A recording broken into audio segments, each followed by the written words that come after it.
What's going on, everyone? John Magix here. Hope you're all having yourselves a wonderful day wherever you're at and whenever you're watching this. Jumping back into the SCP universe here with the next bit of red tape. We're going to be jumping into Fratricide, an Amoni story. It's a pretty long video. I guess both parts, the Exploring series has done both parts together in one video. It's like 3.5 hours long, so we're probably going to break this down into a few different parts, and I might release them individually and then one long one, etc. We'll see how it goes. But so yeah, we might break this down to a couple different parts, or I might just put it all together in one really long video. We'll see how it goes. But anyway, so yeah, links down below as always in the description to the original video without my commentary interaction and to the Exploring series channels. Please do me a favor, if you enjoy this video as we go along through it, be sure to go over there and give it a like and hit that sub button on his channel. If you enjoy the content the Exploring series puts out, he makes a lot of great, content, so definitely deserves the love. If you'd like to join us when I do these reactions live with my YouTube members, there is a join button underneath the video, as well as a link in the description to the members' benefits and tiers that I have to offer. So, been around the channel for a while, I want to take sports to the next level, take a look at that. And if you enjoy this video with my commentary and reaction, do consider leaving a like and a sub. That helps me and the channel grow and lets the YouTube algorithm gods know if you enjoy this kind of content and you want to see some more. So thank you guys for watching. Appreciate you taking the time out to do so. Hope you enjoy the video. Let's get in it. Fratricide, an Amoni story. It's interesting how we've kind of come full circle here with we kind of start off with the Amoni, and then we went on to the Davites, and now we've had a few other stories in between, and etc., and now we're coming back to Amoni. So it makes me wonder where. It's just interesting how the Exploring series has this playlist set up. Part 1. I've said this before, and it's certainly a point that's going to continue to be repeated as time goes on, but the SCP universe has expanded quite a lot over the years, from its humble beginnings of creepy monsters. Whether that's a good thing is of course going to be a matter of personal opinion, but when a universe continues to be fleshed out, there's obviously going to be all manner of stories told. While the Church of the Broken God started out as a creepy cult that worshipped machines, we now have various expansive takes on their history and mythos. It does make me wonder, right? Like, the original author that kind of was created the idea of the Church of the Broken God and the SCP universe, etc. Like, where did they get that idea from? Was it kind of sort of their own creation? Did they take inspiration from like the Mechanicus from 40K or some other kind of stories or universe, because it is very similar to me from what I know of 40K. The Omnissiah is their god. Kinda, it's not really like comparable to Meccan, but still the same kind of idea. The machine spirit and the Omnissiah, and I don't know. It's just interesting. The history of Amoni, the Mechanites' greatest city, is one paved largely in blood, and while one of the SCP-001 proposals took a look at the city mostly in the modern day, there's still a lot of history left to be uncovered. The story we're going to be looking at today takes place many years in the past, when Amoni was still in its prime. While there are anomalous elements to the story, of course, it's a tale grounded enough in real-world concepts and emotions. I'll be reading most of this tale verbatim, but I will be paraphrasing certain elements, mostly dialogue, so of course I recommend reading the full story yourself to get the complete experience. Let's take a look. Let us. Chapter 1. The two princes chased each other around the courtyard. The palace's inner walls sheltered them, dappled sunlight falling across the tilework and fountains, across the gold mosaics and orange facades. They panted, laughed, shrieked, the younger running after the older until, limber and long-legged, he tackled his brother to the ground, both falling in a heap. When he opened his mouth to laugh again, he tasted copper. He pressed a hand to his mouth, looking at it in disbelief. Blood. His nose was twisted, gushing blood freely. For a moment, he didn't realize what had happened, until he looked up and saw his brother's eyes turned cold and sharp, foulard fist streaked with red. In a second, their nursemaids swept in with their long, flowing dresses, one hastily separating the two boys while the others pressed cloths to his face to stem the flow, clucking and fussing over him.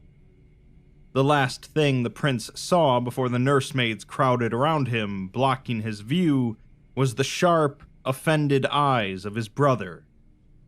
How dare you? How dare you?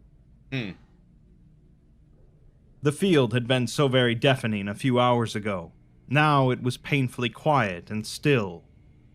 No more captains shouting orders. No more Deva pushing the line. Just a sea of dead bodies, knee-deep and horizon far. Mechanites mixed with Deva, mixed with beasts, mixed with nobody at all.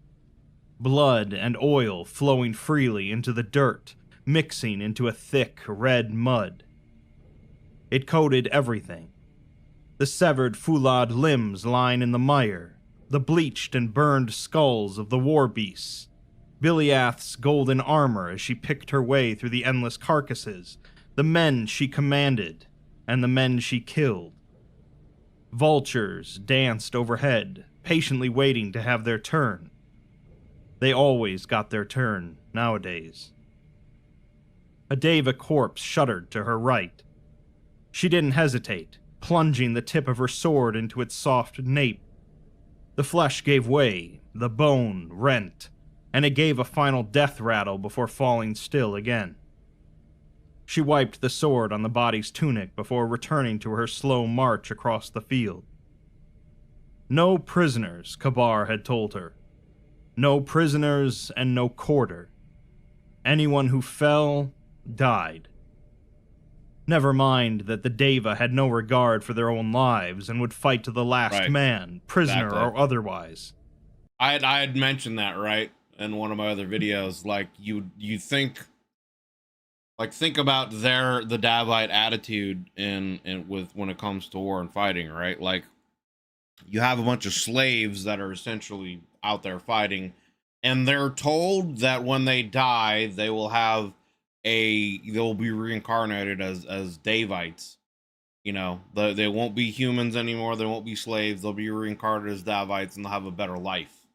You know, in the cycle of reincarnation. So, like, them going out and fighting and dying, you know, their death is actually a reward. They get to return as a higher, quote unquote, life form according to their beliefs. So, like, yeah, I'm sure they would be out there fighting to the very last with no quarter given. Never mind that the bodies they left were easy fodder for the man-eaters later. It was fine. The legions followed her word, not his. She would, quietly, give the order to burn the bodies when the mud, thick with blood, receded. Kabar would rage silently, but he would not do anything. To her, anyway. She spied another body twitching a few feet away and gingerly stepped between dead, tangled limbs to approach it. A wet crunch. Her foot landed on the head of a half-transformed Deva, face formed into a horrific visage. The viscera sprayed across her once shining greaves. She grimaced and raised her sword again. Behind her, as the sun set, she could hear horns carried over the wind. The siege of Tambarat continued. It was the latest front in the First War, the crusade waged against the aggressor nations in defense of the borders of the Empire. They had pushed back against the... I still do wonder, like, who really started everything, right? Like, you know, from the Meccans' point of view, the other factions are the aggressors. The Davites' point of view, the opposite's true. I really do wonder, like, what the tipping point was, who fired the first shot, so to speak, etc., and really sparked everything off between all three of them. Maybe it was the Abominant, and Black Star and their faction. Maybe they, as a means of consolidating and building their forces, got these three factions to start fighting amongst themselves in an effort to, have them focus on them, the, focus upon each other, while Black Star and the Abominant in the shadows, took their time, really built up their forces, prepared their armies, and once they were ready, they struck. The Deva's incursion, setting fire to the jungles the sorcerers raised as defense. The fire spread virulently from tree to tree, copse to copse, forest to forest, vast swath of jungle to jungle, until there were only vast plains of ash, charred bodies twisted in agony. Every spear length of land they retook from the Deva was paid for in gallons of mechanite blood.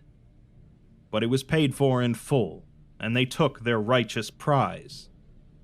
And now they had pushed the monstrosities back all the way here, to Tambarat, a fortress city resting between two rivers at the point where they pushed closest to one another, not quite touching. A wide, shallow city, and in the spring thaw the rivers became impassable rapids, a natural barrier. Biliath had pleaded with Kabar to hold the siege until winter, when the glaciers feeding the rivers would refreeze and the water would become passable, maybe even frozen thick enough to move troops and siege engines over, if they were lucky. He had ignored her, of course, so she had enlisted Haram's help. He was her opposite, Kabar's left hand as she was his right. The general of the expeditionary armies, he and his forces had been pushing in the far east, carving a bloody path across the southern lands of the Nalka and the northern borders of the Deva, pushing west until they met the Golden Legion at Tambarat. Haram came from the east, Biliath came from the west, and the city and its defenders squeezed between their armies, they had pled with Kabar to hold the siege for a few months. From his tent on the hill overlooking the city, he had looked at them. Stocky, broad-shouldered, dark-haired, the piercing golden eyes marking him as a Bumaro, now laid upon the two of them. Haram went first, telling his lord that his forces tire, waging bloody war in a foreign land. They have not seen the temples of Kaya Ram in many years, and the towers of Amoni Ram in even longer. He fears that they will not be able to take the city for many months. Downhill, the armies were camped, thousands of men sitting in the mud around sparse fires, setting up canvas tents and wool cots to rest their heads for a few precious hours. You'd think with their technology, right, they would have the ability to transport their troops back and forth quicker than the other factions, right? I mean, granted, the Mechan's Grace was like an experimental technology that let them transport Monoram. It was supposed to let them like move it wherever they wanted to, but I guess it malfunctioned originally, and that they just got put into some kind of pocket dimension. But even so, right, they have technology of flight, things like that. So you would think they'd be able to transport troops back and forth, and obviously in war, one of the things that's, big is getting troops rested. So, shuffling troops in and out, you would think would be a tactic they would use. But it also comes down to a numbers game. Do they have enough numbers to do that with what they're trying to do? But it kind of strikes me, right? Like, again, with their technological advancement, you would think they'd be able to even move troops around to other. We don't really know exactly what their capabilities are, right? Do they have flying machines? We know that they have soldiers that can fly, so you would think that they would be able to create transport machines. I mean, they have massive Colossus, you know, siege engines that are hundreds of feet tall that can decimate armies on their own, kind of a thing. So if they could have that, you would think they'd have the capability of creating planes or helicopters or some kind of flying machines that could be used to bombard, or bombers, fighters, transport ships, et cetera, and be able to move their troops around a bit more efficiently. But anyway, let's continue. Haram spoke truth. They were the bravest of the Empire, and still they were exhausted after an endless, bloody campaign. The prince had cocked his head, face impassive. The inside of his tent was cast alight by the setting sun, rays bouncing across the treasures seized from the Deva during this campaign. Wooden shields inlaid with gold, intricate carvings of war beasts and marble statuettes of elephants, polished blades and spears made for hands much larger than a man. The tiger skin rug the two generals stood on as Prince Kabar sat in a stolen throne completed the image. Seizing the silence, Biliath offered her support, stating her agreement that their infantries are depleted. She bit her tongue for a moment before continuing, telling Kabar that their mechanical corps are down to the last few men, and they only have one functional Goliath, cobbled from parts from the fallen. She questions their ability to hold a siege. The sun inched down the horizon before Kabar spoke, asking if their forces fear dying in the name of their emperor. She could practically hear Haram's teeth grind, and she interjected before he could say anything. She assures the prince that that's not the case, but death now is not worth anything, not when they still have a long campaign ahead of them. They must conserve their resources. The prince, however, replies that they must take Tom Bharat. They must make sure the Deva know that they cannot hide behind their walls of stone and root until their enemies turn tail and run back to their nest to lick their wounds. Haram argues that the Deva have stores of fruit and grain for years and can easily make more, so they cannot simply starve them out. True. That's true, yeah. I hadn't really thought about that too, but the Devites could essentially use their biomancy to never run out of foodstuffs. Like, it would be impossible to use the tactic of trying to blockade them, essentially. Kabar counters that they will instead burn them out, with siege engines bombarding the city with burning pitch day and night. Biliath points out that the sorcerer Nawabs will repel them, and as Kabar states that they will distract them with direct assaults, Haram exasperatedly argues that they don't have the men. You would think also that with the Davites' biomancy, that they would be easily able to use their plants to burrow tunnels or whatever underground for them to move around through and whatnot. So you would think that even sieging them like that, right? Wouldn't really work out. What's up, Howard? Kabar, however, casually says that they will fight for him or they will be put to the sword, as will Haram if he raises his voice to him again. He cares little for his victories in the east if he cannot obey his betters. Haram was silent for a moment before bowing, apologizing to his lord. Kabar tells them to go and marshal their armies, as he wants the siege engines set up on the hill before the sun rises. Haram departs, and Biliath turns to follow him when Kabar calls out to her. He states that he expects some insubordination from his men, but she would do well to remember her future after this campaign. There is no room for insubordination in the palace walls. She bowed her head and slipped away.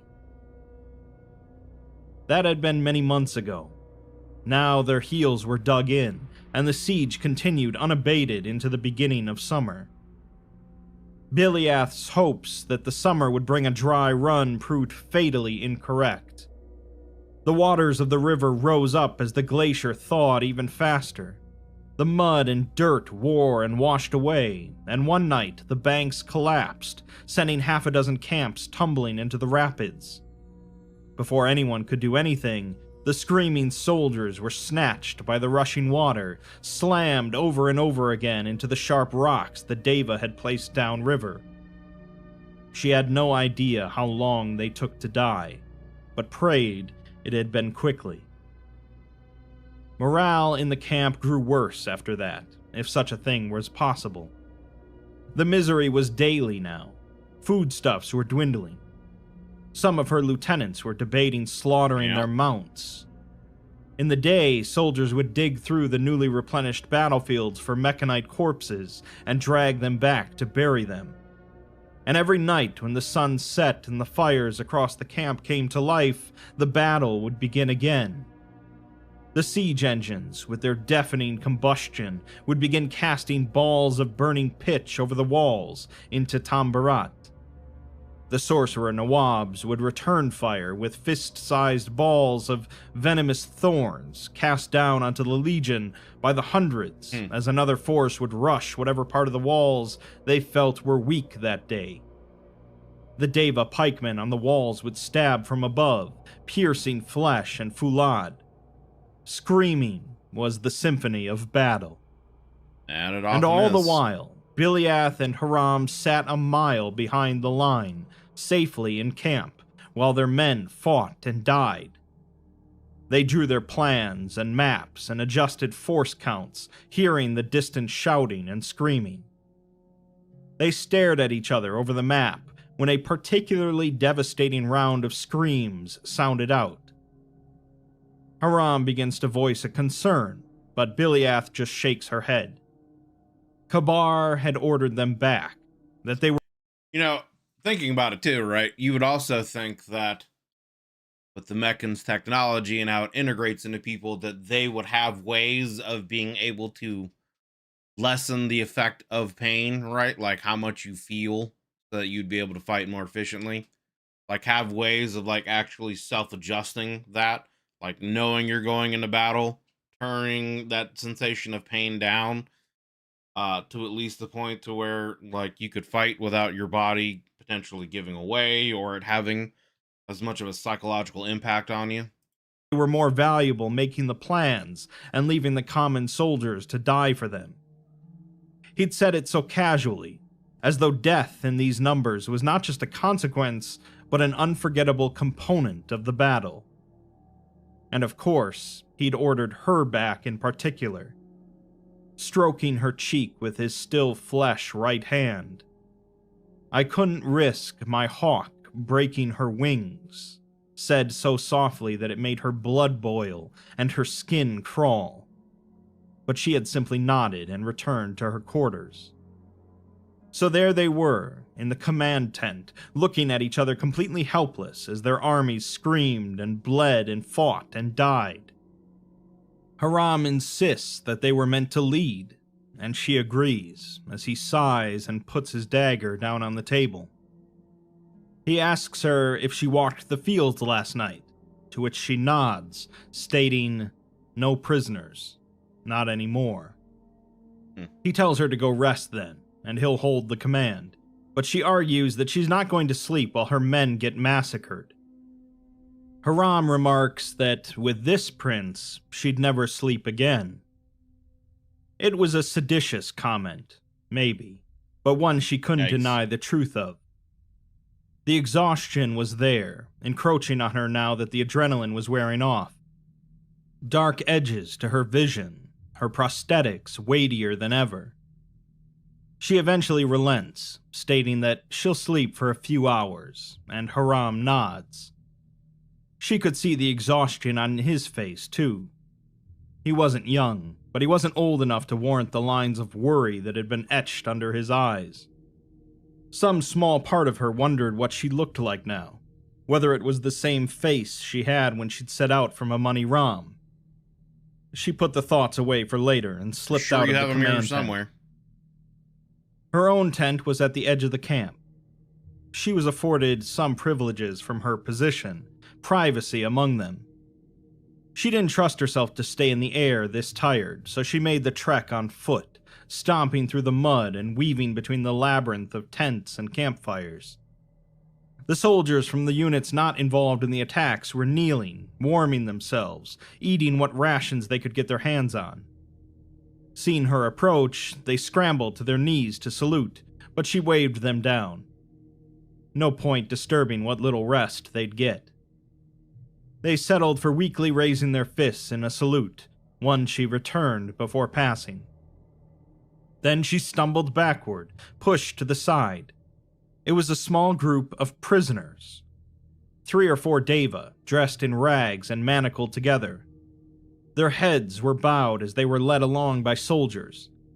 She was going to call out for them to stop until she registered the red-dyed capelet on their shoulders. Imperial guards, not for her to command. That was impossible. They weren't supposed to take prisoners. But she watched them go back the way she had come, torches disappearing into the darkness. One of the prisoners turned for a second, locking eyes with her. She started. He was young, far too young to be a soldier. His face was almost bestial, half transformed into the Deva spirit, jaws drawn back to reveal razor-sharp teeth, curly-haired and dark-skinned, but eyes distinctly rich and brown and human. Then he turned away, and they were gone. She jostled the soldier nearest her, asking where they're going, but he simply replies that he doesn't know. She narrowed her eyes and turned, heading to her tent. It was a small space, but it was distinctly hers. The soldiers respected her. No one would think to enter without her permission, so she had no fear of her possessions being disturbed. It was simple. Her cot, chest, canvas-wrapped weapons, a few mementos from home. A handful of trophies, nothing as ostentatious as Kabar's war loot, but just a few memorable objects she had squirreled away, to remind.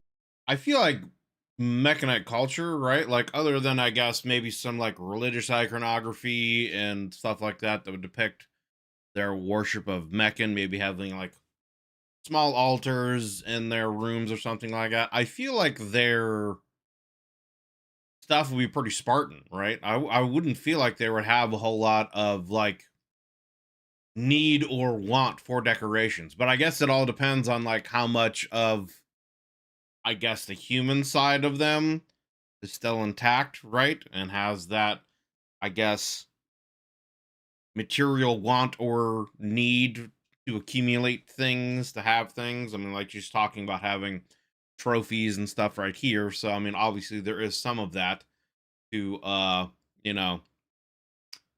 depict her triumphs in battle, I would assume.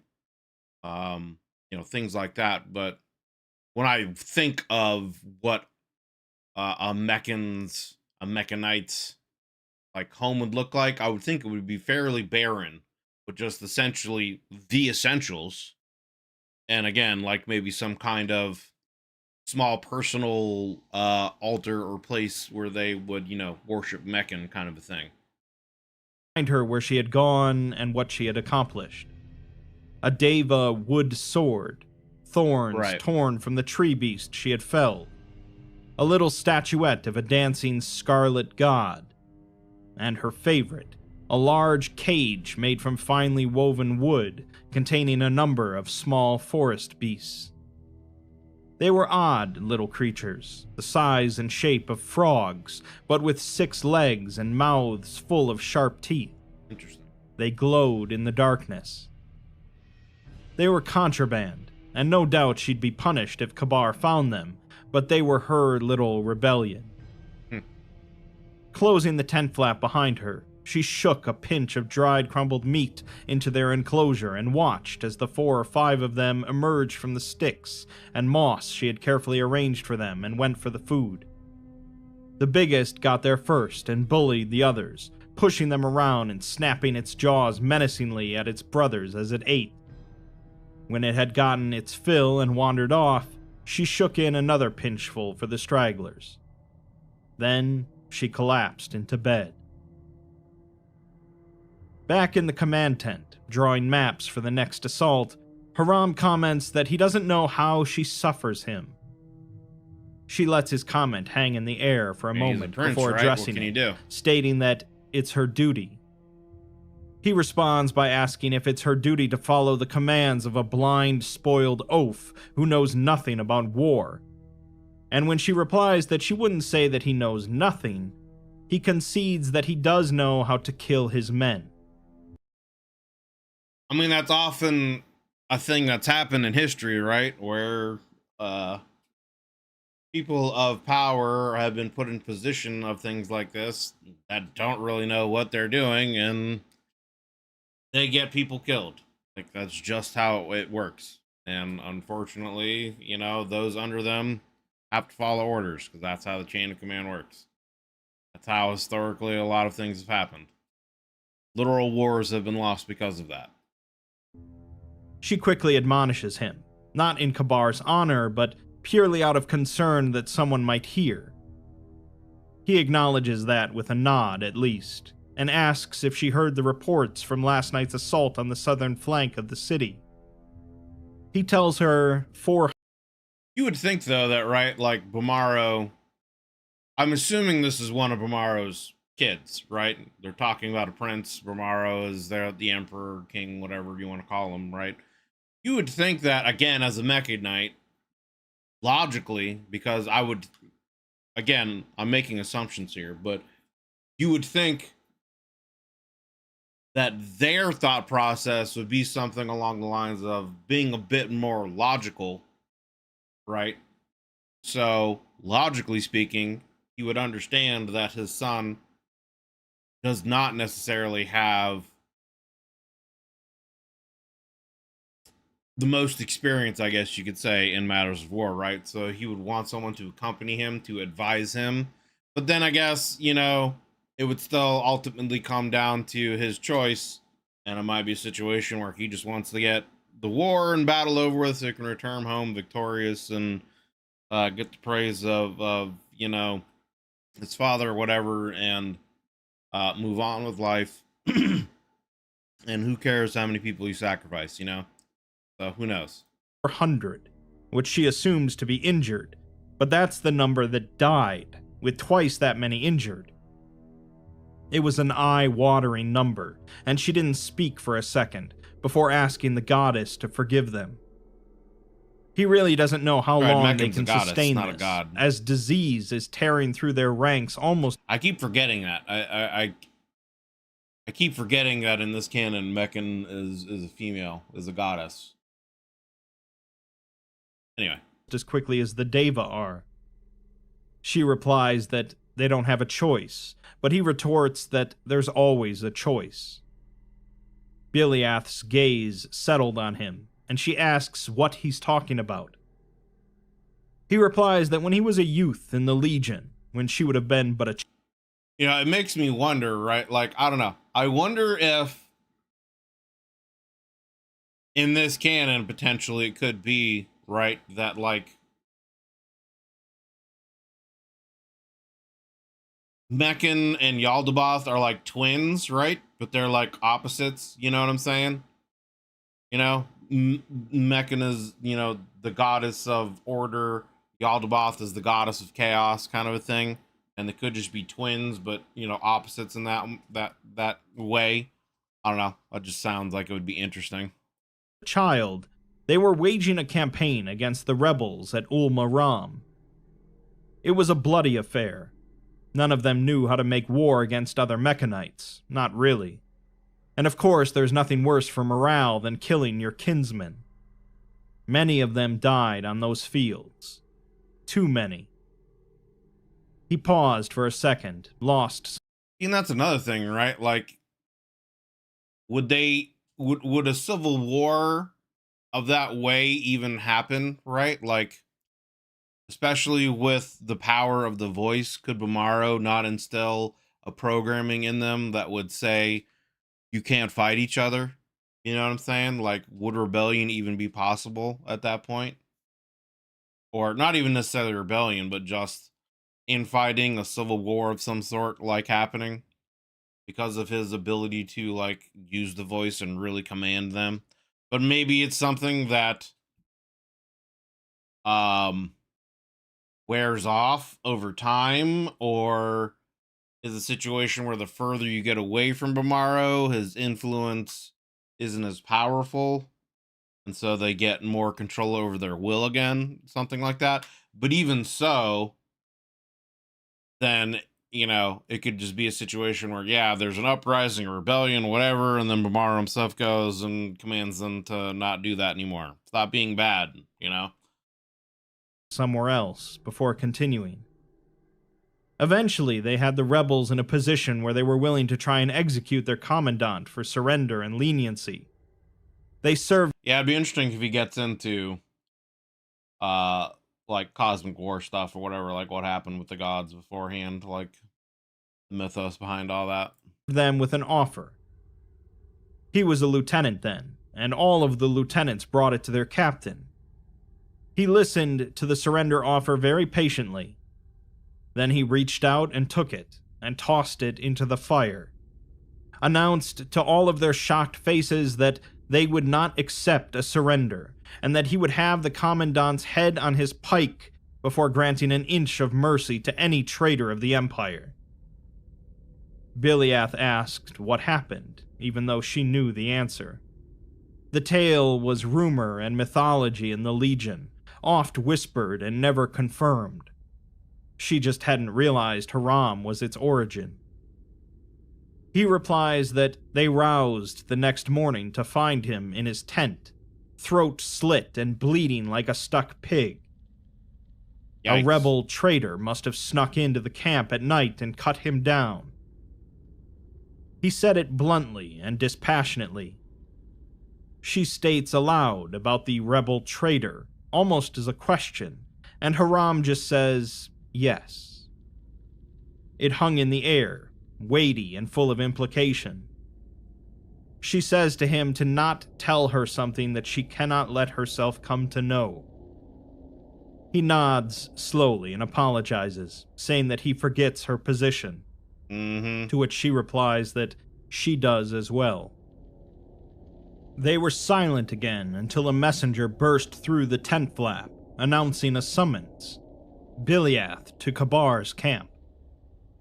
She swallowed the pit that suddenly found itself in her stomach and exchanged looks with Haram. In Kabar's tent, he picks at a roasted cut of meat in front of him, barely acknowledging Biliath's presence, while asking her if she's heard the casualty report from last night. He states that the casualties are unfortunate, but inevitable, and he questions the efficacy of the plans that she and General Haram are devising if these are the consequences. But of course, those things are their domain. Biliath silences the scream she wanted to let out, and he continues, stating that they need a relief force, and asking how quickly she can make it to Amoni Ram. Her heart stopped, struck by a bolt of wild hope. She willed it back to life, not wanting to betray the momentary lapse in impassion. She replies that if she hurries and is able to catch a good wind, 4 days, or perhaps 3. Kabar asks if Haram will be able to hold the line without her, and she nods, silently, not wanting to say anything that might convince him to change his mind. Okay, so obviously he's come to the realization that he's losing too many men too quickly, and they're not going to win this siege, so he wants to send her back for more troops. He thought for a moment, then motioned her to a ceramic data cylinder. Again, I mean, I understand that, right? Like, some of these, there's always, in every story, there's going to be certain kinds of, loopholes and things like that. But for me, it honestly, it makes me, it's kind of hard to think that the Meccans, honestly, wouldn't have been able to just utterly decimate the other two factions. I mean, I guess it also depends on the other two factions, like magical capabilities, right? But you're talking about a faction with technology to create cold fusion, which is something that was like the holy grail of energy, right? So they would have, I mean, they have people that are able to fly, so they would have flying capabilities. So they would more than likely be able to create again some kind of flying jets, bombers, fighters, etc. Uh, and have capabilities that the other two factions don't seem to have. Not to mention, they would have nuclear capabilities, so they could literally nuke the shit out of the other two factions and just wipe them off the planet if they wanted to. And being that it's cold fusion, there would be none of the fallout from it, you know, etc. Um, and then, of course, troop number wise, right? You would think they have automata, so they could just sit there and literally just manufacture, as long as they have resources to do it, foulade, metal, iron, whatever they want to make it out of. They could literally 24 hours a day, 7 days a week, be pumping out automaton soldiers and just win the war from a manufacturing point of view. Like, that's really one of the reasons why the Allied forces won in World War II, was we were just literally able to out manufacture the Germans. Like, you know, the Germans had superior technology and great fighters, but we had numbers and the capability, and we just made more of everything. We had more guns, more bullets, we had more tanks. Even though they had better tanks, we were just able to make more of them and just out manufacture them. So even on that level, I feel like the Mechans would just be able to out manufacture. They would be able to just keep making more numbers. They could produce more, you know, automata and soldiers and things, more than, you know, obviously humans could breed. So the Davites eventually would, you know, run out of numbers. Sarkics as well. I mean, I don't know how the Sarkics with their you know, primal stuff, how they make their troops. We haven't gotten into that yet, but I don't know. To me, it would just seem like with the level of technology that the Mechans have, that they would be able to really decimate the other two factions. The only real question mark would be is how powerful of a magics would the other two factions be able to put forward to kind of even the playing field. But even so, like, again, you're talking about a faction with, you know, nuclear and even beyond nuclear technologies. That, I mean, you know, if they have the capability of cold fusion, they might even have the capabilities of creating antimatter. And I mean, antimatter weapons, that's like planet killer stuff. You know what I'm saying? So I don't know. But anyway, so yeah, so she's going back to Amon to try to rally more troops, is what it sounds like this is going to. They're sitting on a table. He tells her to deliver the reinforcement orders to General Moline at the garrison in Amoni Ram, but not to wait to lead the relief force here, as he wants her back here as soon as possible. She may trust Haram to lead, but he does not. Her heart was singing. She stomped it down and nodded obediently, dispassionately. Kabar rose from his seat, approaching her. She stood ramrod straight and death still as he raised her chin with a foulard finger. He tells her to take comfort, as the sooner this siege ends, the sooner he returns to Amoni Ram, a conqueror, with her at his side.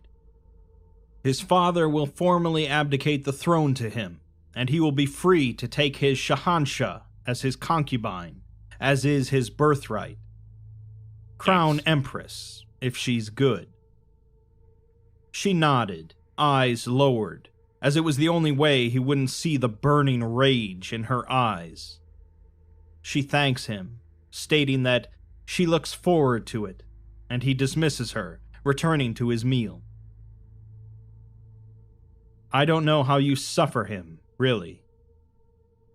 Haram's words echoed in her head from the moment she ran full tilt to the edge of the camp and leaped off the cliff, wings spreading wide to catch the updraft and rocketing her high into the air, to the hours spent utterly alone, gliding along the desert winds with the hawks and the falcons as the dunes shifted endlessly beneath her, left behind in record time.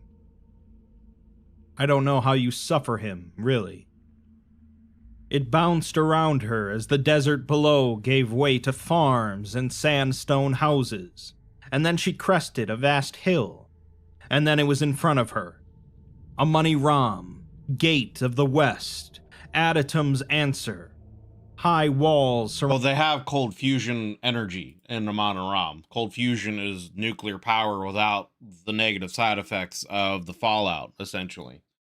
Um, so yeah. So like they would be able to make, nuclear weapons that wouldn't have any of the negative side effects. And again, maybe even potentially having, to the level of being able to create antimatter reactions, maybe they're even at that level, which, you know, theoretically, again, that's like planet killer stuff. That's, the potential to destroy planets with antimatter explosions, etc.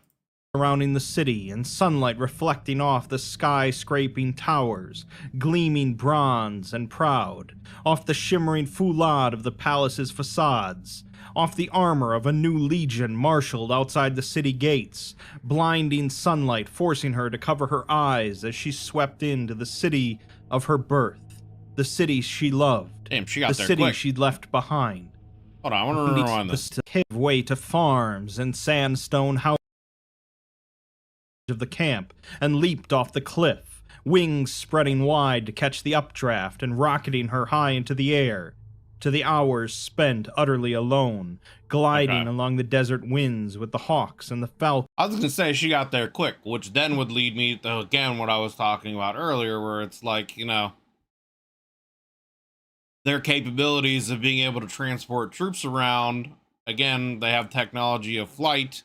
You would think they'd be able to move mass troops around pretty easily and be able to outflank and outmaneuver the other factions. The only other thing, as again, that I had stated, you would think the Davites, with their capabilities of their biomancy, could create, root systems that could carve out tunnels underground, and then you could get into kind of like what happened in the Vietnam War, where, the Meccans have superior technology and they can sit there and keep bombarding the surface, but the Davites can move underground and, have a prolonged guerrilla warfare kind of situation, etc., etc. As the dunes shifted endlessly beneath her, left behind in record time. I don't know how you suffer him, really. It bounced around her as the desert below gave way to farms and sandstone houses, and then she crested a vast hill, and then it was in front of her. Amoni Ram, Gate of the West. I mean, it sounds like it didn't take, from the description they said hours, so hours, that could be, up to your interpretation. But to me, when I say hours, that's not days, right? So if she's able to fly fast enough to where she's able to get from where she was encamped on the front lines back to Amon Ram in less than a day, right? Again, then troop transport wise, having a vast number of troops and moving them quickly is a lot different than one, person being able to fly at, close to Mach speed or whatever to get back to make a report. But still, you would think that they would be able to rally a number of troops, fly them back to the front lines in a day or two, kind of a situation. Maybe.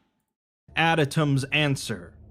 High walls surrounding the city and sunlight reflecting off the sky-scraping towers, gleaming bronze and proud, off the shimmering foulade of the palace's facades, off the armor of a new legion marshaled outside the city gates, blinding sunlight forcing her to cover her eyes as she swept into the city of her birth.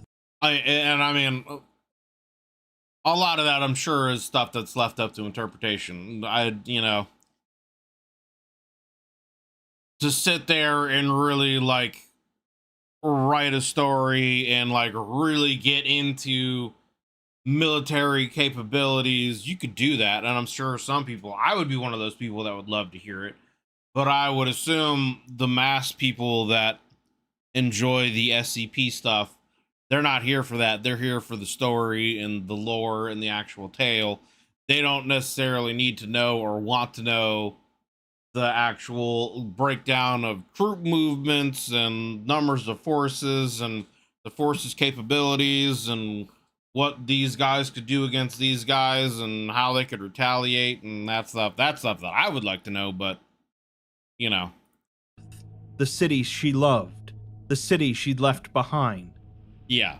She swung low through the air, abandoning the birds, coming in over the city walls where the guardsmen greeted. And I mean, that's where my mind goes. Not that I'm any kind of like military strategist or tactician, you know what I'm saying? I've never been to war nor commanded people in battle, etc. But it is where my mind goes with a lot of these things, is thinking about their capabilities and stuff. And that's why I bring up some of these questions, you know? Because to me, again, repeating what I've said, when you have a civilization that is more advanced thousands of years ago than what we currently have in modern times as far as technology goes, right? Like they have better nuclear capabilities than what we currently have, essentially. Maybe even farther. It's an experimental piece of technology, but they literally have the capability of teleporting an entire mass city from one location to another, even to the point of creating a pocket dimension for it to hide in, right? Like, that's crazy technology, brother. So I don't know. It's just, to me, it's kind of hard to think about, like, when they're talking about terms of war and battle and them still using spears and stuff like that, which is fine, right? Like, they could use like highly technological spears that, you know, are also guns, but when they get into close range they could still be used as spears, and you know, etc., etc. But I don't know, it just feels like it's just kind of strange to think about like how high level of technology they are, but they're using essentially Bronze Age like military war tactics kind of a situation, you know what I'm saying? Like, but yeah. Greeted her with a cheer and a salute. She returned. I don't know how you suffer him, really. It raced in her head as she raced, wings spread through the alleys formed from. And I don't want to like say that this is a fault of the author of the stories in any way. You know, I don't want to be like, I could write a better story than this person can because I'm thinking about these things. That's not the kind of point that I'm trying to make at all. You know what I'm saying? It's just, this is where my mind goes when we're talking about, you know, these factions at war. And my mind just goes into what I know of like our real world history of wars and what I know of World War II and, you know, past wars and things like that, and the capabilities of the Allies and the Germans and the Russians and the Japanese, etc., and how certain battles took place, and you know, etc., etc. And then like thinking about the kind of capabilities that these sides would have, it just seems like the Meccans would be able to like really decimate anyone else at this point in time. From the sandstone and foulade and steel buildings. The crowd spread out beneath her. More refugees than normal, maybe, but still happy crowds, reassured that they were safe in the greatest city on Earth, as they partook in the bazaars and prayers to Meccain and 10,000 other things that the metropolis offered. And I mean, maybe that's part of it, right? Maybe the religious side of things and their devotion to Meccan in certain ways, and how their belief in Meccan, and how maybe Bamaro's visions, or you know, how he's communicated with Meccan, etc. Maybe that's part of that situation.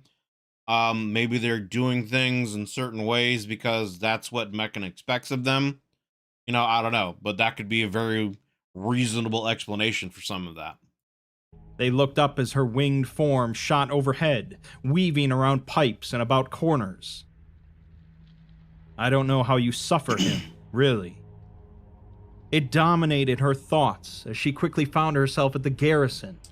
Well, and I mean, the thing with the Black Star, right, is he is like a literal, theoretically, like powerful reality bender, right? So, like, even if you throw nuclear weapons at them, like, he could essentially bend reality in a way to where the nukes no longer exist. The explosions never happened. Like, when I think of reality benders, and you're talking about someone that is the most powerful reality bender, like that the Foundation at this point is seen in the story, like he's able to literally sink continents after sitting for a few days and powering up like Goku or whatever.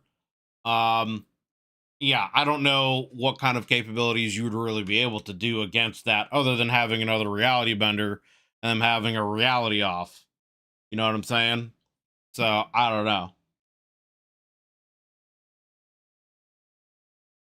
Filled with armored soldiers and officers, finding a meeting with the general in residence and handing over the memory cylinder before apologizing, but she really had to go now, and she would be more than happy to discuss the news from the front tomorrow over tea. And then taking her leave, again into the air, but this time away from the garrison and away from the palace, to a familiar skyscraper.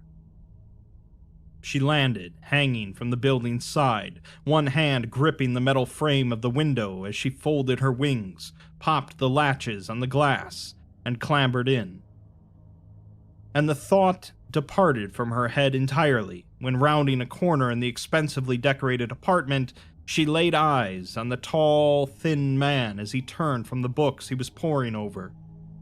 His mouth fell open in surprise, even as his eyes lit up, and she rushed him, catching him in a bone-crushingly tight hug as he did the same. So she has someone else that she loves, but she is essentially going to be betrothed to this prince, is also what seems like is happening here. Ansul Bamaro, second prince of Amoni Ram. We kind of have a little Troy situation going on here, where she's going to belong to one prince, but the other prince is the one that she really loves, and he really loves her. I see where this is going. Okay. High scholar of the imperial cult, the White Prince kissed his beloved. The palace complex at the heart of Amoni Ram was a vast, labyrinthine thing. It spiraled out from the central throne room. It contained hundreds of rooms and dozens of courtyards, beautiful lush gardens, before the war of course, masterful artworks and mosaics commissioned from craftsmen and artisans across the empire. One could spend a lifetime inside and not see everything it had to offer. Ansul had left at 16. He preferred the relative peace and privacy of one of the grand towers. It gave him quiet, solitude time to focus on his studies and his works. His parents had been unhappy, but Kabar had argued on his behalf.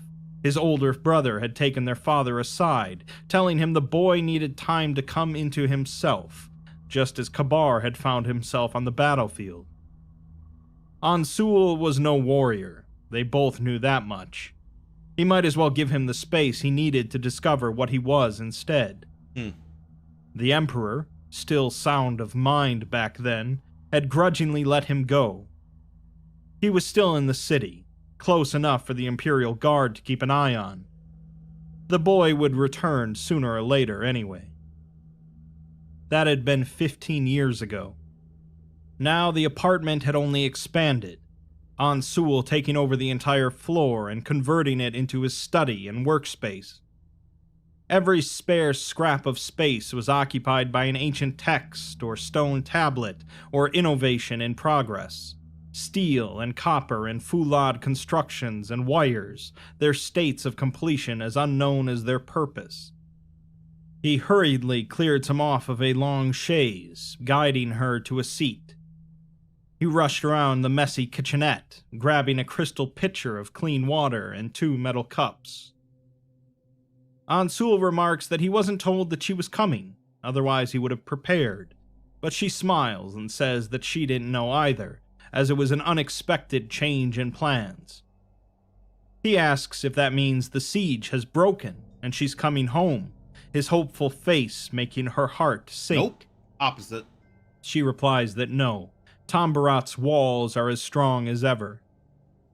He then asks how that can be, as Haram has had a chokehold on the city for almost half a year now, and he can't imagine any city being able to hold out against him for long. He talked about Haram with an affectionate lilt in his voice.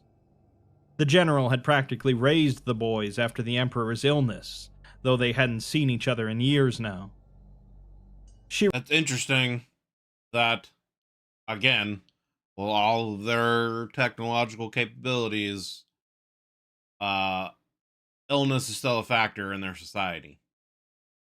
Maybe it's a situation where it's a mental thing, right? Like, the human side of the body, the brain just might be deteriorating, kind of a situation, and it's just an inevitability that they can't fix without, like,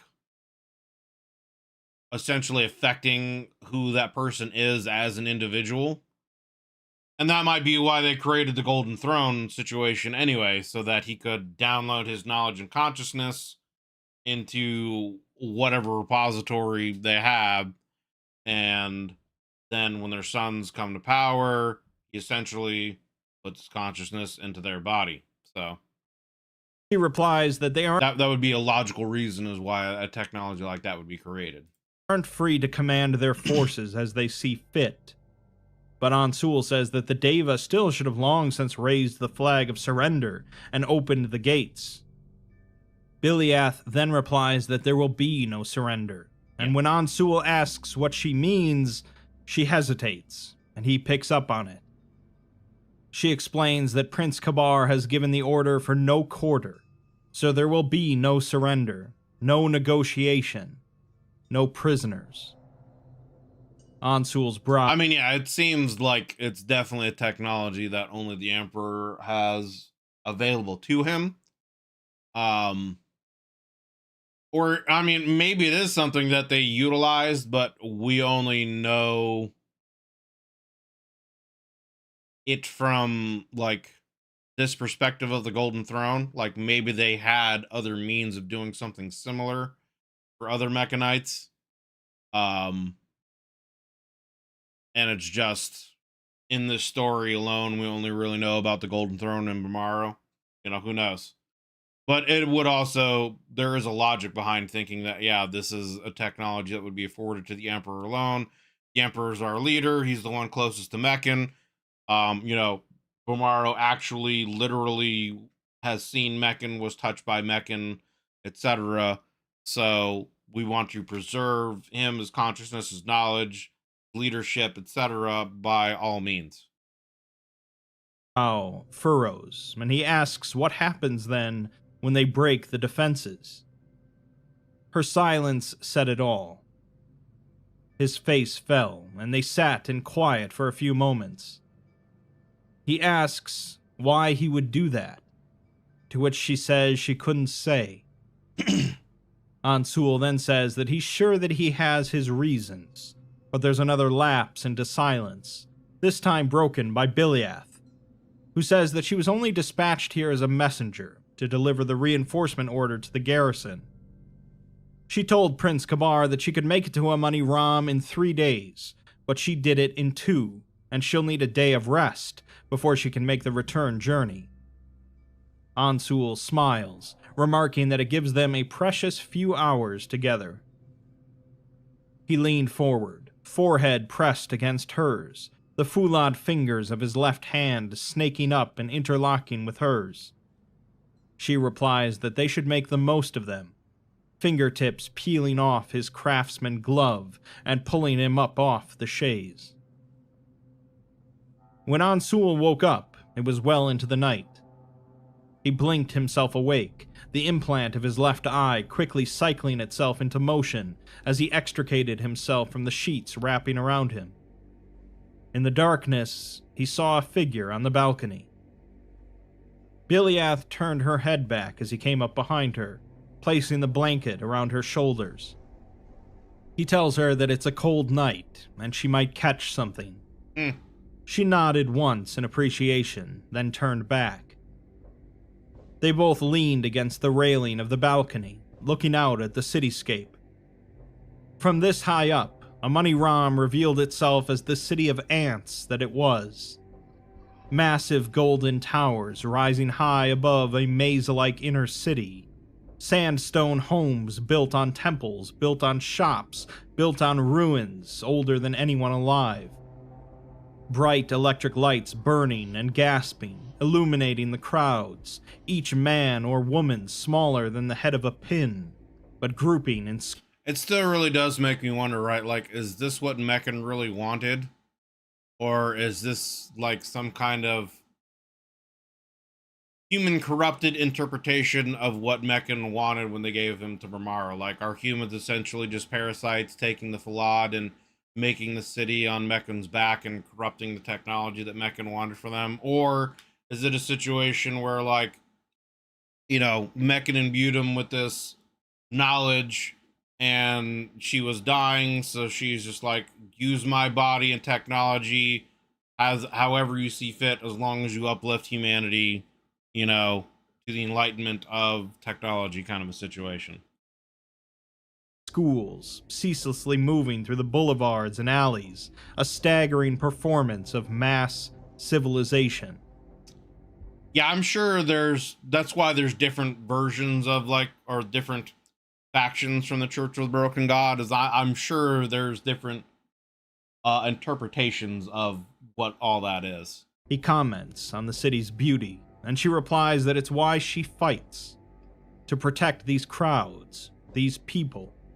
To protect this. Like, isn't there a version of the Broken God that are like super fanatics that like are hardcore wanting to like bring Meccan back into literal existence, and then there's a version of the Church of the Broken God that's like, no, Meccan sacrificed his body to create the cage to entrap Yaldabaoth, so we need to respect that sacrifice, kind of a situation, you know?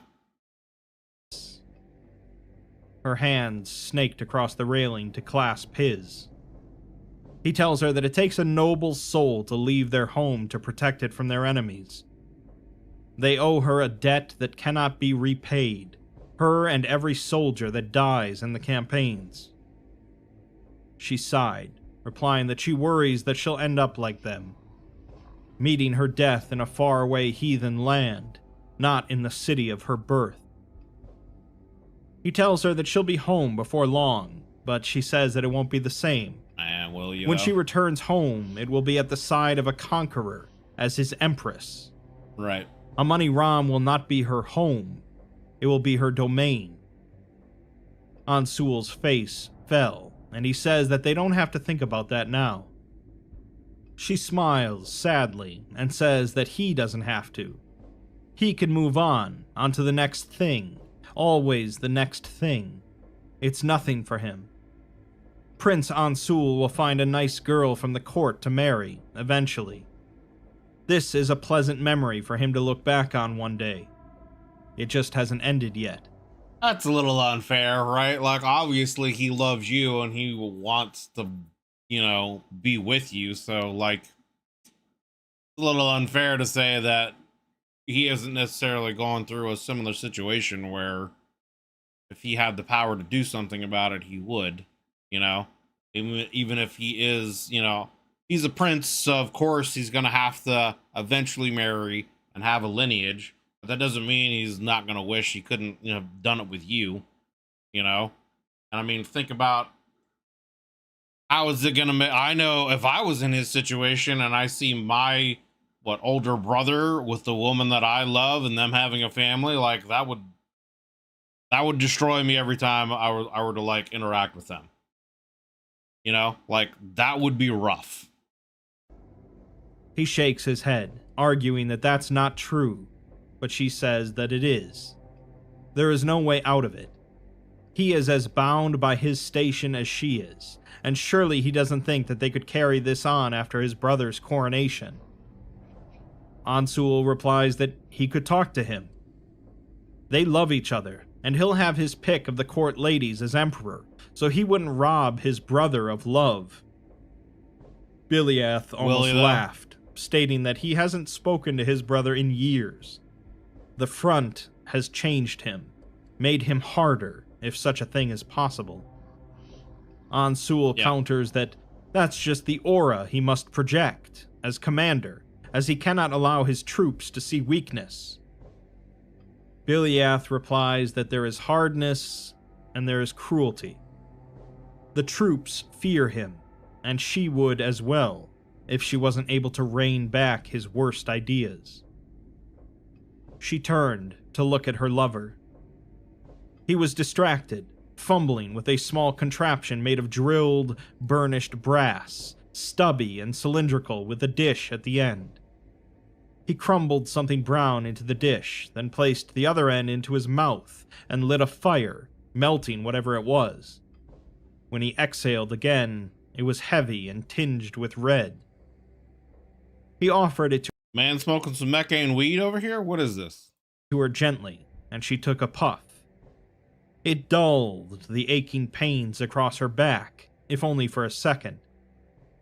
She blew the smoke back into his surprised face, and then he was coughing, and then she was laughing, and then they were both laughing and coughing, and the smoke was drifting out across Amoni Ram. We got the Snoop Dogg of the Meccans over here, man. Like, what the fuck? They walked through the streets the next morning. Biliath had her meeting with General Maline at the garrison, and Ansul accompanied her.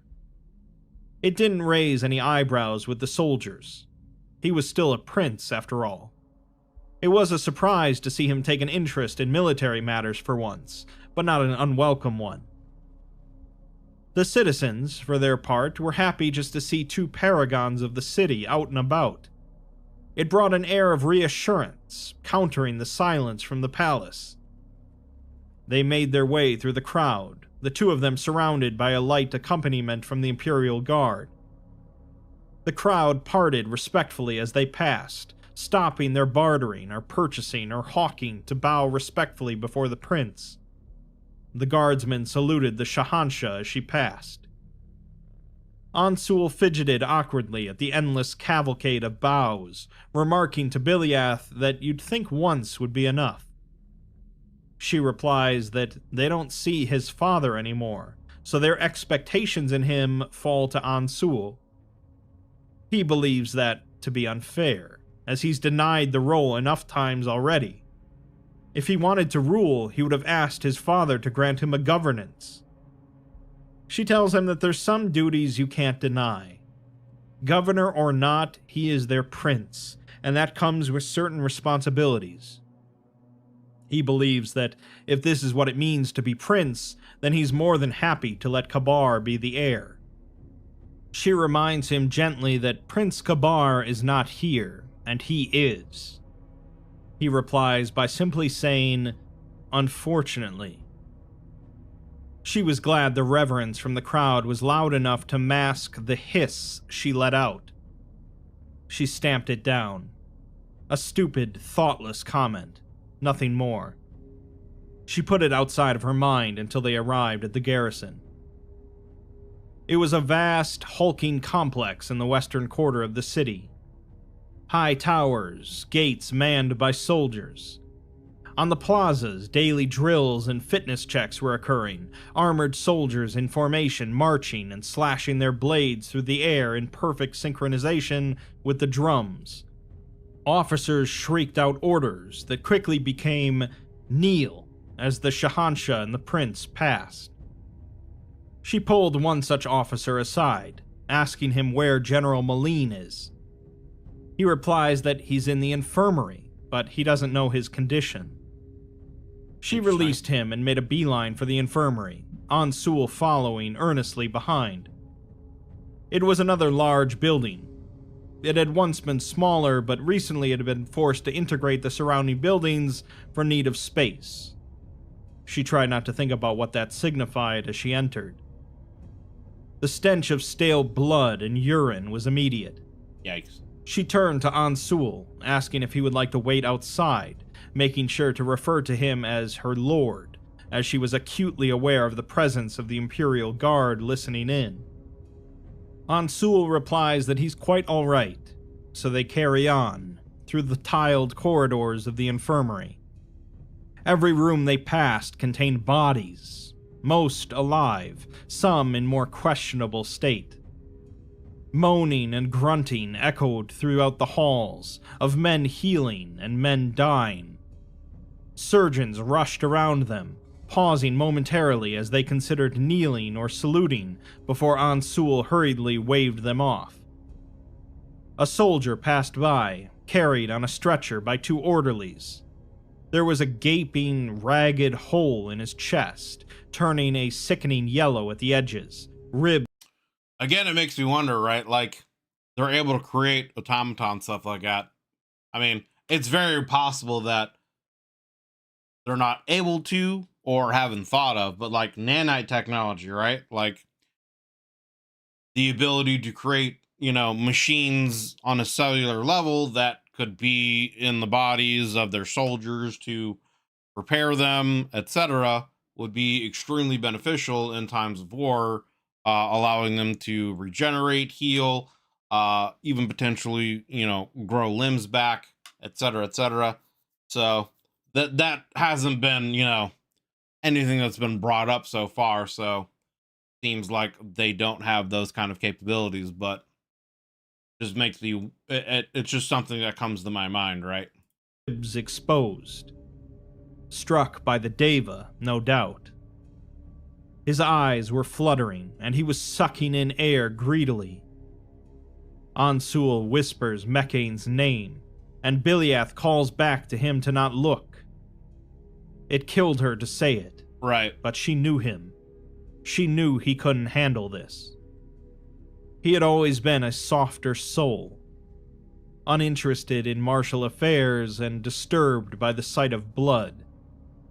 Like, it kind of feels like Warhammer Fantasy-ish in a way, but in the SCP universe with the SCP factions, the Mechans are like the highly technologically advanced faction, and then the Davites are the nature-based kind of druidic high magic faction, and then from what it sounds like, the Sarkics are kind of the undead vampiric-ish kind of faction. So that's what it feels like. Everything Kabar wasn't. It was part of why she loved him. Then she found herself face to face with Malin. He was a tall man, bearded, easily a foot and several pounds of muscle over her. Intimidating, but his face broke into a warm smile on seeing her. They exchanged salutes, then he knelt for the prince, who told him to rise, as there's no need for any of that. His face was pale, eyes wide, causing the general to ask him if he's all right. Ansul replies that he's just fine, so Malin nods and turns back to Biliath. He looked through the reinforcement request and says that resources are admittedly tight, but Tambarat must fall if they are to hold the region. He's marshaled the men, and they're gathering outside the western gate, commanded by Kurna. She nodded, as she knew him to be a competent, skilled leader. Malin then lowers his voice, asking, off of the official report, how the siege is progressing. Not well. She thought for a second before looking back up at him, eyes hard.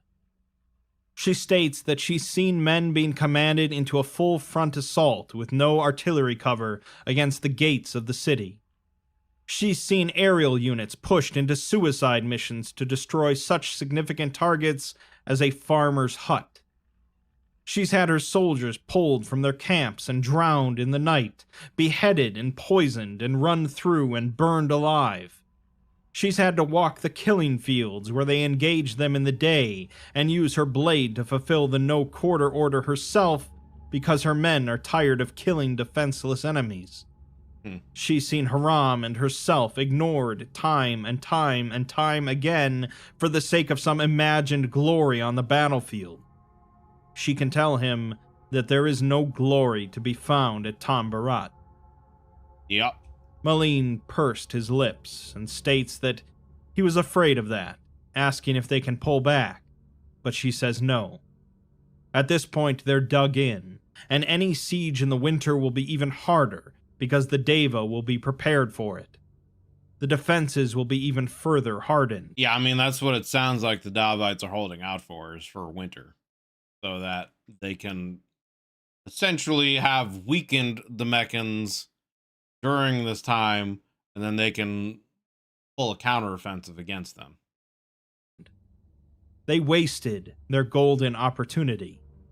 Now the only thing they can do is absorb the losses and try to end it as fast as they can.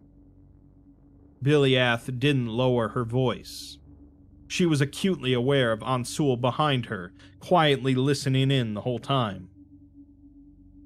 They were leaning against the outside of the western wall, some shade from the overhangs. It was a public spot, perhaps risky, but the reinforcements marshalling outside had departed some hours ago, and there was no one left around. The watchman on top of the wall couldn't see them in this nook, holding each other before she had to take to the skies again to leave Amoni Ram once more. Biliath, the tip of her nose pressed against his, tells him that she hopes he understands now what she's protecting him from, that kind of horror and bloodshed, so he shouldn't say, unfortunately, that he's here instead of at the front. It was a soft admonishment, but a firm one, and she tells him that this is where he belongs, and that is where she belongs. He went quiet for a moment, before apologizing, saying that that's not what he meant. He meant that it was unfortunate that Kabar is at the front, causing both of them to go quiet. She asks if he understands then, and he replies that he's his brother.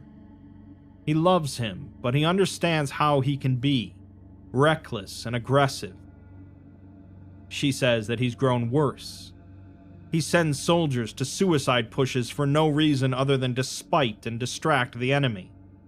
He refuses to listen to her or the other generals, and men die in droves as a result. She worries that she can't keep reining him in. He sighs and asks what choice do they have. Haram's words hung in her head, but she stamped them out and kissed the man she loved. She was coasting through the air back to Tambarat when she first smelled it. Smoke. It was just the slight, bitter odor at first. Then it was everywhere, filling the air, filling her nose and her lungs, choking. She lapsed into a coughing fit, losing control of her glide, spiraling back down to earth. She barely managed to lift herself out of the dive at the last minute, landing on her shoulder. She heard the shearing of metal and cringed before her mind returned to the present. She was in a field of burning bodies. Corpses arranged neatly in rows and columns, coated in oil, burning, the stench of charred flesh inescapable. Jesus. Biliath covered her nose and mouth, looking down at the Deva. Except they weren't Deva. These were humans, men stripped of their armor, most missing one limb or another, gold peeking through fissures in the skin. These were Mechanites. And then the realization dawned on her in increasing horror. These were her Mechanites, her men, her soldiers. She recognized their faces, the same faces she'd led into battle and rescued and commanded and dragged from the field. They were dead, burning, all killed the same way. Throats slit. The fires baked the blood. Sounds like there was an attempted coup that went wrong, and they were all rounded up and killed and burned alive. To a dark stain on their brown skin. 200 at least. More behind the pillars of thick black smoke. Her jaw clenched. She hears her name from behind her, coming from Haram, and she turns, hands shaking with rage. He explains that after she left, Kabar ordered an assault on the city's weakest flank, the southeastern side of the city. She blinked, stating that that's directly across the water.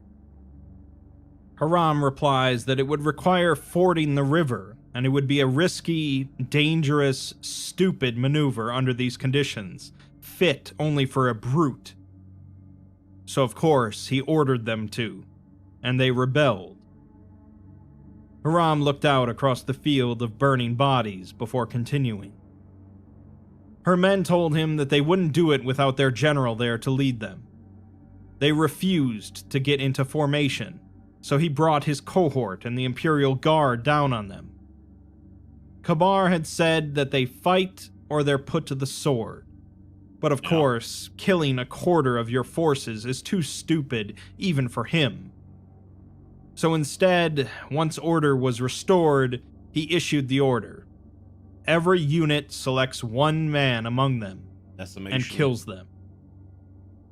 Her vision was blurry. I think that's what it was, right? The like Roman punishment for this in this kind of situation. I think it was called decimation. I could be wrong though. You know, fury mixed with adrenaline, mixed with soot. She remarks in disbelief that he had them stripped, not referring to their clothes, but rather their prostheses. Burying a soldier without his arms and legs was among the greatest insults, reserved only for traitors. Her voice shakes as she says that all he had to do was wait a single day. She would have come back and led the charge. Haram replies that he's an animal, and with the Emperor comatose, he's broken his leash. They stood there for some time, the only sound the crackling of the fires. He asks if she sees it, a vision. So it's looking like, yeah, this story is going to be leading towards her creating a plan to kill this prince. Of the future under this emperor. Citizens put to the sword if they don't take up arms. The Imperial Guard treating women and children as they do enemies. Nothing but constant war. He was right. She could see it, rendered in perfect detail.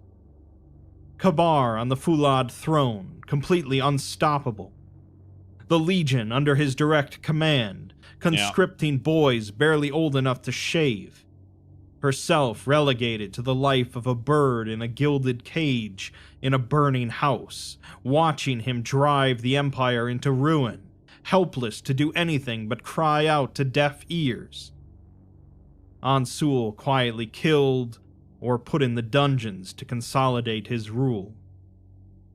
Amoni Ram burning just like the bodies of her soldiers, smoke spiraling up into the air endlessly. She gasped through the choking ash and states that it cannot be allowed to happen. Haram agrees, simply, that it can't, and she asks him what they should do. Haram replies dispassionately that they should do the same thing you do with any animal that's broken its leash. Down. You cut it down before it does any more damage. Yeah. No, I think we're actually going to stop there for today. We'll pick up with chapter 2 next time. We've already been going for quite a while here. So yeah.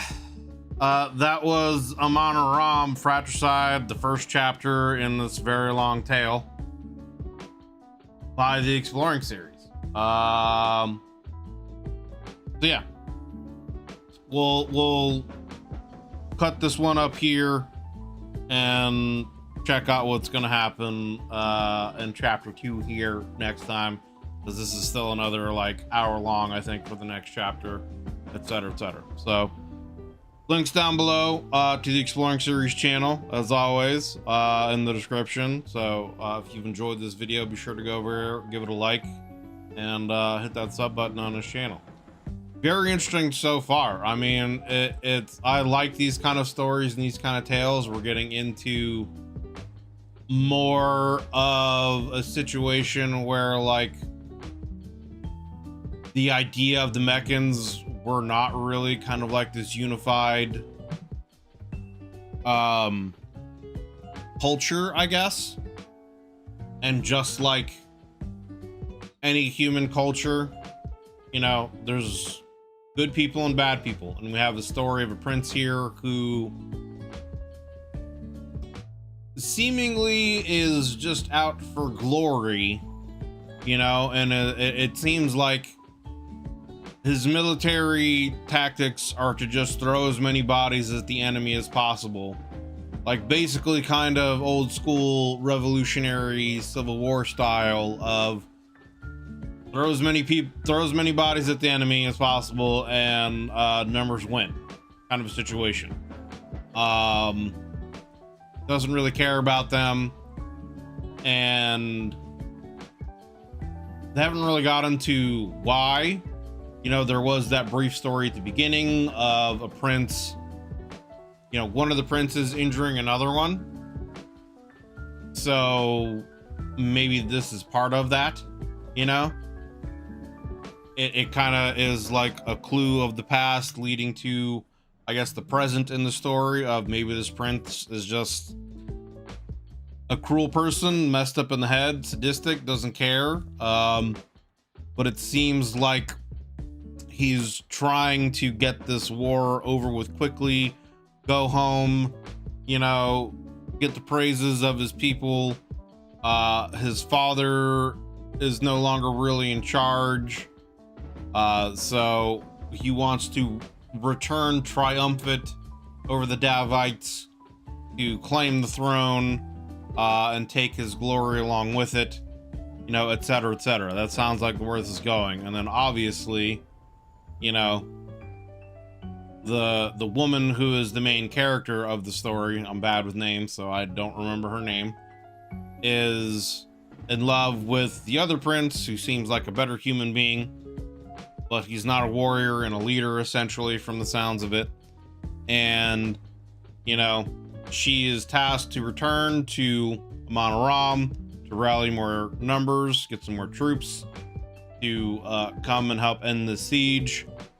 She returns to the front with a decent number of her men who have refused and essentially basically kind of mutinied, and were executed. They did the Roman decimation tactic of one in every, you know, so many people. They put them aside, take them out of the group, and execute them as an example of what happens when you you know, don't follow orders. So yeah, interested to see where this is going. I mean, the title is Fratricide, so I'm assuming that this is going to lead to her creating a plot to kill this prince, obviously, and probably I feel like it's probably going to be a situation where she attempts to do that, fails, and then the younger prince, who is not the warrior, you know, ends up becoming enraged because that is the love of his life, and then he ends up you know, rallying people to his side, and there ends up being maybe some kind of Meccan civil war that goes on between them as they both bid for power. And, you know, I guess we'll see what happens. So but yeah, this was I guess the first chapter in this long tale. So looking forward to seeing where this is going to go for more. Jump into it here with I guess chapter 2 of part 1 of Amon Ram, Fratricide and Amon Ram story, excuse me. So volume's up, let's go. Chapter 2. Ansul stared up at the walls of the palace of Amoni Ram, seat of the Fulad throne, his erstwhile home. It was like a microcosm of the city that surrounded it, roughly circular, central to the city, to the empire, to the world. The walls were stone-hewn in the height of 4 men. Nothing compared to the great walls around the city, of course, but if those did fall, the palace would be protected. But that would never happen, because Amoni Ram would never fall. Sure. Ansul approached the central gate to the palace, the Imperial Guard surrounding him. You know, thinking now, I wonder if, I don't know the author, obviously. I think it's Rounderhouse, right? Is the author of this Red Tape series. I wonder if, like, Amoni and their story of the walls is supposed to kind of be somewhat of an analogy or a play or a nod towards Troy. You know, the city of Troy in the ancient tales was supposed to be this great city with these impenetrable walls that were so high no army had ever been able to get through before. You know, so I wonder if this is kind of a play on that in a certain way with Amoni. Their presence was like a pebble in his shoe, grating and inescapable. The taciturn, gold-masked soldiers answered to his father, nominally, though of course, now that meant very little.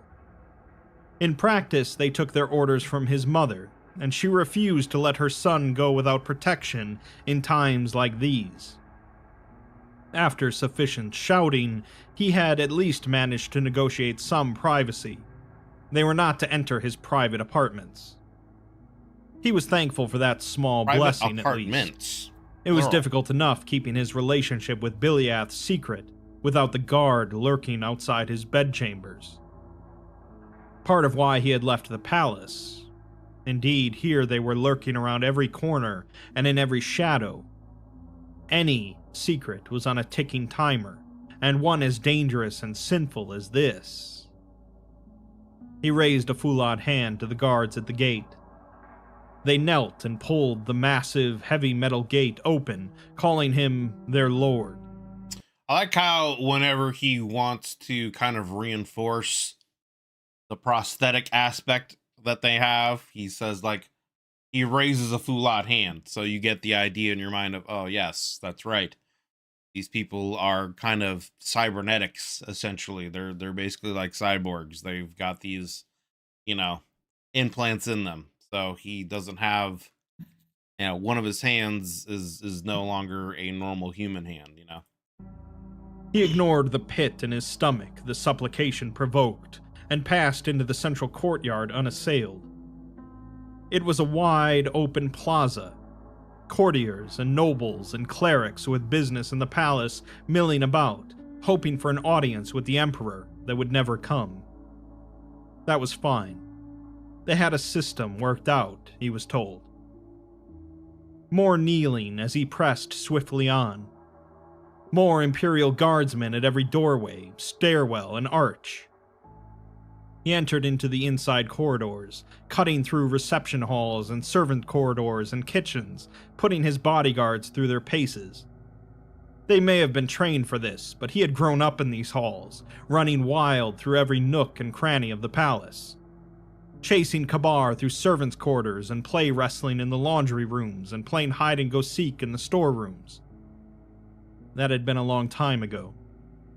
But the memories still came, and with them the deep-rooted knowledge of the palace's layout. He let his muscles carry him to where he needed to go, and then he heard someone calling out to him. He would have ignored it, or offered a kind nod like he did for the 1,000 other voices, but it struck out in its familiarity. He turned and broke into a smile, greeting a man named Larat. He reached forward and embraced the man warmly, pulling him into a hug. After a second, the servant returned it, somewhat hesitantly, stating that he's not sure that this is appropriate. Ansul replies that he finds himself with less and less regard for what's appropriate by the day. He released the young man, brushing the dust off of his shoulders. He was a few years younger than Ansul, simple beige tunic and thick beard making a sharp contrast against his own red-dyed robes and clean-shaven cheeks. A few servants around might have looked on in surprise at a member of the imperial family embracing a servant in the tunnels of the palace, but the imposing presence of the Imperial Guard sent them on their way quickly enough. Larat called after them, shouting that they can see he told them nothing but truth.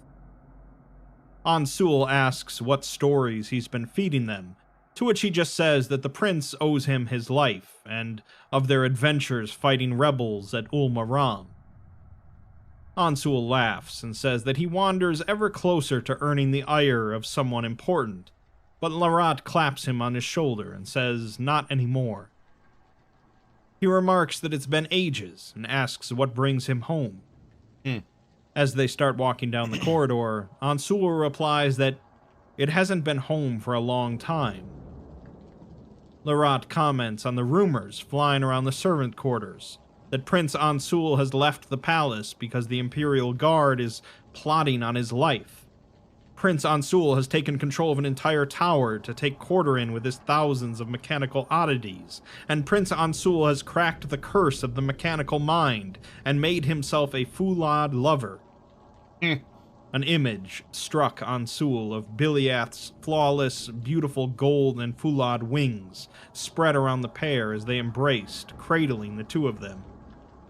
He stamped it down and laughed along with his friend, stating that it's nothing quite so tawdry, just privacy. So it's interesting here that now we're getting kind of more of a picture of the younger prince, and he seems to be, I guess, so far from what they're talking about here, I guess more of a people's kind of person. He interacts with people of lesser standing than him. Considers this person who I guess is, a servant, a friend. Maybe when they were, children, they might have played together, etc. kind of a situation. But it's also interesting that they've kind of also tied a little bit of maybe foreshadowing. We'll see, I guess, where the story goes. That Ansul is also potentially maybe a scientist of sorts, or at least an inventor, and has been potentially, tinkering with other things. Maybe he's the one that comes up with the full-on automata, right? Because when we see Amon Aram in the future, when Blackwood and them discover it, there are like actual automata creatures, a monkey and some other things that are functional and are full-on automated. So maybe he's the one that invents these things and they haven't been, because we haven't really heard about that since they've gone back into stories of the past here. Larat asks what really brings him here, to which Ansul replies that he must see his parents. Larat went quiet before saying that he's sorry about Ansul's father, but the prince tells him not to be, as they all return to Mecane sooner or later. Well, Larat replies that he's not dead yet. Ansul thinks to himself that he might be better off if he was. Larat says that he won't hold him here then, as he has his own duties to attend to as well. He bowed deeply, and then he was gone, disappearing into the maze of shadowy corridors and passages he knew like the back of his hand.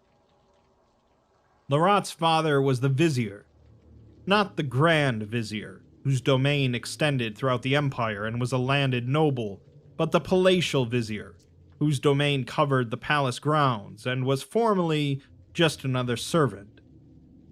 The palace was a living, breathing entity, a constantly shifting web of allegiances and loyalties. Right.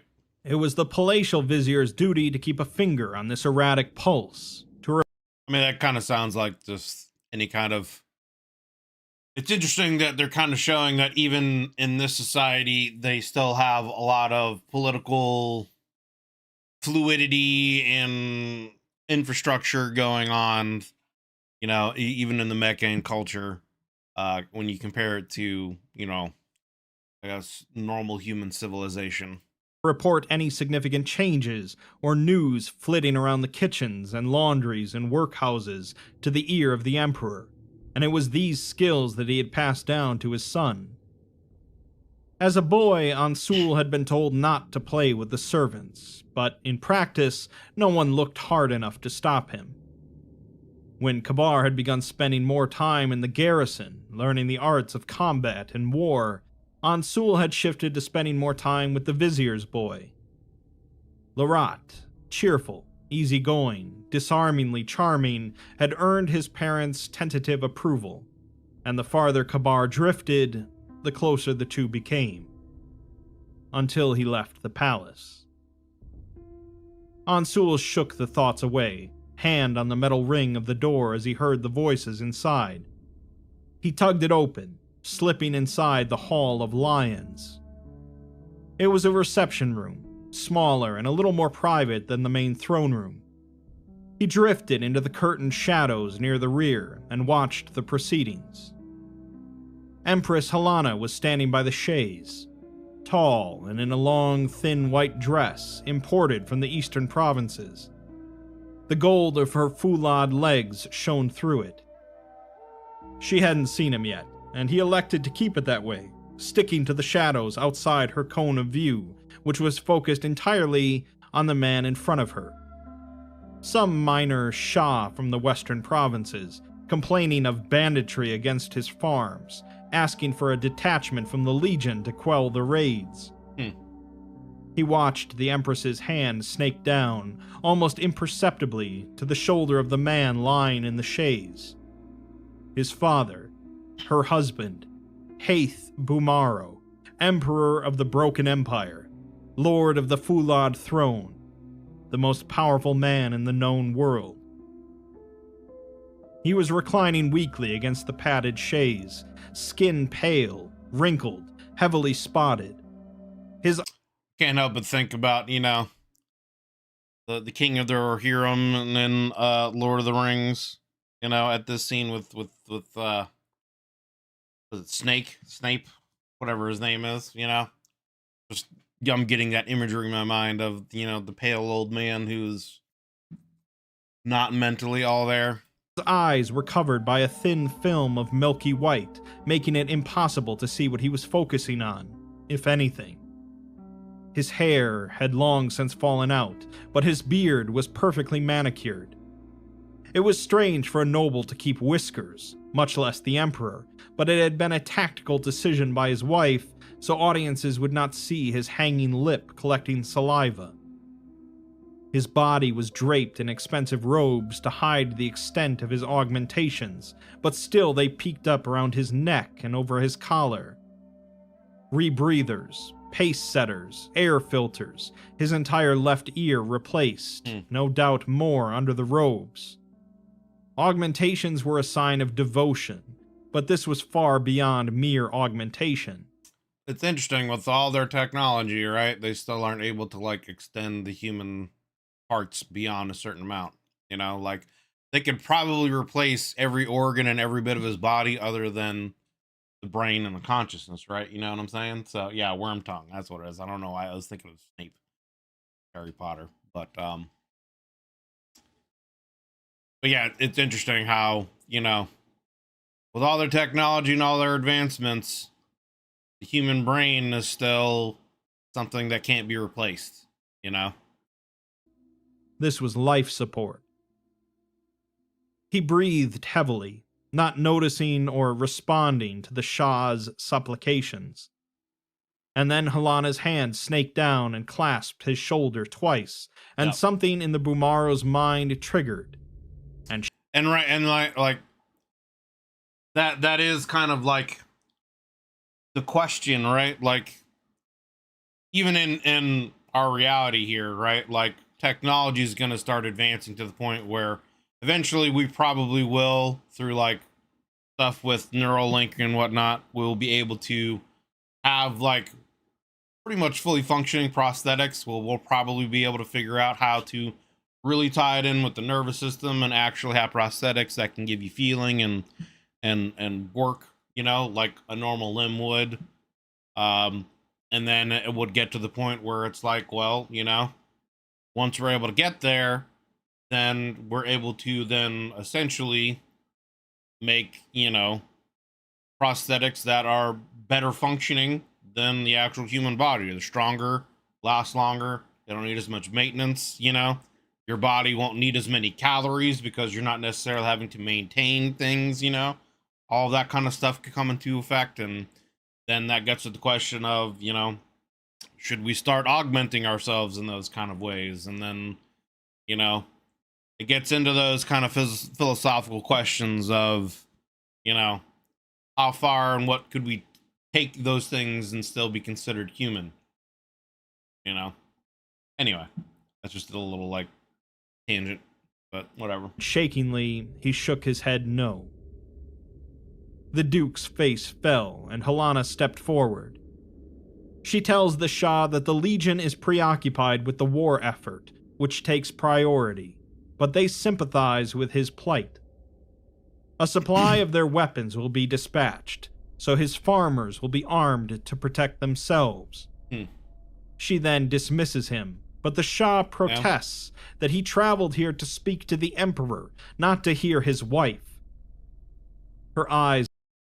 I mean, you might want to be a little careful though, right? You know what I'm saying? Like, it's still the Empress. That's still the Queen. That's, you know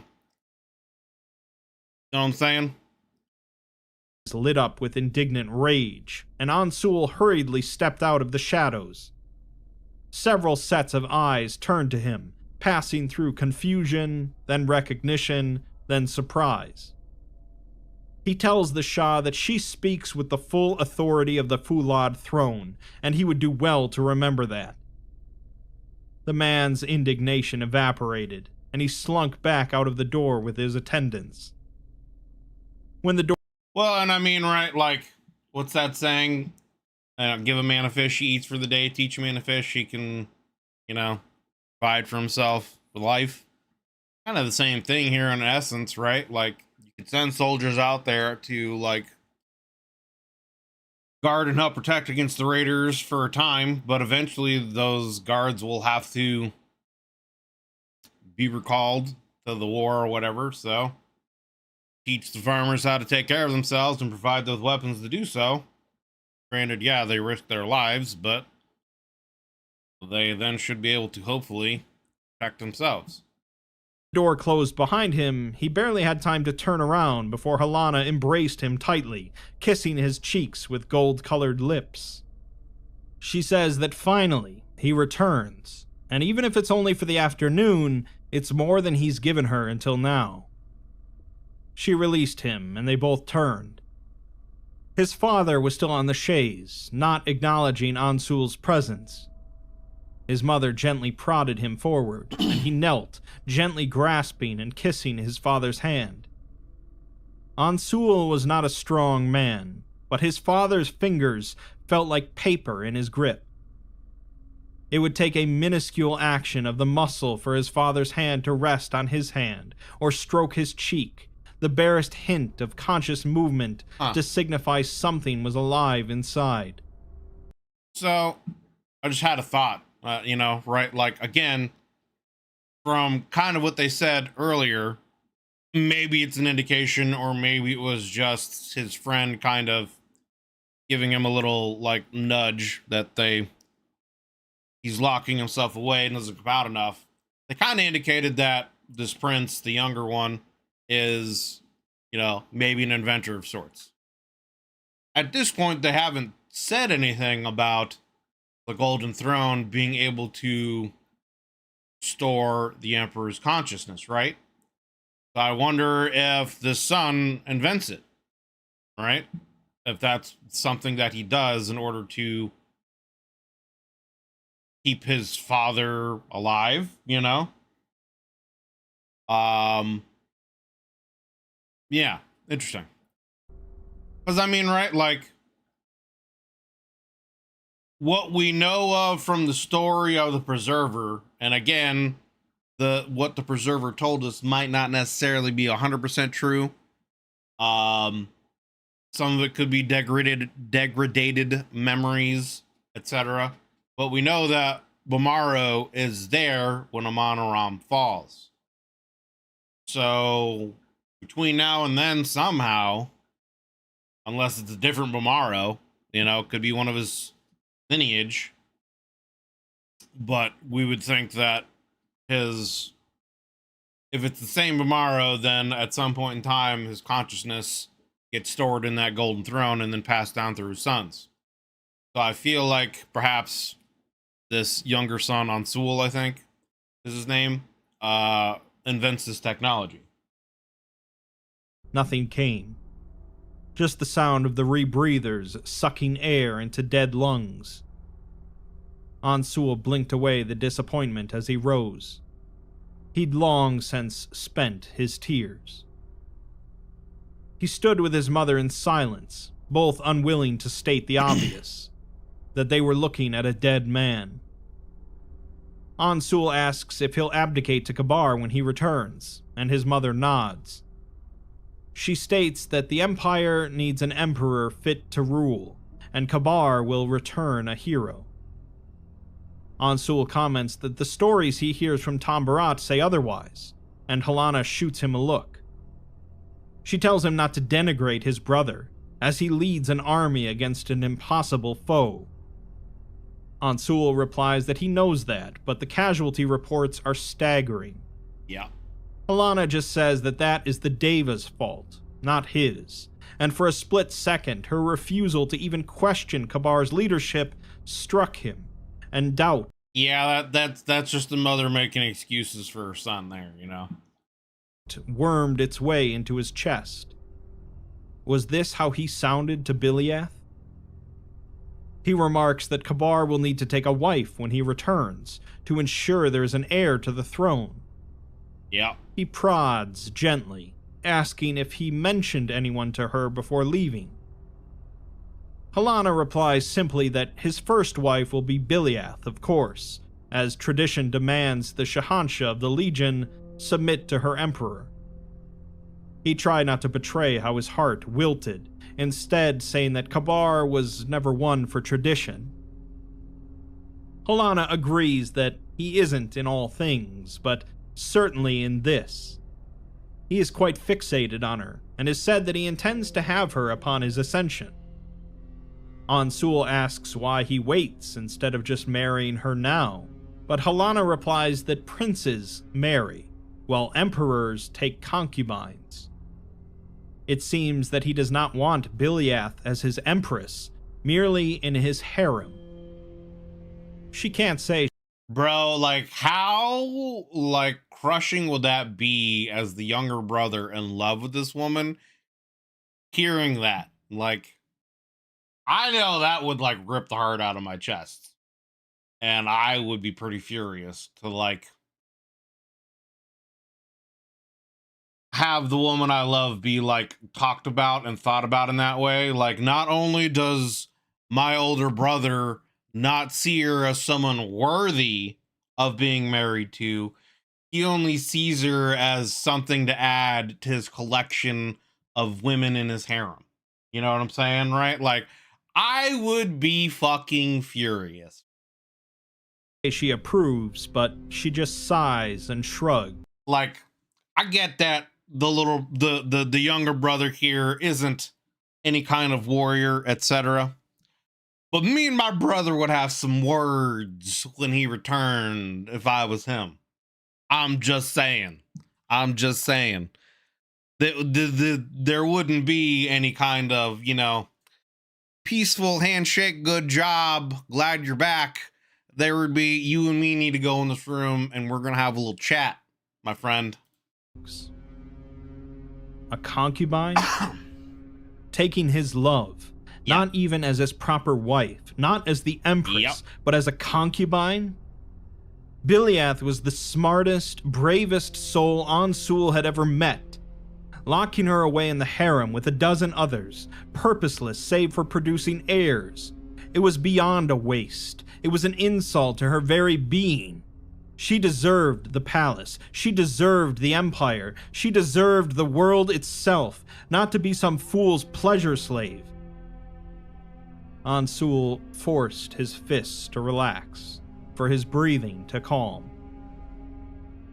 Halana tells him that he ought to find a woman of his own sooner or later. He has a duty to the family, and he cannot wait for the perfect princess to cross his path. He ignores the bile rising in his throat, and instead just replies that he will. The other thing that strikes me here, right? Like, it's already at a point where the emperor, like, is not functioning anymore, right? Like, as the younger brother, granted, this is politicking and scheming and whatnot, but as the younger brother, the older one's away at war.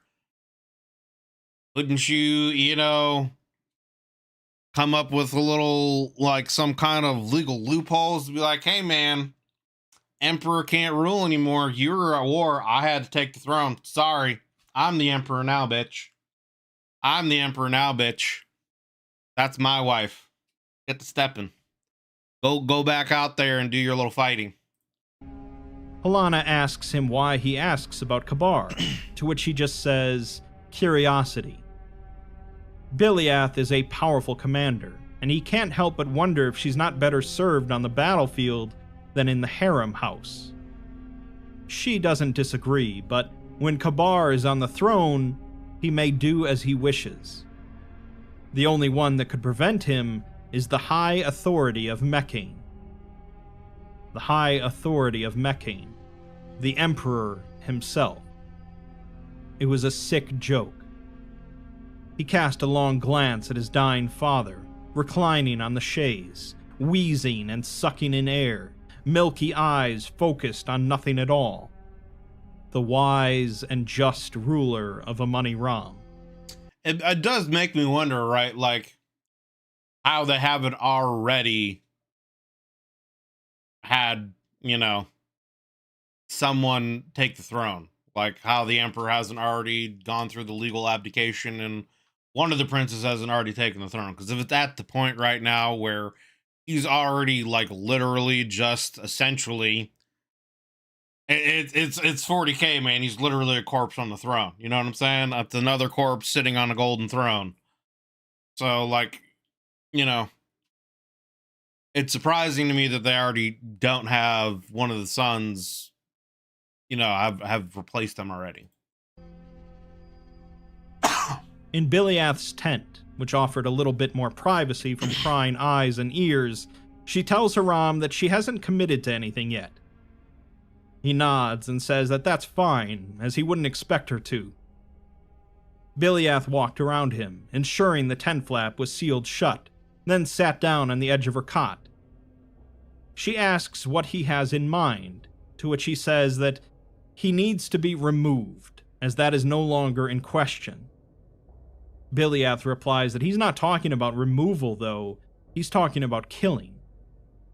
Haram states that that's the only option, but she shakes her head, saying that there must be another way. Her duty is to protect him, vile as he is. Haram is asking her to compromise on that, and to compromise herself. Haram in turn asks if she thinks that this is easy for him, but she says that they occupy different positions. She is not simply another general, as she has a higher calling. They stared daggers at each other for a second, before Haram's voice softened, telling her that her duty isn't to protect him, it's to protect the Empire, and to protect the throne. She replies that that means protecting its heir, but he counters by saying not if him sitting on the throne will bring about its destruction. True. She opened her mouth to say that they couldn't be sure, but thought better of it. She'd seen the vision. Amoni Ram burning. She'd seen the bodies, her men, put to the sword, bodies arranged neatly in as honorable a grave their comrades could get away with arranging them in, skin soaked in oil, burning hot and fast. Kabar on the throne meant the fall of the Empire. She knew it in every pore of her body, in her bones. She asks Haram what it would entail if she did agree, which she doesn't. Haram reached under his breastplate, pulling out a small leather pouch. He undid the string, drawing out its contents. A small, corked vial, no bigger than his thumb, containing a shimmering white liquid. He explains that on his campaign in the east, they managed to encircle a small Deva fort, one with a priestess still inside. They outnumbered the Deva 5-1. Her soldiers surrendered against her orders, and they swept through the fort as fast as they could. He found the priestess in her shelter, with this raised to her lips. He tore it out of her hand and corked it, but not before she managed to suck down a single drop. He swirled the liquid around. It caught the light magnificently. He continues, saying that he's never seen someone in such pain take so long to die. They had her as their prisoner for at least 2 weeks. She bled out of every orifice. Yikes. She vomited up her organs. Thorns escaped her skin. She went blind a few days in, and he was hoping she would go mute. Yikes. All she would do was either moan prayers to her heathen god or beg him for the rest of the vial. Why wouldn't they just kill her, dude? Like, I mean, it's one thing, right? Like, for them to be enemies, but there's still gotta be, like, you know, some humanitarian, like, mercy that's going on here. You can't, if you can't fix her and she can't give you any more information, what purpose is letting her die slowly like that? I guess other than to maybe study the effects of whatever it is that she took, whatever poison concoction she's made. But even then, right? Like, whispered half mad that if she was given the whole thing, I guess it'd kill her instantly, painlessly. Biliath asks if he did. I don't know about painlessly, right? Like, from the sounds of it, it'll probably just make the procedure go quicker, and whatever plant thing virus that's grown in there will probably just like explode out of the body quicker, you know? To which he just passes her the vial, with it almost full to the brim. She asks if they just slip this into his water then, but Haram shakes his head. They'd never get the chance, as the Imperial Guard keep far too close of an eye on his food and drink. And even if they did, suspicion would immediately fall on them, especially after his decimation of her forces. True. She replies that she wouldn't confess, but he says that it doesn't matter. Yeah, it wouldn't matter. He had some run-ins with the Imperial Guard when he was still at the garrison. They have ways of pulling the truth from your lips that don't require your cooperation. She states that she's not going to drag a lower officer into this plot, with even the word having a dirty ring to it. Haram replies that she doesn't have to, as it can't be anyone here. She saw what the Imperial Guard did to her men. They had no hesitation putting 100 men to the sword. If the dog dies here and now and they suspect treachery, it will be open war. So they're probably going to try to find some kind of Davite to like use in this in some way. Like, hey, you know, we're going to let you go. You got to do this, blah, blah, blah. And if you do this, we'll break the siege on your city and retreat, you know, something along those lines. I don't know.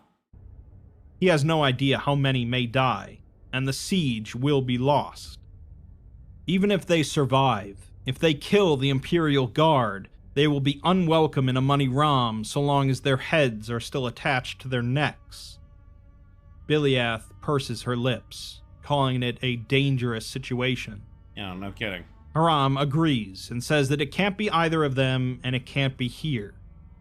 It needs to be after he returns to Amoni Ram for his triumph, and it needs to be someone no one would ever suspect. Someone utterly beyond reproach and suspicion. Someone who can assert control over the Empire in the chaos and serve as a unifying figure with the support of the Legion and the clergy. Biliath cocks her head at him, saying that she hopes he doesn't mean himself. Haram doesn't so much as crack a smile and says no. She asks who then, and he doesn't say anything. The brother. Eyes closed for a moment, steeling himself. She asks again, and he opens his eyes, his gaze falling upon her. He tells her that he still has his spies in Amoni Ram, and he knows about her and Prince Ansul. The bottom fell out of her stomach, and she begins to stutter, but he cuts her off, telling her to afford him the respect of not lying to him at least. He was right, and there was no point denying what he knew. Like a switch, the stuttering stopped, and she took command, like she was born to. Would that even kind of be possible for a mechan to stutter, right? Like, wouldn't you think there would be some kind of, like, mechanism for the speech pattern that would, like, prevent that? You know what I mean? I don't know. That's just where my brain went with that whole situation, but anyway. She asks him how they found out, but he just says that that's not important. He knows that she has the ear of the prince, and he listens to her counsel.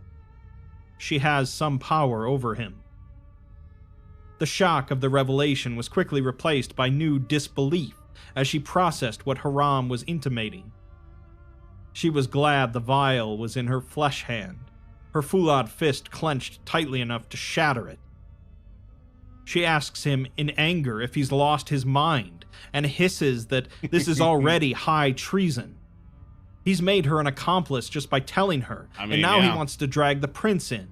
Yeah, I mean, he's literally plotting the death of a prince of the royal family, the heir to the throne, etc. You know, just hearing that is enough for you to arrest them and, you know, throw them in jail to be, you know, I guess technically tried, but more than likely just executed. Haram simply replies that there's no one else, and it has to be Prince Ansul. Biliath counters that he abhors violence and loves his brother. He won't hear a bad word against Kabar, and he wants to try and convince him to descend to fratricide. Haram replies that he wants her to convince him, actually, and she leans back in disbelief. She says that she will not, and that he's gone mad. Haram sets his jaw and asks if that's how it is then. When she says yes, he sighs and says that he didn't want to do this. Her hand quietly snaked to the dagger hanging from her belt, unhooking it from its loop. He tells her to relax, as he's not going to hurt her, but she has to do this.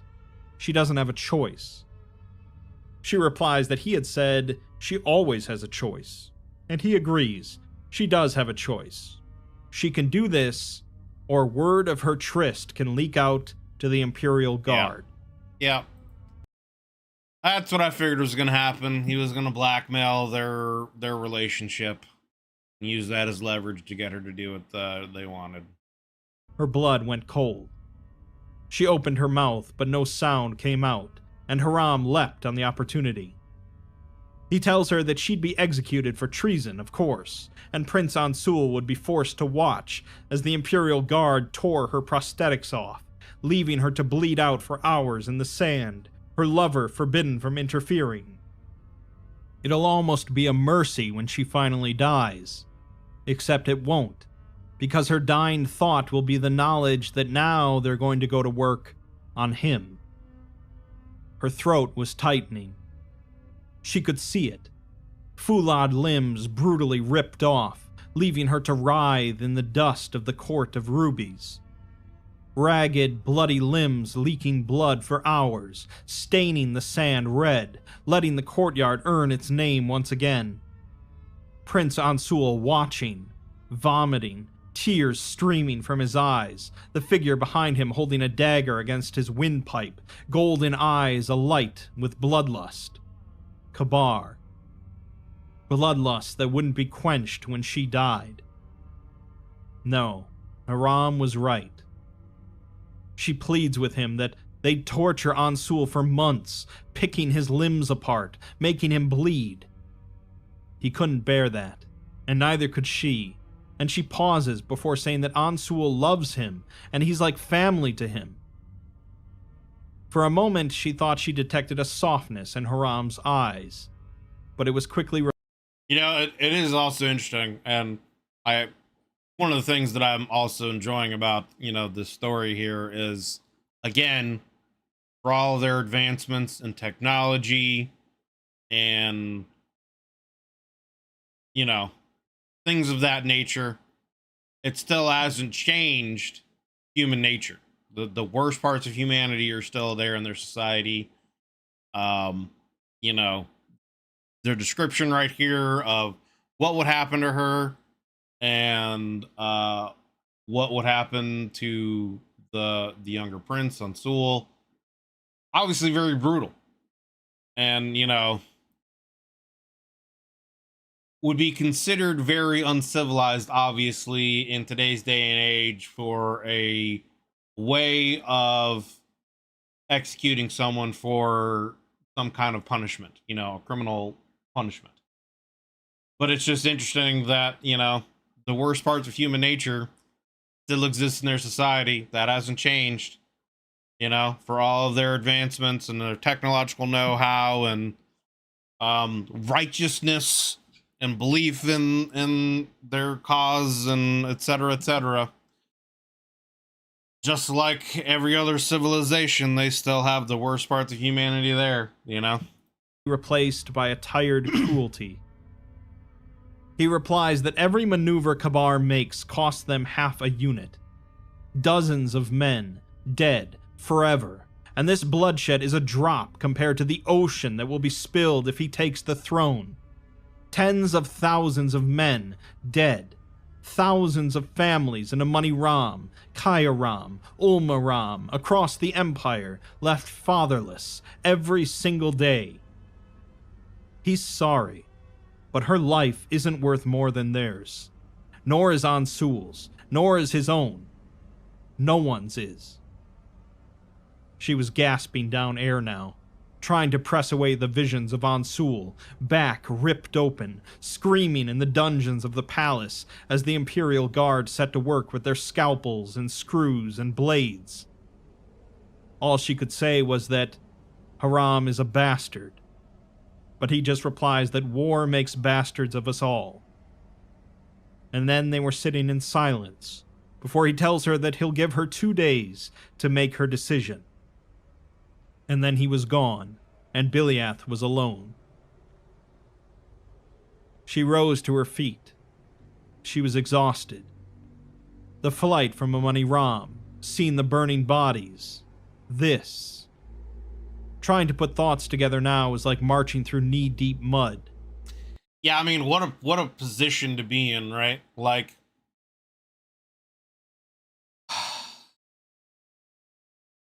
she obviously, I don't know if it's maybe part of potentially, I guess, the technology, implanted in her, I mean, what am I trying to say? Like, obviously she has loyalty to the Emperor and the Amon throne and the bloodline, and the prince is next in line. So she's trying to reconcile the loyalty of that to what's happening around her. And part of me makes me wonder, right, is if some of that is embedded in her through the technology, because obviously the Emperor, we've seen, has the command of the voice that can compel those with the mechanical implants and whatnot to do whatever he wants them to do, essentially. So I wonder if some of this is influence of that, right? Or reluctance to want to go through with this, due to just loyalty of that. Because, I mean, if you think about it, right, like, I mean, it definitely seems like the bad stuff that's going on with this prince is far outweighing any kind of need to keep yourself loyal to him, right? It could very well just be also a situation where she doesn't want to get involved in this stuff because she doesn't want it to somehow lead back to her relationship with the younger prince and getting him involved and potentially him getting, hurt or executed. That could very well be part of this as well. But yeah, I'm just wondering if some of this technological stuff, the implants, is influencing this, because it seems like overall it would be, I'm not going to say it's like an easy decision, right? You know what I mean? any kind of conspiracy of this nature in this kind of situation, obviously you're dealing in life and death stakes. Either you are going to accomplish your goal and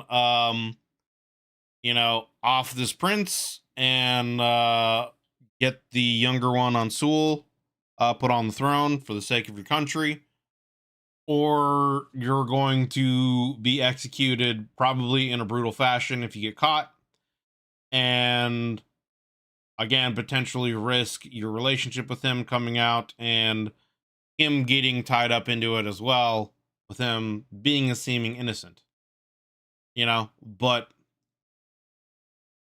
it just seems like it's a situation where the bad stuff the prince is doing, and if you've had a vision, right, that I'm trying to remember from the previous video if it was just like a dream or if it was an actual vision that was given to her from Meccan of, the downfall of Amon Ram at, this prince's hands.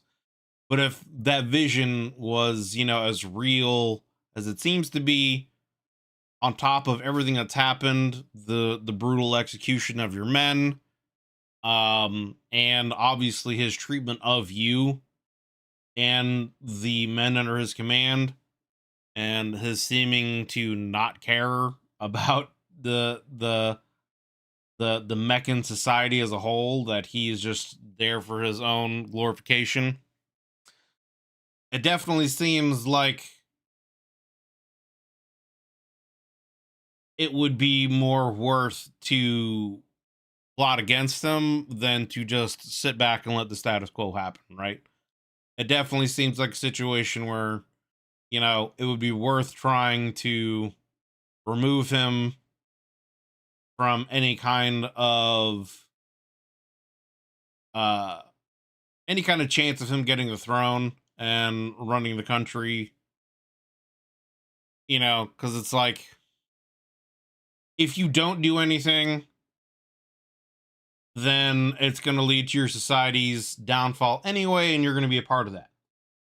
So you might as well take the risk. And, if it turns out you get captured and tortured to death, well, you were probably going to die anyway in some kind of brutal war fashion anyway. So, like, what's being tortured to death compared to dying for a lost cause, kind of a situation, you know what I mean? I guess that's where I'm going, right? It's like, on the one hand, you have a chance of removing this prince and, doing something good for your society and civilization, and potentially keeping it thriving and alive and ruled by someone deserving, versus, potentially being caught and killed, where you've already had a vision of your society's downfall anyway. So if you don't do anything, it's going to lead there anyway. You know what I'm saying?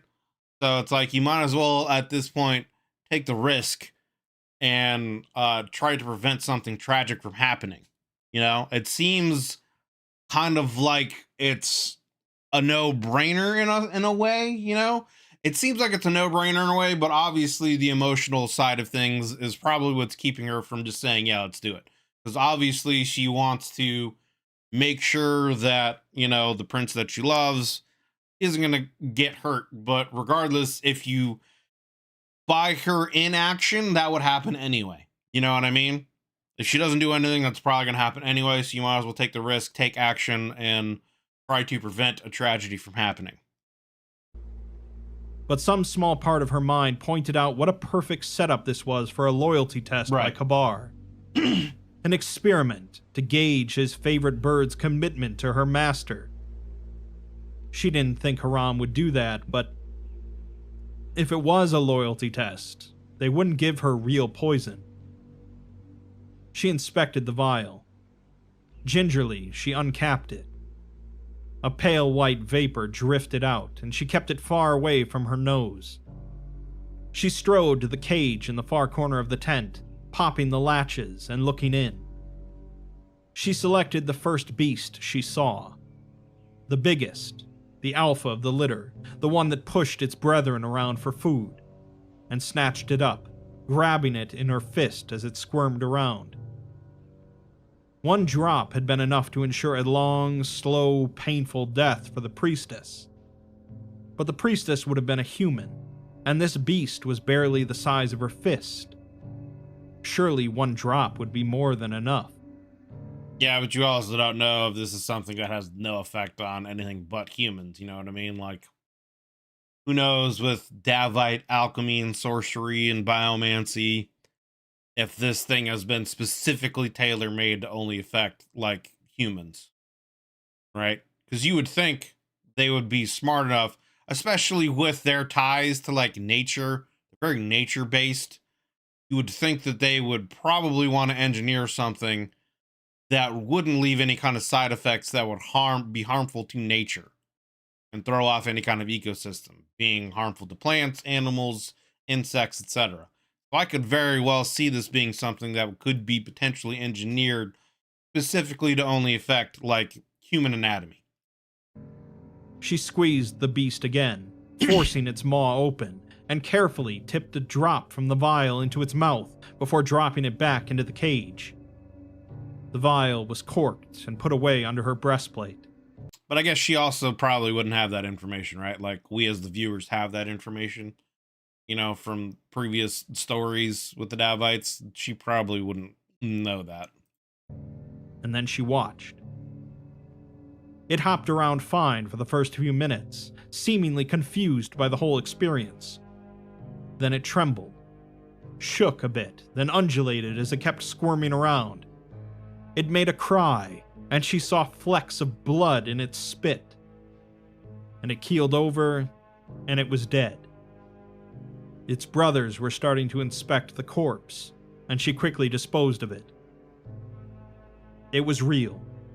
This was no loyalty test. She stumbled to her cot and fell into it. In the half moment before sleep took her, she thought she heard a scream sound out far across the camp. But then she was gone. Ansul squinted at the machine in front of him. Yeah. It was one of hundreds of little machines scattered around the apartment.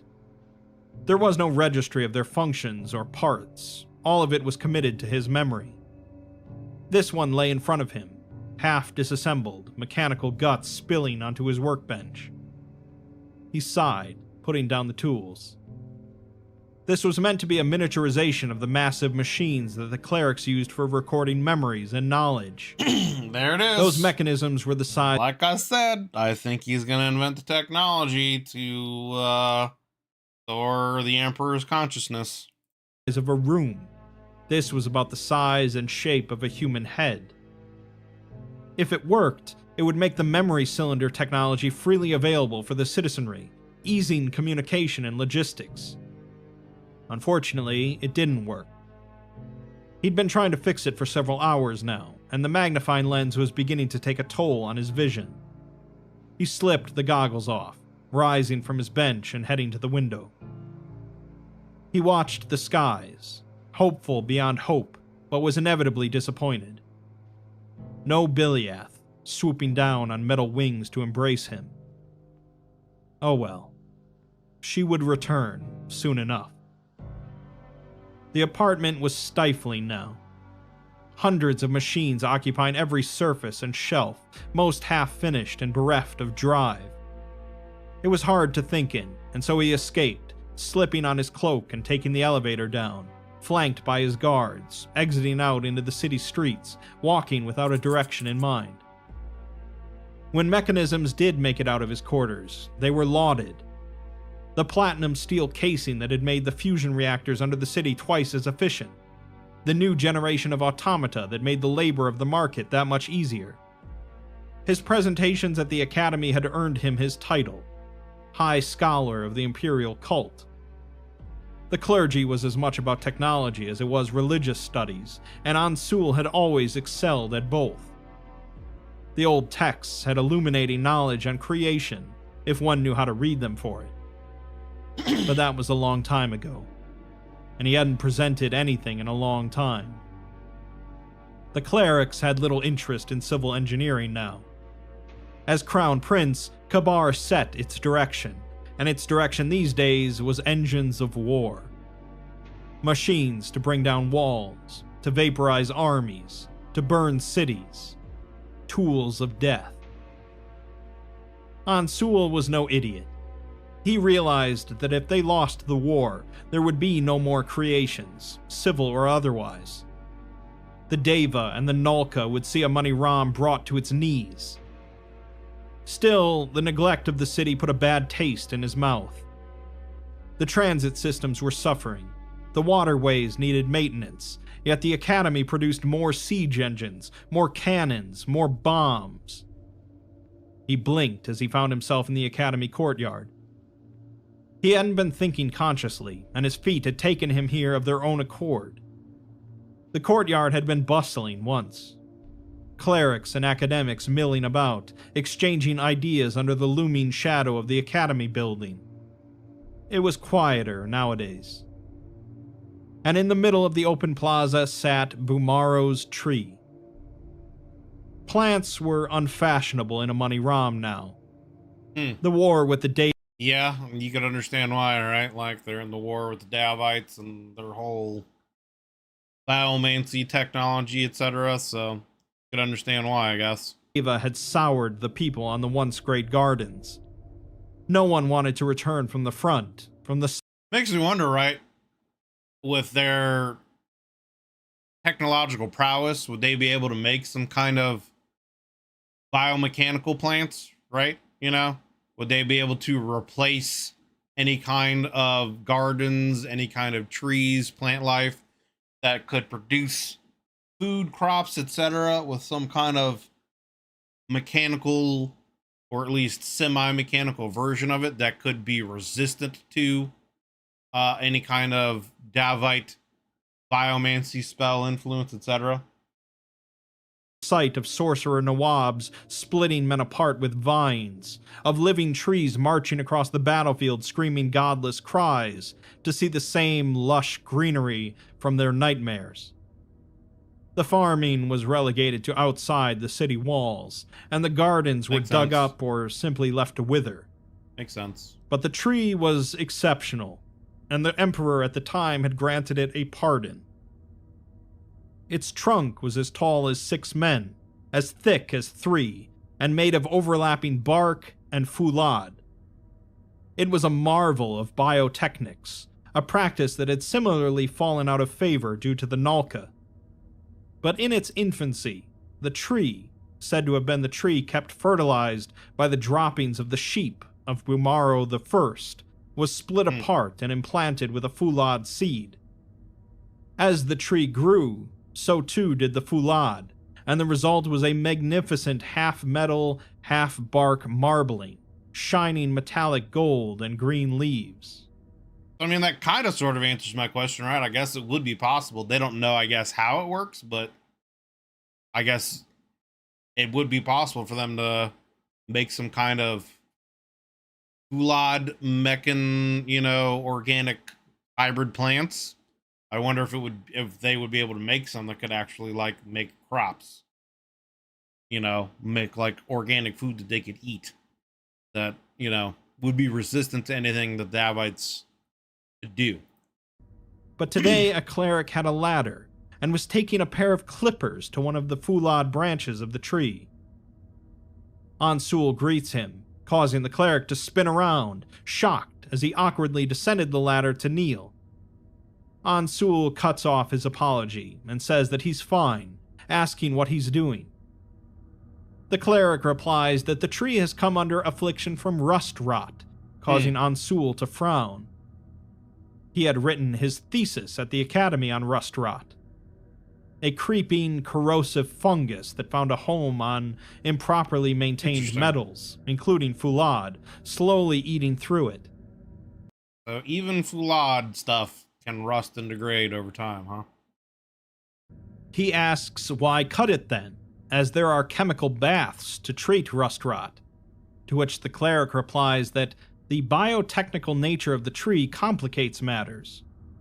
The chemical baths would risk poisoning the organic half of the tree, killing it, but the rust rot threatens the Fulad half if they allow it to spread.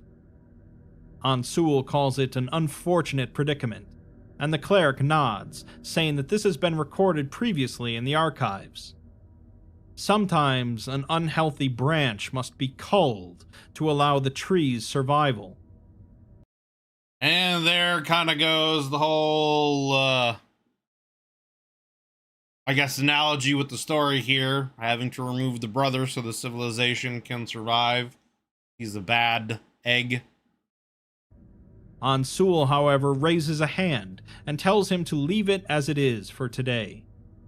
Rust rot is known to eat itself alive sometimes, disappearing as quickly as it comes, and he'd hate to damage the tree if they don't have to. The cleric hesitates, but agrees, before bowing his head and returning to the ladder to pack up his tools. Ansul stared at the tree and frowned. Biliath strode through the camp, acutely aware of the eyes on her. Hundreds of soldiers, huddled by their fires, staring at her as she stepped around their clustered tents and over those sleeping in the mud. It was raining again, a slight drizzle. Not enough to extinguish the fires, but enough to lend a wet, tired air to everything. The eyes were piercing, burning. She was used to this. Soldiers looking to her for leadership, for guidance, for commands. She was their shepherd, and they depended on her judgment as much as she depended on their loyalty. And in this entire campaign, both had always given what they had and gotten what they needed. Until now. Now the eyes carried with them a new, unfamiliar, uncomfortable feeling. Betrayal. Disappointment. She didn't know how to deal with that, and so she pushed it away, not lowering her eyes, even as the soldier leading her ducked into the large tent. The scent of stale blood hit her, as familiar now as it had been in the infirmary in Amoni Ram. Cots lined up against the wall, bodies placed in them. Most dead, some still on their way. The results of a disastrous distance attack by the Deva against a weakened flank of the camp. Usually, they were far enough away to miss, or to be shot down by the artillerymen before they came close. Usually. Maybe 30 men lay there, moaning prayers in their last breaths. She stepped past their cots, inspecting them. One man with his face charred into blackened flesh, mouth and nose drooping as though liquefied. One man whose limbs had been constricted by vines, turning the flesh below them a sickening shade of purple, the flesh dying. One man who had been the unlucky victim of an explosion, the entire left side of his body blown off. His corpse lay in the cot, more at peace than any of his comrades. Another, and another, and another, a tableau of vomit-inducing scenes. Biliath wasn't affected by gore much. Not anymore. But something in her chest twisted on inspecting them. She walked between the bodies of the dead and the dying, whispering prayers and last rites and closing open eyes. She wasn't a cleric. Not really. But it was better than nothing. Then she heard a thump and turned. One man laying on a cot in the far corner of the tent, bleeding from his eyes, fist raised to his chest. Thump, thump. A salute. He was saluting her. Another man close to him echoed the salute, and another. And then those in the tent that were still alive and had the use of their arms were pounding their chests and saluting her, their general, their leader, the one who would do anything to protect them. So yeah, this is more for men that have been injured now, and obviously they're showing their loyalty to her. And this is probably going to be another thing that's going to persuade her more towards going after the prince. Watching more of her men being killed senselessly. Her vision blurred, and a dull buzzing filled her ears as she moved, legs carrying her mechanically out of the rear of the tent and into the rain. She leaned over and vomited. When she came around the tent, the eyes fell on her again. Hundreds of soldiers, crouching, huddled around fires, staring at their commander, waiting for an answer. There was no avoiding it. She owed it to them, this and so much more. She tells them that she wasn't there, and she's sorry. She wasn't there, and she should have been. Her gaze washed around the endless crowd of men, the army she was in charge of. Young men with hopeful faces, older men with weary faces, rain washing over them all. It would be trivial for them to desert, to slip away during the chaos of a charge and make their way to the steppe or the west or any of the other lower cities, to abandon their comrades, to abandon her. And yet here they were, unflinchingly ready to lay down their lives for her. Hiram was right. These were thousands of men, thousands of lives, thousands of families. They'd put her and the Empire above their wives, their lovers, their children. She owed them the same. Her grip tightened on the pommel of her sword. She states, "For the living and the dead, never again," and raises a fist, pounding it against her breastplate. Thump, thump. Thump, thump, the echo of 1,000 salutes, echoing out across the camp, through the valley. At the gravesite of her fallen men, Hiram approaches Biliath, saying that he thought he might find her here. The rain had come, extinguishing the fires, turning the soft dirt to red-streaked mud. She didn't have to wonder where the red came from. She answers that it's a good reminder of what lies in their future. Traitors to the Empire. Traitors to Amoni Ram. Hiram cuts her off with a simple no, the sharpness of which catches her off guard. He tells her that they're doing this for the Empire. Yeah, I was gonna say, right? Like, are you really a traitor if you're doing it for the betterment of your civilizations? That's where things get a little tricky, right? Like, you know, if you do nothing and your inaction leads to the downfall of your civilization, or if you remove essentially a cancer from your civilization in order to allow it to thrive more in the future, are you really a traitor? You know, that's where things get tricky in these situations. Depends on your point of view, right? Like, obviously, the prince that they're trying to get rid of would see them as traitors, but other people would disagree. They would see them as heroes and saviors. And for Amoni Ram. Every life he's taken, every drop he's spilled, it's been for the Fulad throne. This is no different.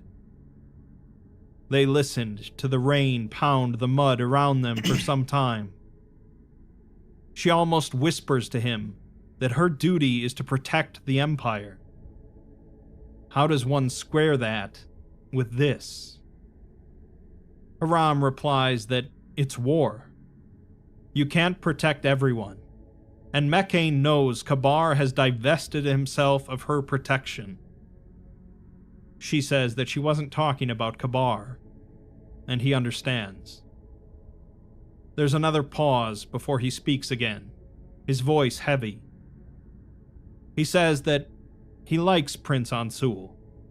He's a good boy, soft-spoken and gentle. She nods without lifting her eyes from the corpses, and she agrees. He couldn't muster a hand against a scorpion if it bit him, and that's why she loves him. Hiram says that a gentle ruler is a luxury, one they don't have in wartime. She can't protect him from the world forever. His hands are going to get bloody sooner or later, and it's better if it's someone else's blood than his own. They lapsed into silence again. The bodies were disappearing now, sinking in the mire, the mud swallowing them. For the living and the dead. Biliath then says that she'll do it. Haram asks if she's sure, to which she replies that she doesn't think she has a choice. There's plenty of story left at this point, but things are not well in the Mechanite civilization. Between an alien emperor and his two sons who couldn't be more different, things are certainly going to come to a head soon enough. Yep. As for who lives, who dies, and who ends up ruling the Empire, we'll have to find out in part 2. Indeed. Indeed. All right.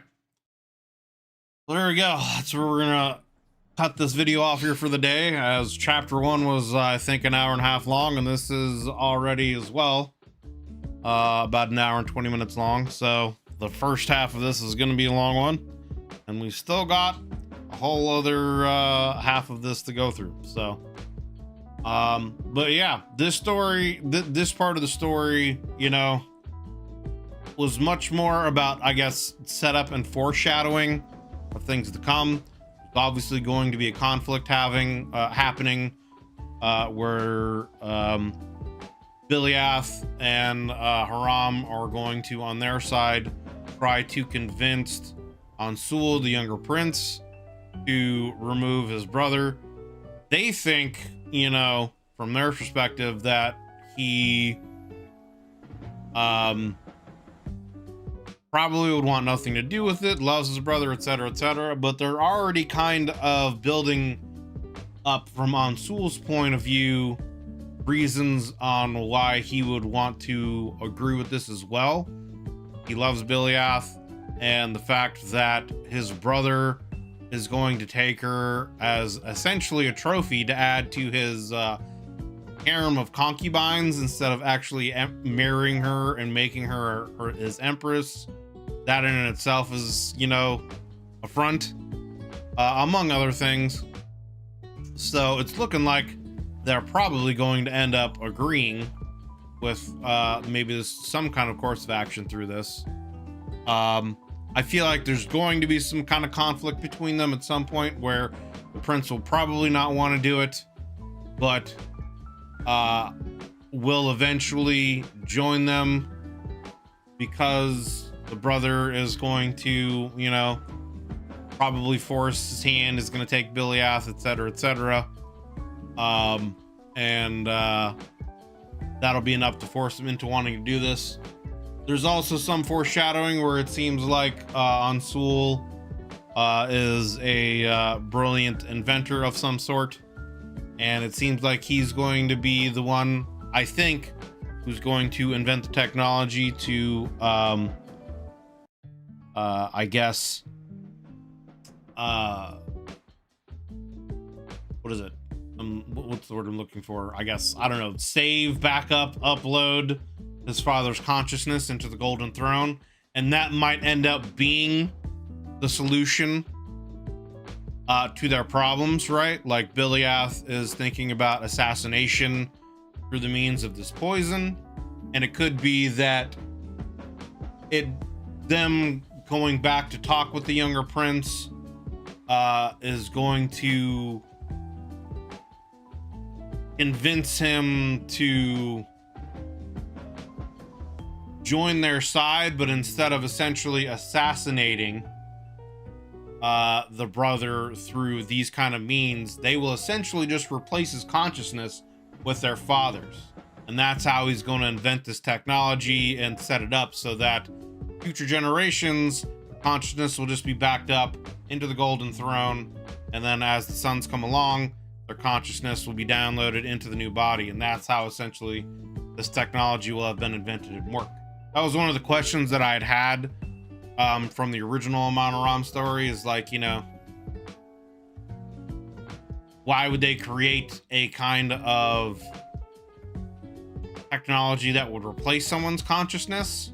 And maybe this is the reason why the brother does it, as a means of essentially killing his brother without killing his brother. You know, his brother is there in body, but, you know, the mind is actually first emperor. And so that's how they'll go about resolving the situation. That's where I feel like the story is going to go moving on. So there's still another half to this. I'm looking forward to getting into it. Let's jump into tonight's episode of Dragon Ball Z with the start of part 2 of Fratricide and Amoni Ram story. As soon as my monitor will turn on and work. There it is. Let's go. Fratricide, an Amoni Ram story, part 2. Part 2. In the first part of this story, we were introduced to Biliath, a general for the Mechanite Empire who served Kabar, prince and heir to the Fulad throne. Meanwhile, Biliath was in love with Kabar's brother, Ansul, a forbidden romance that would surely get them both tortured and executed as traitors if they were ever discovered. Kabar was directing a siege against a fortified Deva city, but was proved. Yeah. When they said the name, I was like, Billie Eilish. Yeah, that's the way to remember. Her name's Billie Eilish. Great. Proving to be immensely barbaric and callous in his leadership, with unrest growing among the soldiers and his generals. One of the generals, Haram, believed that the only real solution was to have Kabar killed. But to do so, he needs to have the cooperation of Biliath, and more importantly, Kabar's own brother. With that, let's pick up where we left off. Chapter 3. Ansul was walking through the markets that morning, another attempt to escape the confines of the apartment, to try and jolt some new inspiration into him with the memory recording machine. He passed by a group of street children, noticing them staring with quiet reverence at his augmentations. They were young, too young to have any augmentations themselves. But even if they did, he was fairly sure they would have still stared. His prosthetics were striking even from a distance. He stopped. That's actually kind of an interesting little tidbit there, right? Like,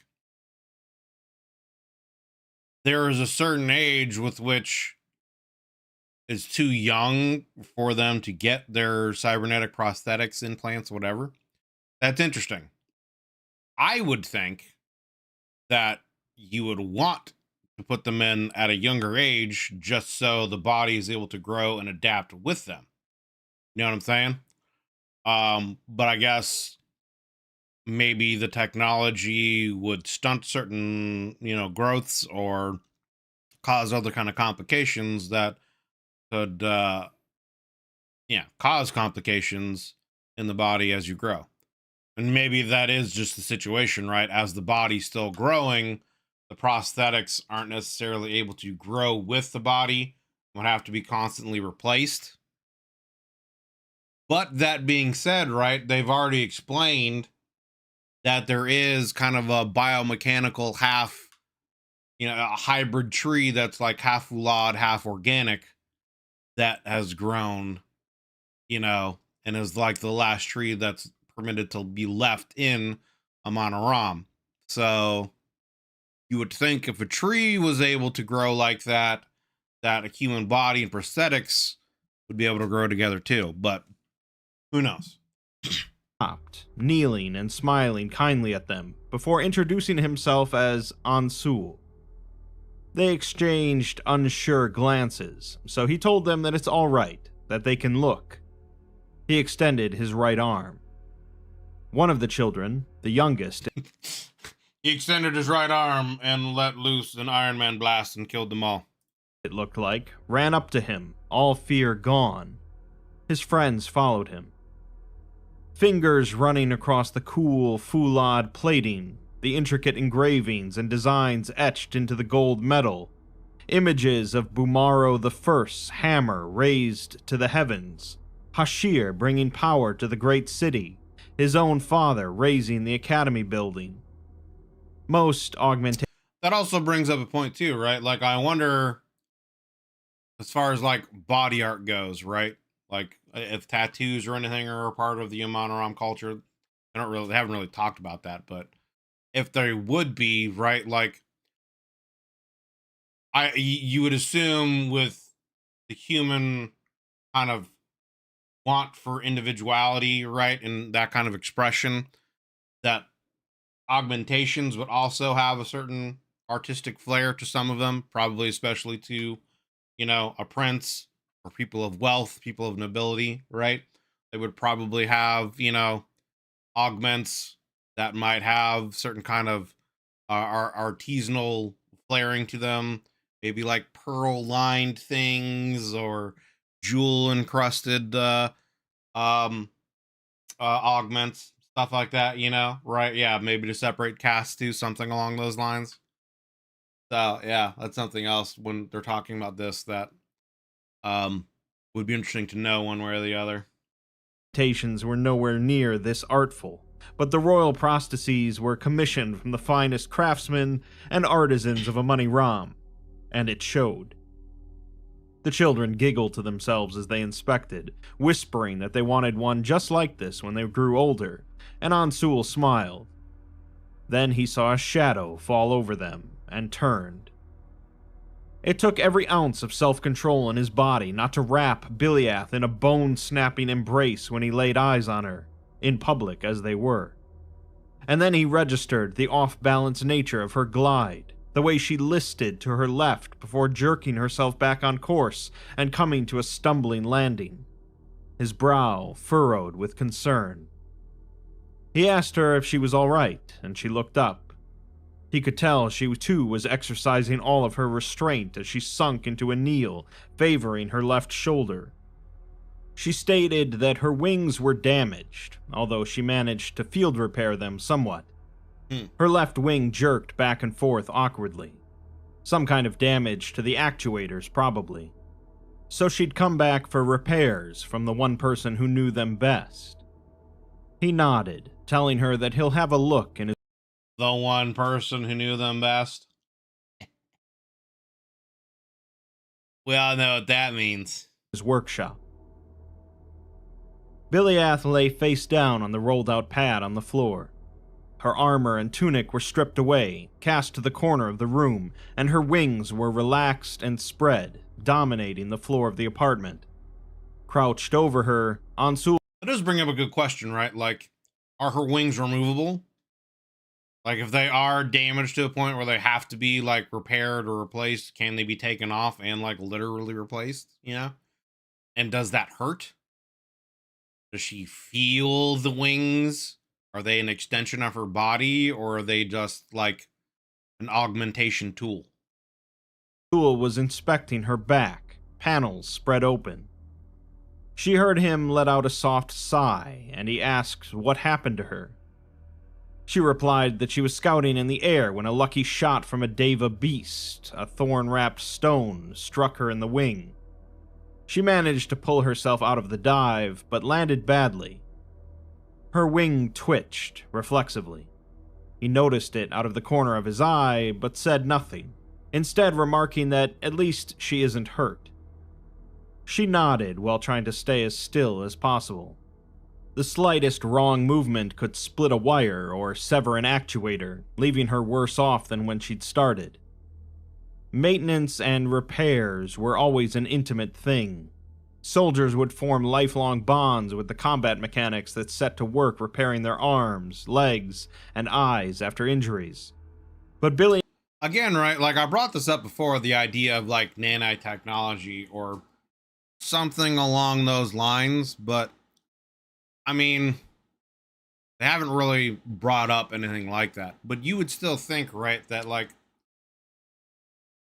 the human body obviously isn't as strong as like steel or whatever, the Sulad alloy would be, but it can at least repair itself to an extent, right? Like if you get your hand cut off, it's not going to grow back and have to be replaced. So you would think with their augmentations, like granted, she's got wings. That's not like a normal part of a human body. You know what I'm saying? Like that's something extra that they've added to give her extra human abilities. But when you're talking about like an arm prosthetic or something like that, like you would think if you're gonna remove an arm and replace it with something, you would want it to be able to like repair itself in certain situations if it got damaged. Now, maybe it's a situation where, again, like, it can repair itself up to a certain extent, and then once the damage reaches a certain bit, like a normal human, like, you get a bone break, you got to get a cast on. Something similar like that, where if it gets damaged to a certain point, that, yeah, you have to, like, take it off, replace it, get some extra repairs. But you would think, though, that a kind of technology like this, and especially with how advanced they are, again, cold fusion, that they would have the ability for these prosthetics to be able to repair themselves much more efficiently. Like, you would think it would be much more efficient than having to take it off and get replaced. You know what I'm saying? I don't know. That's just where my mind goes. Who knows, you know, what they would really be capable of.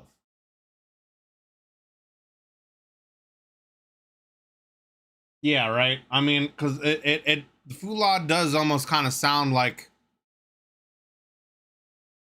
almost like a semi-organic metal or something. It kind of reminds me of like the T-1000 from Terminator 2, right? That kind of idea of like a metal that is strong but can be molded into whatever form they want for whatever use they want, because it literally can be used for anything.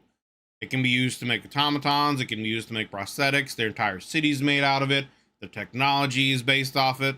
They have cold fusion generators that are built around the use of Fulad. So I mean, like, it seems like an pretty incredible alloy that has a lot of use, you know?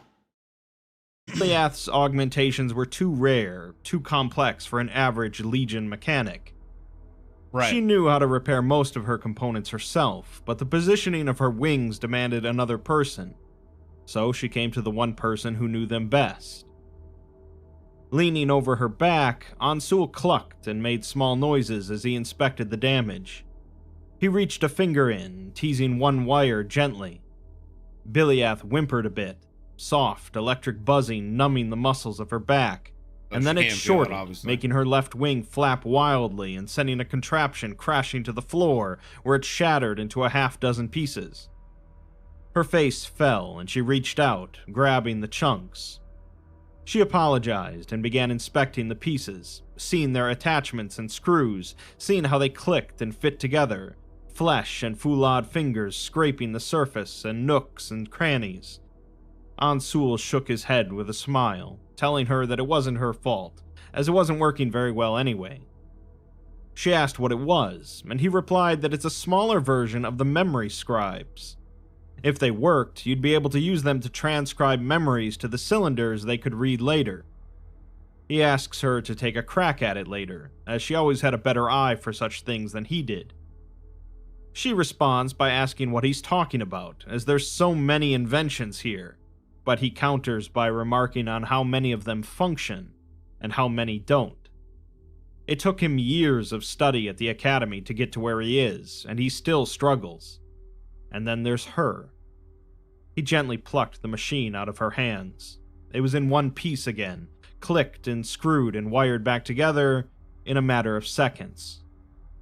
Beliath replies that she was just fiddling with it, and Ansul says that he knows, as she has an instinct for technology that can't be taught. She would have made a fine addition. So she's a Skywalker. She can just, you know, fix anything. To the academy. She uses the Force and just knows. She says in another life, maybe, with both of them ignoring the fact that Haith had long since barred women from being members of the academy. Beliath grunted as another shock ran through her muscles, and she asked how bad it was.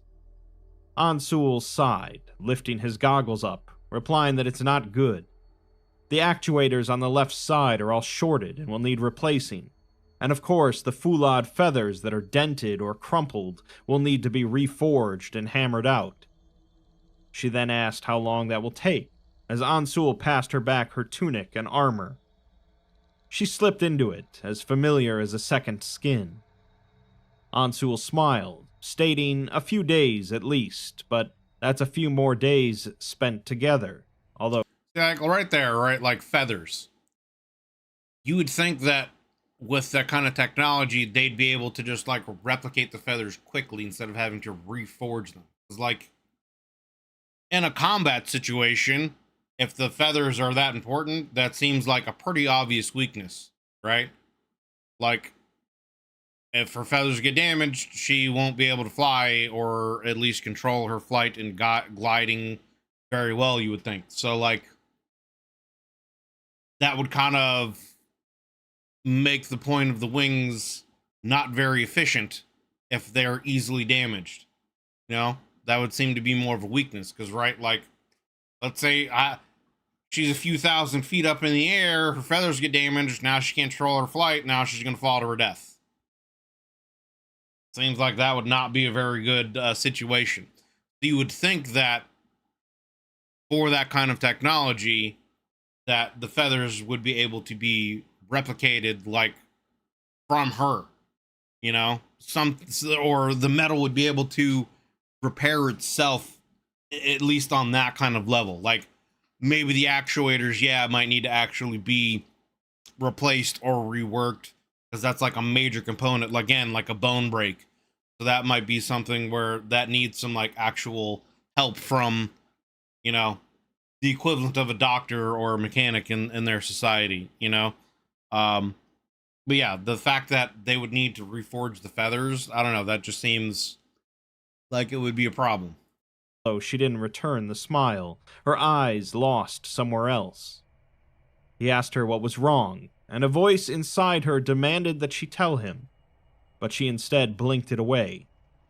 She smiled back at him and answered nothing. They wasted the rest of the day cavorting around Amoni Ram. Biliath's wings were too damaged for aerial maneuvers and long flights, but they were still intact enough to glide out of the apartment window, even carrying another person's weight.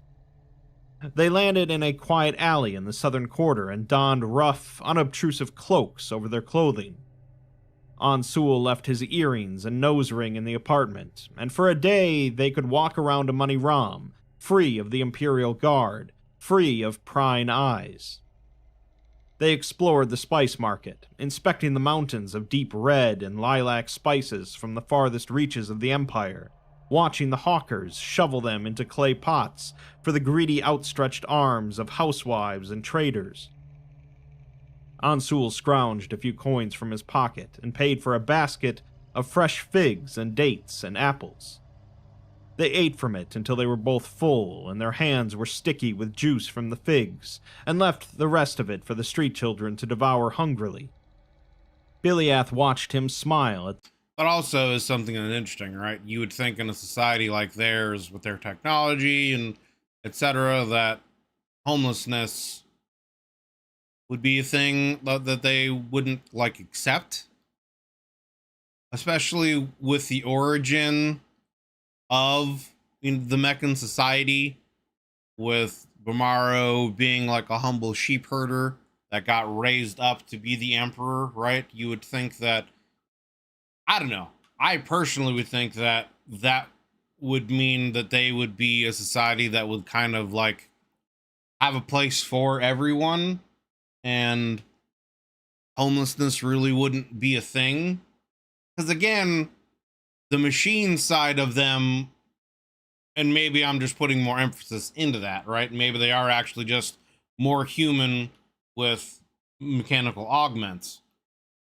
But you would think, like, coming from the machine side of things, that it wouldn't be efficient to have, like, people that are homeless. They don't, people that wouldn't have a place in their society would be an inefficient thing. You would need to find something for them to do to benefit for society.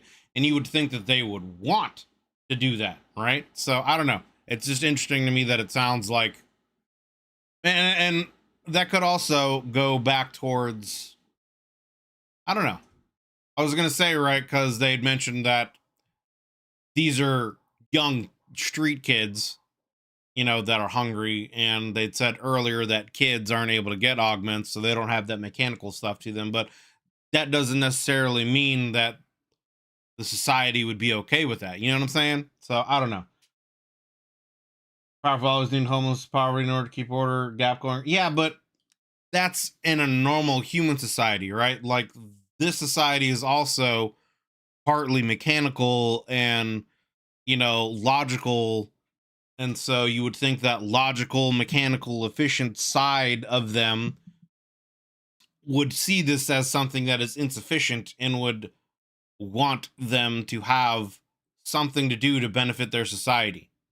You know what I'm saying? Like, I don't know. That's just what my thinking would be. The children encouragingly. He said to her that this is the greatest. But I mean, yeah, it could just be, again, as I said in the previous video, right? Like, for all of their advances in technology, they're still human, and the worst parts of humanity still show up in their society. City of the grandest empire. No child should have to go hungry. His gaze fell on the soldiers patrolling through the market behind the scene. And I mean, that could also just, I don't know, man. See, like, I'm going back and forth, kind of conflicted with things, right? Like, it could also just be that a situation where, just like any society, right? Like, they can only produce so much food and only feed so many mouths. So then, right, like, there's gonna be, chances where there's certain seasons, certain years where they just aren't able to produce enough crops, not able to produce enough food. Some people are gonna go hungry, things like that. But at the same time, again, right, with their advancements in technology and things like that, you would think that they could create all kinds of crazy hydroponic, grow facilities, and they wouldn't need to rely on just traditional agricultural, farming. Granted, the whole thing with the Davites has like really made them restrict any kind of plant growth in the city, so they could do that outside of the city and other things. Or again, they could experiment with, hybrid foulade organic plants that could grow crops but be resistant to the Davite influence, something along those lines.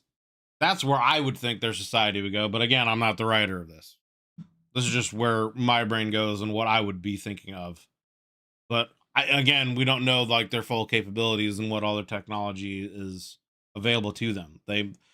Their technology and it's also like their way of thinking, right? Like their way of thinking might not lead them to want to emphasize or develop technology in those kind of means to create a better agricultural system so they don't have those issues, right? Like it could also just be something as simple as that's just, they just don't put that kind of emphasis on that kind of development, on that part of society, because they sound, from what we see of the story, they sound much more militaristic than the other factions so far. They sound like the most militaristic out of them, and that they use their technology to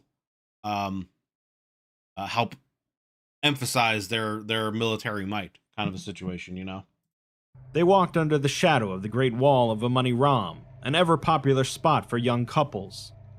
Most much younger than them, but a man and a woman on a romantic walk was hardly a thing of note, and so they walked until the heat became too much and they took a seat against the cool stone of the wall, hands intertwined. They passed through a tea shop, taking sips from small cups with tea so strong it made Biliath gag and Ansul laugh. Nice. They drifted to a hashish den, the degenerate establishments which had always existed, but had only now begun to proliferate, returning soldiers looking for something to numb the pain, and the palace looking for new sources of taxation. Smoke-filled rooms with cushions and low tables and the bubbling of pipes, strangers leaning into each other's shoulders. Ansul partook a bit, laughing with the party of strangers he had sat down with, and Biliath over his shoulder keeping an eye on him. And the whole day, whenever Ansul shot a passing glance at his quiet love when she didn't realize he was looking, he saw a darkened shadow hanging across her face. She broke the silence later that evening, when they were both lying in bed together, exhausted, sheets wrapped around their bare legs, panting from the exertion slowly fading to normal breathing. She tells him that she lied to him earlier about how she hurt herself, but he replies simply that he knows, as her wing twitches when she lies. She asks why he didn't say anything, to which he says that he thought she'd tell him when she was ready.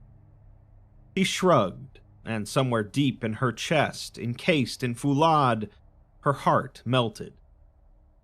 She explains that it wasn't a battle. She was flying back to the siege after visiting him, and then suddenly there was smoke in her nose and in the air, and she couldn't breathe, and she went crashing down to earth, landing hard on her wing and shoulder. He asks if she thought he'd think less of her for an accident, but she says that it wasn't that. She went quiet for a second, before saying that she landed in a mass grave. Hundreds of her men's bodies doused in oils, burning, flesh charring and crisping. Her voice caught at the end, and his stomach turned. He tells her that he's sorry she had to see that, as the Deva are inhuman beasts. Ain't the Deva, brother. Biliath sat up next to him, piercing eyes staring at him, as she told him that it wasn't the Deva, it was his brother. His blood ran cold as she continued. He ordered her units into a charge through a flooding river, which was pointless suicide, but he still gave the order. They said they wouldn't go without their commander, without her, so he set the Imperial Guard on them, put them to the sword, made them kneel, and then he gave the decimation order. There was a sinking feeling in his stomach, and he asked what that is. She explained that it's a field punishment for mutinous troops. Every unit selects one man amongst themselves and kills him, slits his throat like a dog. And then he had them stripped of their augmentations and their bodies burned. He wanted them marked as traitors to the Empire, because they wouldn't kill themselves without her to lead them into the fire. Ansul is incredulous, but she cuts him off, telling him that Kabar admitted it to her. He didn't give a damn, it was nothing to him. He ordered the deaths of 200 of her men as easily as Ansul purchased that basket of dates. An exchange, blood for obedience. Ansul was up now, staring at the wall silently.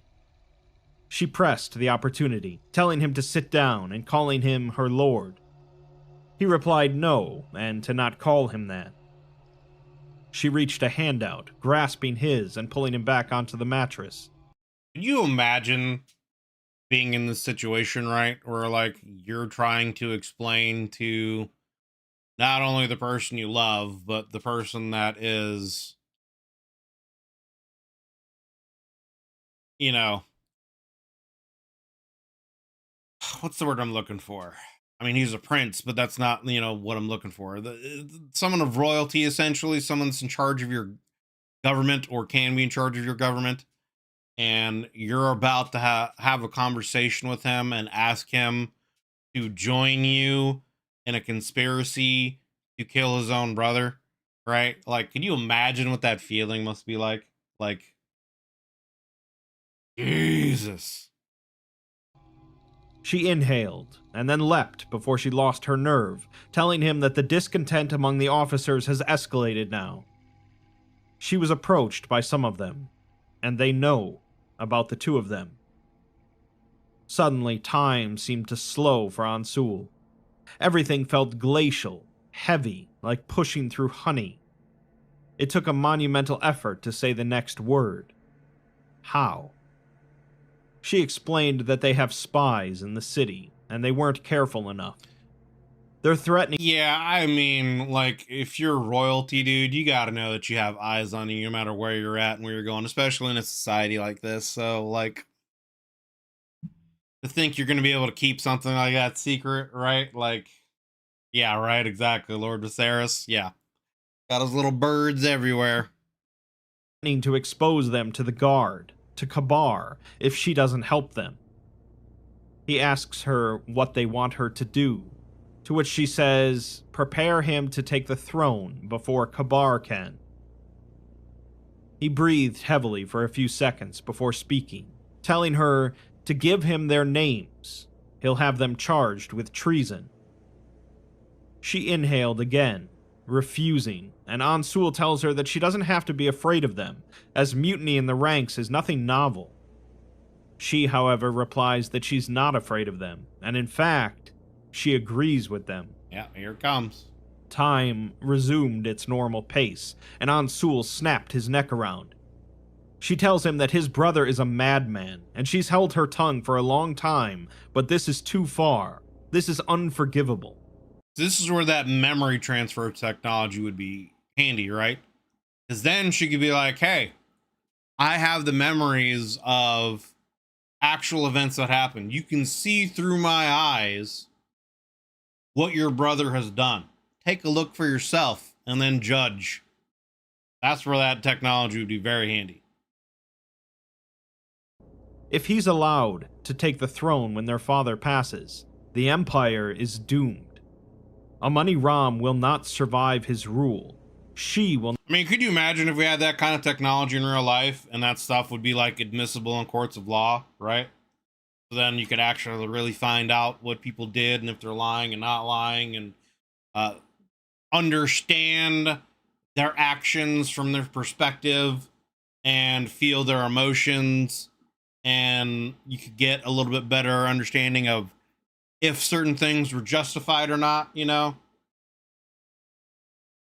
It would change a lot. Will not survive his rule, and Ansul may not either. Ansul responded, his voice steadily rising, telling her that this is sedition, and he won't allow it. He demands that she give him the names of these generals, but she hissed at him, sudden fire in her voice, telling him that he's not in a position to demand anything from her. The two glared at each other across the bed, and Technically, he kind of is. He is the prince. She'd never seen him enraged before. He asks what happens then. She protects her co-conspirators while they make plans to kill his brother in the street, but she replies that there doesn't need to be blood. Kabar doesn't have to die, although she thinks to herself that he certainly deserves to. This gives Ansul pause, and he tells her to explain, pinching the bridge of his nose and turning to the wall. She tells him that she doesn't know the full details, but they say that it will not involve death unless Ansul makes it so. Yeah. She was glad he was turned away, so he couldn't see her wing twitch. They just want him prepared to assume the Fulad throne on a moment's notice. Kind of fucked up that she's trying to manipulate him this way too. I don't know, man. This is starting to get a little hairy. Little. See. Sure, the Empire is never without an emperor. In spite of the situation, he scoffed, saying that it might as well be. She continued, insisting that that was part of the problem. Kabar was somewhat restrained when their father was still around, but with him gone, Kabar has no one left to control him. She wasn't wrong, as he hadn't been like this 10 years ago. He was still hot-headed and aggressive, but that was just how he was. He'd never progressed to anything truly awful. Nothing like this. Ansul counters that he doesn't want the throne. He's not a ruler. He never wanted to be, and never pretended to be. Biliath tells him to look at. Yeah, but I mean, history has taught us that a lot of times those are the best leaders, right? The ones that actually don't want the power and they don't want the throne end up being the ones that usually deserve it. And the ones that covet it obviously don't. Look at her, and reluctantly he dragged his gaze up to meet hers. She asks him if he thinks, in his heart of hearts, that Amoni Ram will survive the reign of terror Kabar will bring. His throat tightened as a flood of memories rushed through his head. Kabar brusquely telling off their mother for her counsel, insisting that he was the Shahal, not her. Kabar shoving one of the visiting Shahs to the ground over a perceived slight to his honor. Kabar at his father's side, overseen the mass beheadings of the rebels from Ul-Maram. He was silent for a moment. He finally responds, telling her to please leave, causing her heart to sink. She tries to argue, but he repeats it, saying that he needs to think right now. She slipped off the mattress, gathering her things. That's a tough situation to be in if you're her then, right? Because it's like, is he going to betray me now? Is he going to turn me in? Is he really going to think about things and maybe come around to it? What's going to happen here? Because this is either make or break it for her and her co-conspirators. Either, you know, she's going to get turned in and going to have to drop the names or be tortured to death kind of a situation, and he's gonna be complicit in it, you know, her lover Ansul, or he's gonna side with her and yeah, make him a co-conspirator. Then she stood, turning to him. She tells him that she will not do anything without him at her side. If he can match her gaze and tell her that he believes the Empire will survive Kabar on the throne, she will put an end to this right now. If they tell the guard and the two of them have to flee this city, she will do it at his side. She is his. She stood, waiting for an answer, until he nodded. He tells her that he is hers, and she has his silence, but he just needs to be alone. Biliath slipped into the garrison, offering a token salute to the surprised night guards manning the gate. They hurriedly let her through, and she passed through the plaza, now bereft of soldiers in formation or drilling. Just a wide-open, empty space. The main garrison building had a few chambers in the rear for generals temporarily without accommodation, which, she supposed, included her tonight. Malene unlocked the door with a heavy brass key, eyes still bleary, and he remarks that they weren't expecting her. She replies that she thought she would have other arrangements tonight, but he just says that it's no trouble, and she should get some rest, as it looks like she could use it. She nodded, thanked him, slipped inside, and locked the door behind her. It was a simple, clean chamber. A soft bed, a desk, a wash basin, and a window looking out over the plaza. Sterile, military, without any character or personality, warmth, or homeliness. She dropped her things in the corner, stripped off her armor, and fell into the bed. The room felt awfully cold.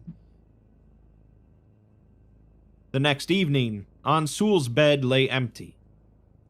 The prince strode briskly through the streets, rubbing his golden eyes and tightening his robe. It was the small hours of the night, before the sun had risen, and the only people in the streets were the Nighthawks, drinking their tea and admiring the hashish-fueled illusion of the Prince of Amoni Ram being led through the city by a servant. Larat explained apologetically to the prince that he wouldn't have woken him if he hadn't had to, referring to him as his lord. Ansul didn't even have the brain power to tell him off for the honorific, and simply groaned in response. His contingent of the Imperial Guard flanked the pair, and their formation moved briskly through the streets in the direction of the palace. Night in Amoni Ram was a beautiful thing. At sunrise, the dying rays would set the towers alight in gold, and that sheen would fade for the next hour as the city drifted into darkness. Yeah, I bet if like the city is made of that, you know, gold foulade alloy, that during dawn and during dusk, the sun rays reflecting off of that and bouncing around the city would probably be quite the sight. And then the power conduits would be flipped, and the high posts at each corner would buzz to life, casting a glimmering yellow-white light over the streets. The merchants would activate their own small lights for the customers who came in late. Most people would wander to their homes. Amoni Ram was never truly empty, but in these hours, it was the closest it would ever come to being unoccupied. No massive crowds, just people. Ansul flashed his face to the palace guard, who let his party in. They moved across the courtyard, slipping into the interior maze of the palace. Ansul asked Larat where she is, to which he replied, the throne room. The guard have sealed the room, but a small crowd of courtiers is forming outside. Ansul sighed, stating that they ought to take the servants' corridors.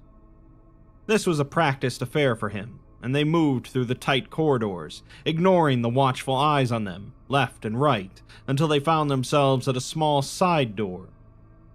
Ansul turned to his friend and his guards, telling them to stay here. They nodded, and he slipped inside alone.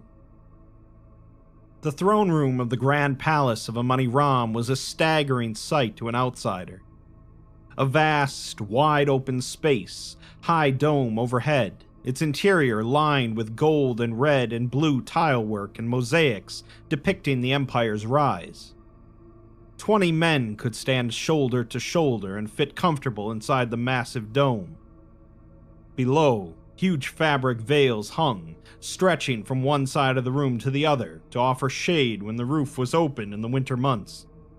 The floor was intricately made with overlapping and interlocking tiles of ceramic and steel in a knotted, infinitely complex pattern, and Ansul's feet clicked across them as he approached the Fulad throne, and his mother lounging in it. He greeted her, and she finally noticed him, eyes glazed over. She slurred the words in her return greeting, and Ansul quietly noted the empty bottle sitting next to the throne. He asked her what she was doing, in as gentle a tone as he could muster, and she giggled, curling up in the embrace of the throne. It didn't dwarf her as much as he expected it to. She replied that she was taking her place, before saying that she never wanted this. She waved a hand vaguely across the throne room, and explained that his father took the throne early, barely a boy, so she was barely a girl. She must have been 15 when they wedded. Ansul frowned, as he didn't know that, and he ran some numbers in his head. She would have been 30 when she had him, and he asks why she waited. She snorted in response and said there was no waiting, not by choice. A pit began to form in Ansul's stomach as she continued. She was a girl, not a woman. She had barely lived. She had no idea who she was. Why would she want to throw away her life to be the caged bird in a faraway palace? Is she gonna say that Ansul isn't actually the Emperor's son? He's a bastard of someone else? Is that what's gonna happen here? No, it wasn't fun. Not at first. She wouldn't have it, but his father is his father. Stubborn. She trailed off into silence before speaking again. She's doing her best, stating that impersonation, he sure. wanted her and decided he would have her. Ansul replies that he thought she and him loved each other, but she shrugs, stating that men love the idea of them, of having them. Children don't need to know about the troubles of their parents. Ansul and Kabar didn't need to know about the beatings and the threats. The pit grew larger in his stomach, and he asks about the beatings. She explains that she spent a year in Ulma Ram's dungeons, making her into his perfect wife, with chains and razors. She raised her left hand, showing her middle finger of Fulad, and she states that not all augmentations show devotion. It sounds like the Emperor and the oldest Prince Kabar have quite a sadistic and or psychotic side to them. Interesting then that the father, I guess, is a better ruler. I mean, maybe it's just a situation where we haven't really heard any bad things, or that the people around them may have covered up for some of the bad decisions, or maybe who knows? Who knows the circumstances and events? Because right now we've only really heard that Kabar is just a shitty prince who doesn't really care about anyone else but himself. And this is the first we're starting to hear that the Emperor and him may have similarities. Yeah, who knows? Who knows? Maybe an event happened that changed him. Maybe having Ansul changed him. Who knows? Ansul begins to stutter about what he thought, but she interrupts him, asking if he thought his father was a good man. Or maybe this is just her drunk ramblings. Who knows? Who knows? I mean, I don't know. You would think, right, that like, why would someone make up a story like this? You know? I mean, she has, a prosthetic finger, and she's saying that, not all prosthetic implants are due to devotion. Some are necessary because of the things that she went through, right? But yeah, doesn't necessarily sound like this is some kind of front that she's putting on. It sounds more like a situation where the emperor might finally be dead. She's gotten drunk because that's just how she's emotionally dealing with it. And now she's venting for all the bad things that have happened. And she's no longer like having to put up that front of being the good queen, you know?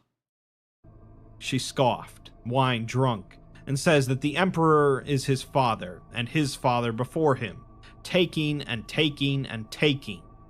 They like to possess, like to have. They like their empires vast and women quiet. Haith, Kabar, Ansul.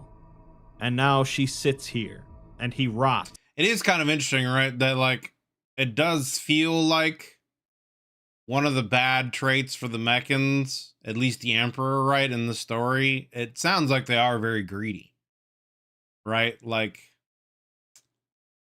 and to me, it almost seems like they might be the ones who really started. I could see the Meccans being the ones that started the conflict between these factions, right?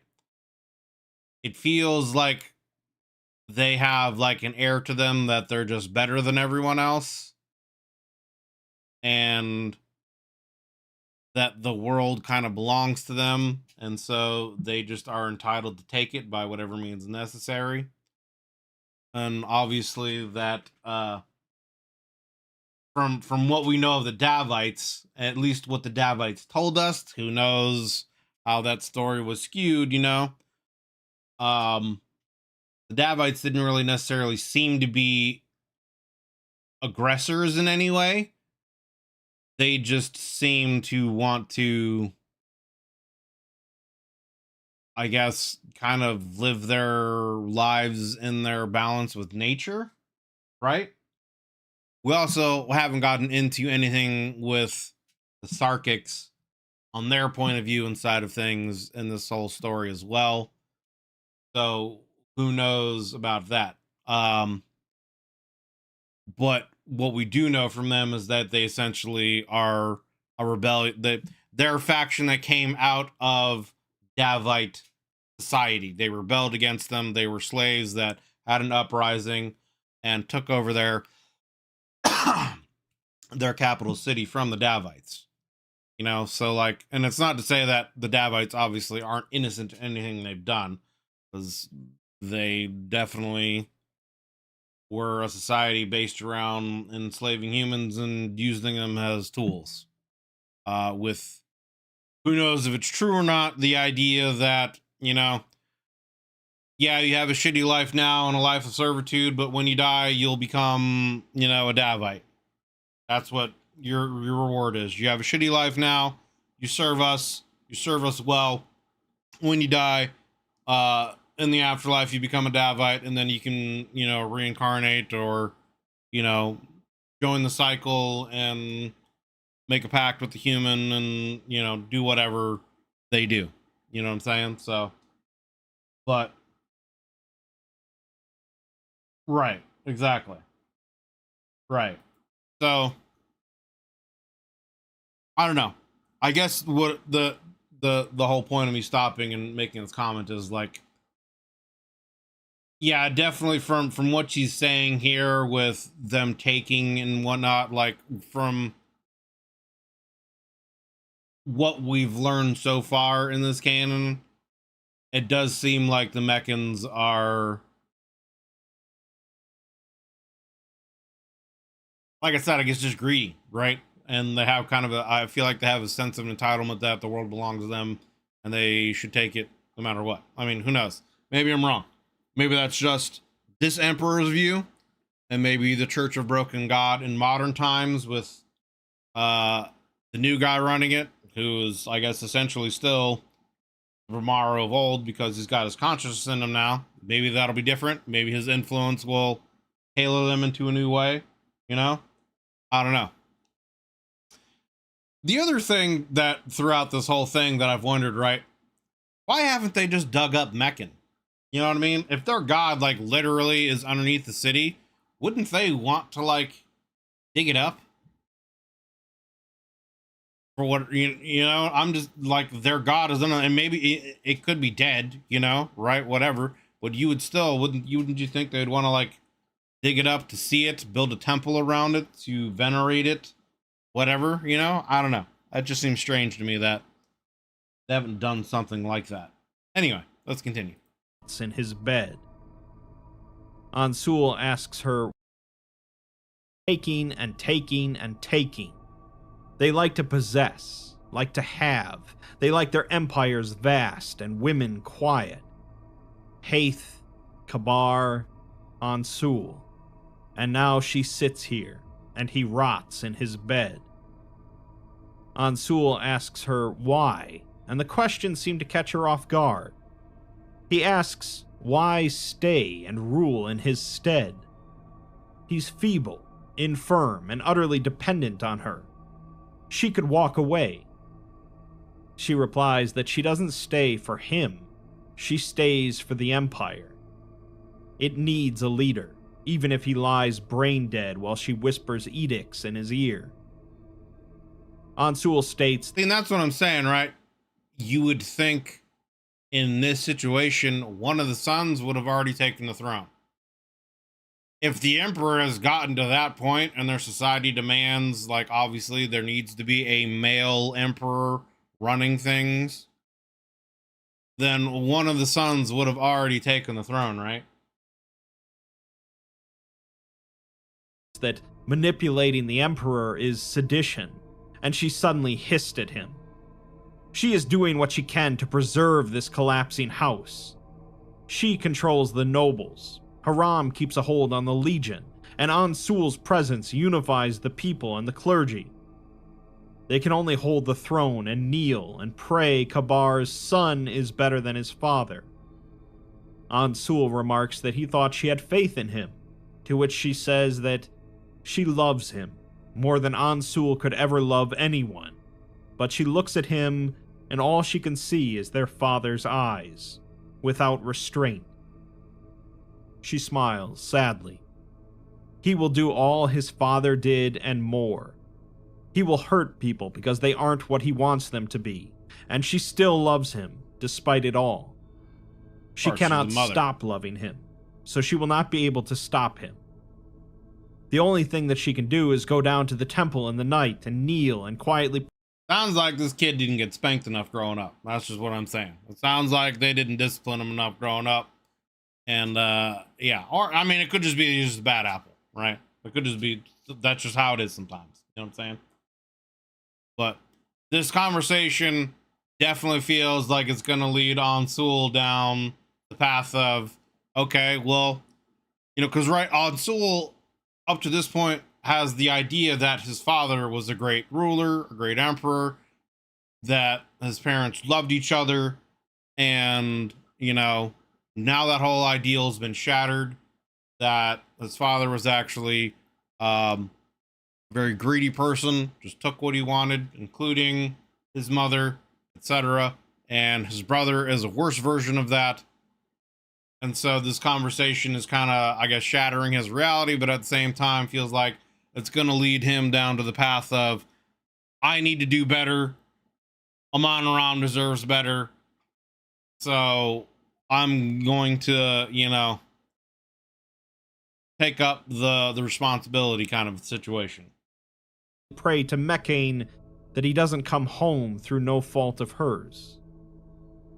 Then she rose unsteadily, shakily descending the steps from the dais until she was inches away from him. The stench of drink was heavy on her breath, and she raised a hand, patting it against his cheek. She tells him that she wants him to marry. She wants him to find a girl and to marry before Already she's has. gone. He's good, and he's not like his brother or father yet. She won't let him be. So if he hurts her, she'll kill him. He didn't speak as he guided her to the side entrance to the throne room, and Larat sheepishly turned his face away. Ansul told the guard to escort her to her quarters and seal the doors behind her, letting her sleep it off.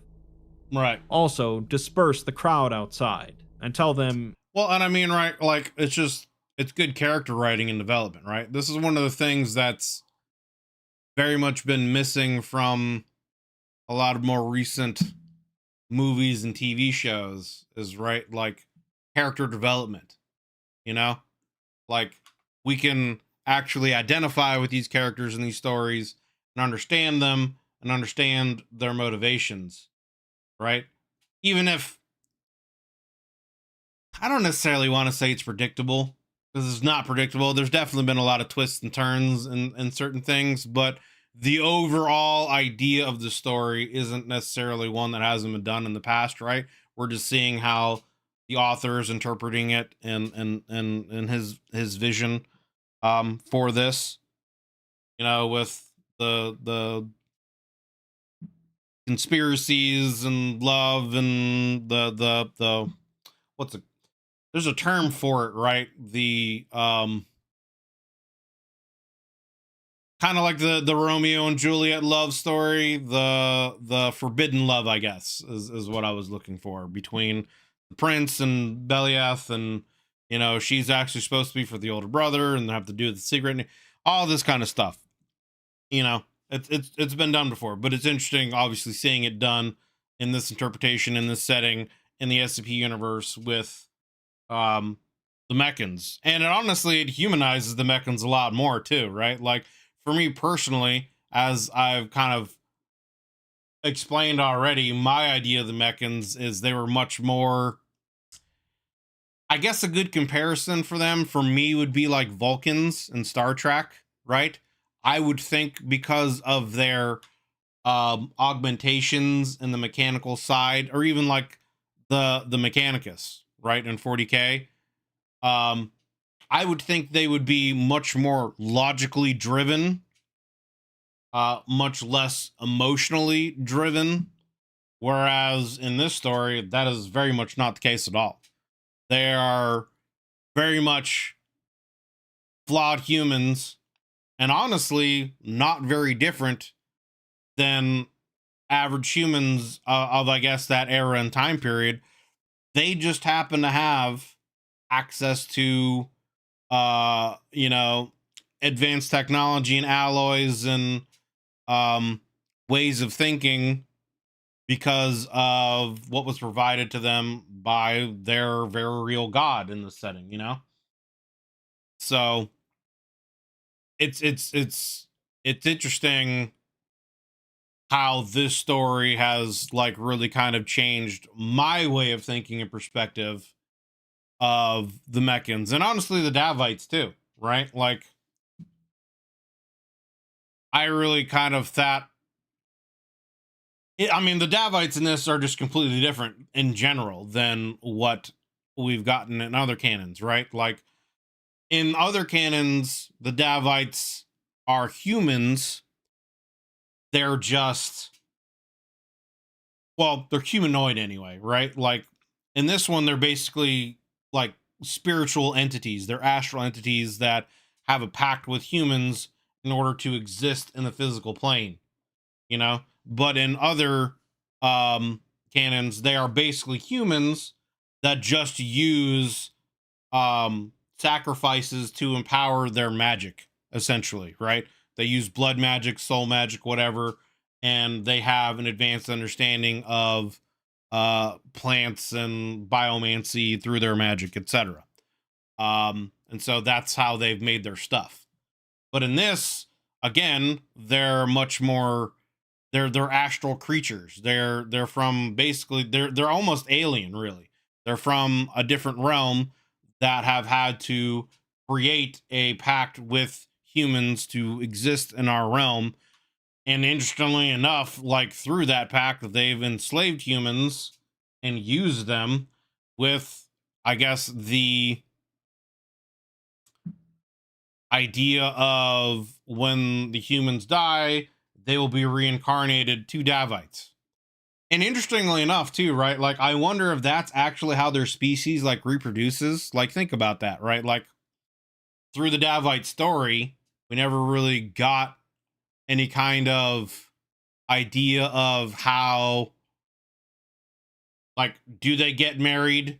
What's their familiar structure like? Do they have families? Kind of a situation. We never really got any of that, which we do get through here through the Meccans, right? They're basically just like a normal human familiar structure, you know.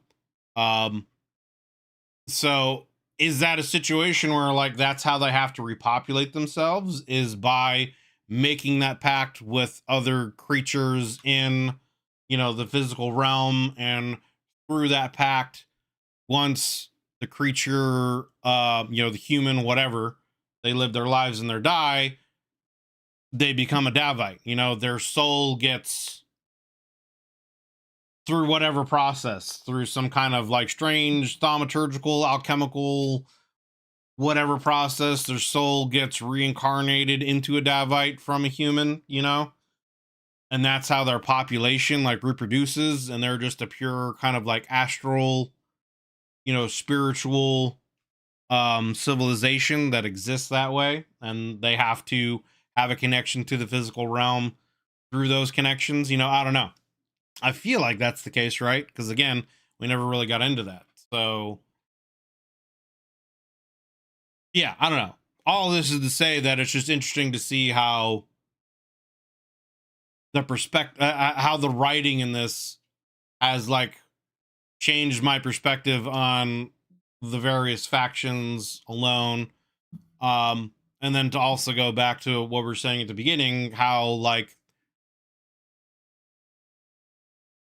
it's familiar but also different. It's a story that's been told throughout the years with the forbidden love, and kind of a Romeo and Juliet story mixed in with a conspiratorial story, because we have the evil, older brother who is going to take the throne and destroy the civilization, who is not deserving of the throne but is given everything because he is the prince. It's just his birthright. He deserves everything, has been giving everything simply because he is the prince. But then the younger prince, who doesn't want to rule, actually would be the better ruler, and has actually worked hard to accomplish things that he's done. He's an educated person. He's an inventor. He's worked at the academy. He's worked really hard. He's actually struggled, whereas the other prince really hasn't had any kind of struggles from what we understand. And that kind of shows in his military tactics, right? His military tactics are just throw people at the enemy, and, eventually will win, right? There's no regard for his men. There's no regard for anything. And if you don't do what he says, then he punishes you by making examples of you. They committed the decimation.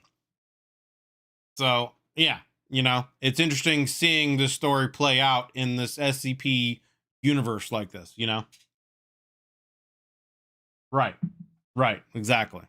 So, but yeah, but yeah, you know, um, to go back to what you were saying about, it's such a great story filled with nuance and emotions and turmoil. I mean, yeah, it's great writing. It's just what it comes down to, is it's really good writing and really good character development. And like I said, it's something that has been very much missing in a lot of recent movies and television shows for whatever reason, whether it's just because they don't have the time, they're just bad writers, whatever the case may be. Who knows?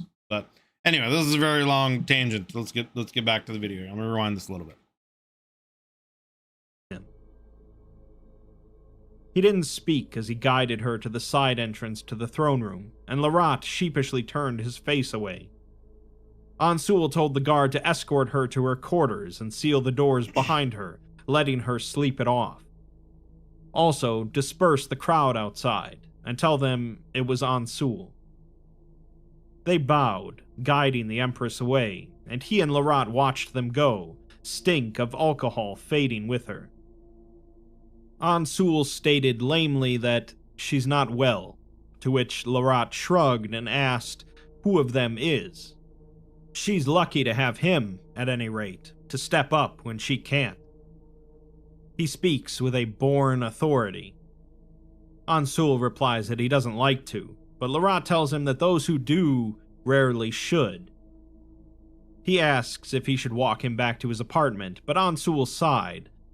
He'd barely slept before the guard had woken him, assaulted by fragmented dreams. The night before had been completely sleepless. He was tired enough to collapse right there on the floor. He tells Larat that he doesn't think he'll make it back, and the man nods, stating that he'll have them prepare his old chambers, just for the night. Ansul begins to protest, but Larat cuts him off, telling him that it's either that or in the stables with the horses. Ansul laughs and agrees. Biliath swooped down to a landing on the roof of the tower. The sun was setting in the distance, and Ansul was sitting on the flat roof, eyes closed. He didn't turn as she approached and took a seat next to him, not quite touching. They watched the sun cast the city aflame. She finally commented on the city's beauty, but Ansul replied and says that the first time he saw her, he was 17. His father was in the last stages of his illness, and General Malin wanted him and Kabar acquainted with the military command. He brought them to the garrison, introduced them to the various high generals. Himself, Aram, Uthram, and her. He doesn't think she even noticed him at the time, as he barely spoke. You know what I wonder, like, Biliath, is her... I guess not, right? Because if that were the case, she would be the Empress's daughter, right? I don't know. So, like, from what they said before, right, it seems to be tradition that the Emperor takes... I guess takes doesn't necessarily imply that he marries, right? Because obviously that's part of the story here with the older brother not wanting to make Biliath his empress, but would be taking her as one of his concubines in his harem kind of situation. I guess that could be the case with the current emperor, right? I was going to say, you know, it's supposed to be tradition that the emperor takes, you know, whatever the female general that gets passed down, I guess, endowed with the wings, you know, that seems to be something that has been passed down through the ages as well. So I was gonna say, like, is that a bloodline thing? Where, like, her mother was the one, like, Biliath's mother was the one before her to have those, and then that's been passed down to her? Or is it something where, like, every generation a new one gets chosen in some manner, shape, or form?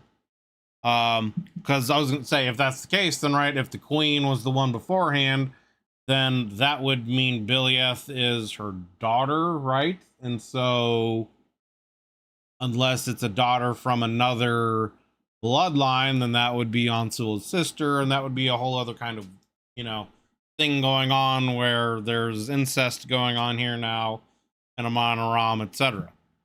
So I wonder how that's what's going on with that, you know, with that situation, with these wings being passed down, and it always being a woman and her kind of being a general in the Mechanite army. I wonder what, there's obviously a story there. I wonder what, if there's going to be more detail into that. You know, is it something that's passed down through blood? Is it just a selection process? How is that selection process done? Is it something where the emperor just chooses them, or is it something where the previous one chooses them, you know, has an apprentice and teaches them?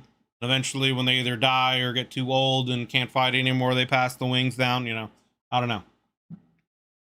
But the thought had just occurred to me, right, that yeah, like, if the current queen were to be Biliath's mother, then that would make Ansul and her brother and sister, and that would bring a whole nother layer of strange to this. But I don't think that's the case, right? They haven't really explained that there's any kind of connection between the queen and Biliath, so... He had no interest in military affairs, and he let Kabar do all of the glad-handing. But from the second he laid eyes on her, he knew that she was the most beautiful woman he'd ever seen. She responds quietly, telling him that she noticed him and thought the same. He was glad the setting sun hid his blush as he continued. It took him another 5 years to say anything, because he was so terrified of hurting his brother, taking what was his. The guilt of just wanting her ate him up inside, and so he tried not seeing her. He never went to the garrison. He left the palace, and still she infested his thoughts until he couldn't bear it anymore. If he was going to feel guilty, he might as well live deliciously for it. Her hand snaked on top of his, and he didn't pull it away. She tells him that she's glad he did, but he says that he never wanted to hurt Kabar, as he loves him. She asks if he thinks that he'll stay his hand the same if he finds out about them, but Ansul shook his head. He'll have them tortured and executed, because he took what was his. No. But Ansul doesn't love people because they'll love him back. He just loves them, and it's more than that anyway. The Empire needs a leader. Kabar, for all his talents, can't lead, and Ansul doesn't want to. He laughed, remarking on what a sorry state of affairs it is. Biliath tells him that he can't run away from what he has to do, and Ansul replies that that's what people keep telling him. He asks how her friends plan to avoid a civil war, as Kabar won't just stand down, and 2 princes claiming the throne is asking for war. She says that she'll ask them when she returns to the siege camp, so he says that they'd best get her wings fixed quickly. She replies that they can afford a few more minutes. He nodded, and she curled into his shoulder as they watched the sun dip below the horizon. Eventually, Ansul states that he'll do it, assume the throne, if he has to. He just doesn't want to hurt Kabar, and that's all he asks. She replies by saying that he won't have to, but her wing twitched, and they both pretended not to notice it. Yeah, man, like, I mean, on the one hand, it's kind of a like shitty, really underhanded betrayal on her side, because obviously her plan is to poison Kabar and use Ansul to do that. It's for the greater good of their society, but it's still a betrayal, right? She's lying to him straight up that, yeah, we'll do it in a way where he doesn't get hurt. There's not going to be a way to do that. She knows that. And she's using him to accomplish that. Now, technically, as they just said here, you know, Ansul knows she's lying and has acknowledged that with her wing twitch. So he knows that, you know, it's not, the idea that she has is not going to be one that's going to be done peacefully. So again, I feel like this is going to drive him towards, or maybe both of them, right? She might eventually come to him and say, this is what the plan is. And he's going to be like, no, we can't do that. We can't kill my brother. And then she's going to be like, well, how are we going to do that? And he's going to say, well, I have this brain swapping technology thing here. And between the two of them, they'll end up perfecting it, right? Because she's obviously a natural, you know, tinker. She's very much a Skywalker in that way, you know, to give it a Star Wars analogy of just being good with machines and putting things together, which, I mean, makes sense in a society like theirs, you know? So yeah, that's where I feel like the story's going to end up going. And that's how they're going to get rid of the brother again, is still by like taking the memories of the original Bamaro and actually transferring that consciousness into him and creating a ruler that deserves to be on the throne. Zansul doesn't want to be on the throne, but who knows? We'll see how it goes. I do feel like, though, that this is going to end up being more of a tragic tale in the end in some way, where maybe he'll take the throne, but it'll be him whose memories get swapped, right? And he will become the vessel for Bramaro.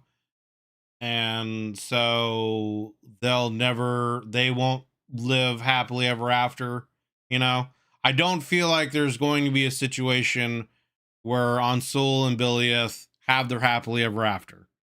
They might accomplish their goal and keep Kabar from taking the throne and ruining their civilization, but I don't see them end up having their happily ever after. Yeah, there's going to be some kind of bittersweet end here.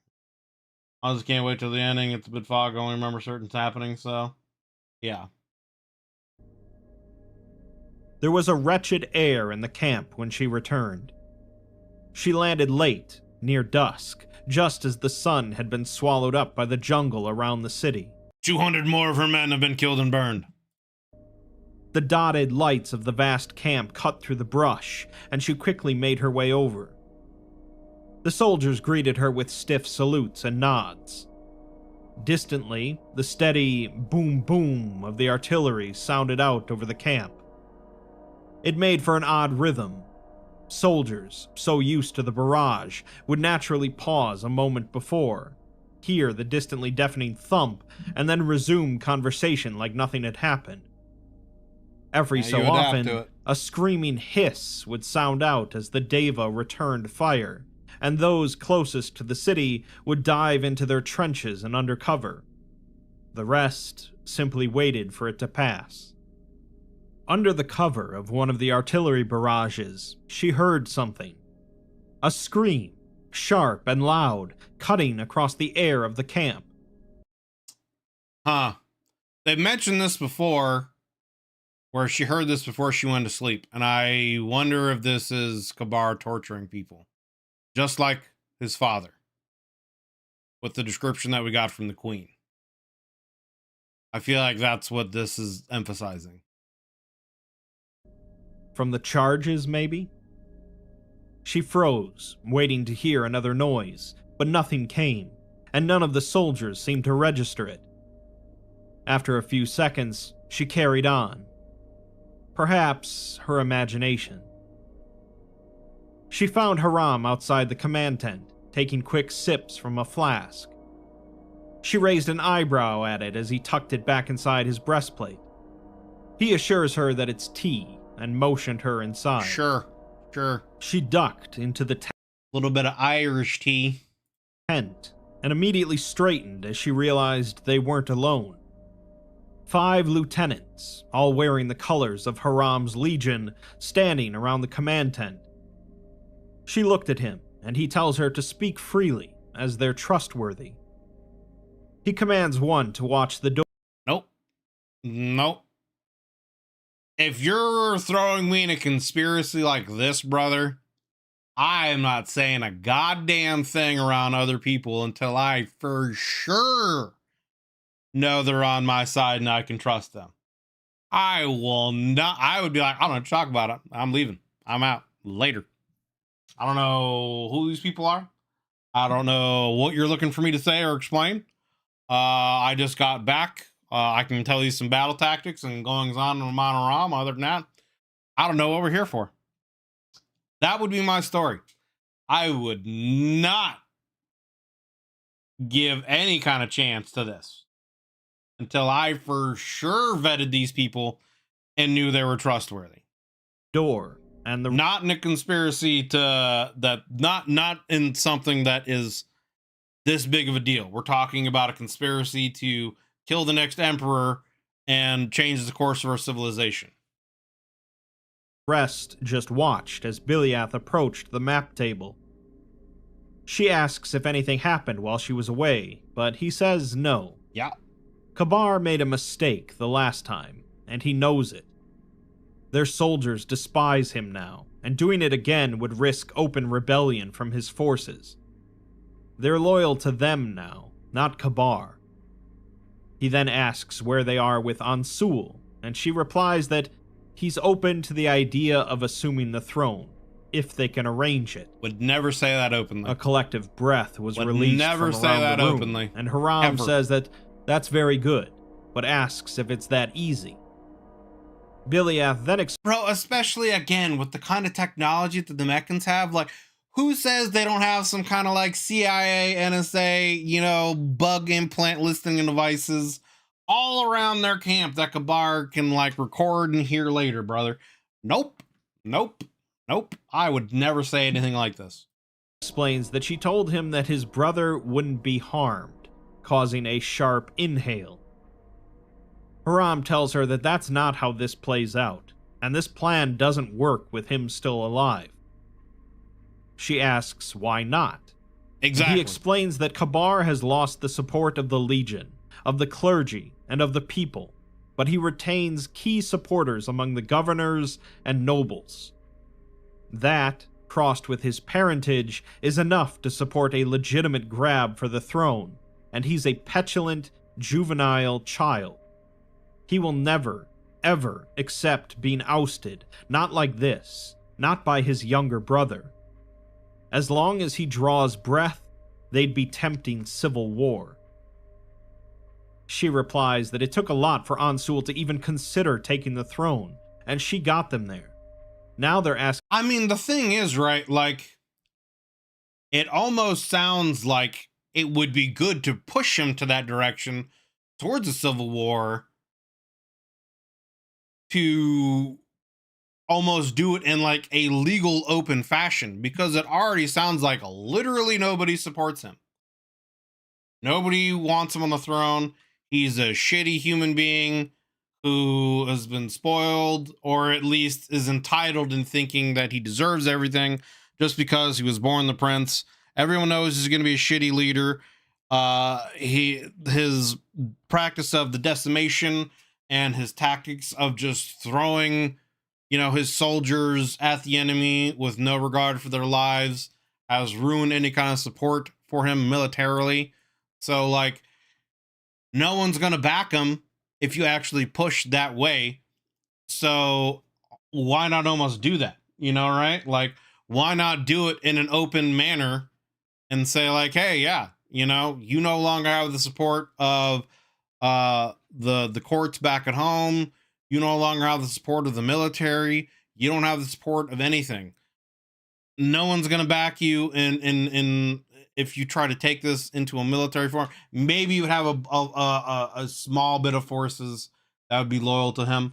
Maybe he could go to some of the other major cities and try to round up support and say, yeah, if you back me, I'll make you whatever in charge of whatever, when I'm victorious, blah, blah, blah. But doesn't sound like that would be the case that would work out for him, right? You know what I mean? So, like, it almost sounds like it would be a better option to kind of openly rebel against him and force through a legal manner, essentially, I guess, the Ansul to take the throne. Because I mean, I'm sure I don't have any like historical precedences that I know of that I can like point to in real life, but I'm sure there's been instances in real life where someone who in the succession line was legally supposed to take the throne wasn't deserving of the throne for whatever reason, was a poor leader, military, whatever. So, the nobles, the courts, whatever, however the monarchy was set up, bypassed the succession and went to someone else in the bloodline, or maybe even ended up having an election, something like that. You know what I'm saying? Like, I'm sure it's happened in our histories, in the world histories past. I just don't have any examples that I know of off the top of my head. So, like, I don't know. Yeah, basically, I gotta slay tyrant's power so it becomes obsolete and incremental feature power. Yeah, yeah, Asking her yeah, to for push sure him it's to happening. murder. Haram says that he's asking I mean, like, the only thing I can even think of, and I don't even think it's this case, right? It's not this kind of situation, but the whole story of Cleopatra and Ptolemy, you know, like that was a whole war of succession between them, you know, that expanded and got into Roman influence and things like that. It's a different situation from what I understand, but essentially it's also still politically driven, where, you know, you have Cleopatra, who's the older sibling in the succession line, who is experienced and, you know, I guess actually had some diplomatic ties to other nations, who who should have taken the throne, because the younger Ptolemy was still just a child, but the politicians wanted him to be taken on, you know, put there in succession because A, he's a male, but also because then they could control things and kind of, um, what's the word I'm looking for? Curtail him, you know, groom him, I guess. I hate using the word grooming. Like, it has a very bad connotation nowadays with how it's used, but that's basically the idea, to their likings, so that when he is older, um, he would rule, you know, favorably for them, or they could at least use the throne to have their political gain, you know, etc. But anyway, let's continue with the video. her to show him what needs to be done. He doesn't need to remind her what happens if she can't. She tells him to just give her time, causing the lieutenants to exchange glances. She asks what's going on, and Haram tells her that the situation has changed. They've learned that the Deva's defense is on the verge of collapse, although they're not sure how. Kabar's lieutenants seem sure of it, more sure than they've ever been.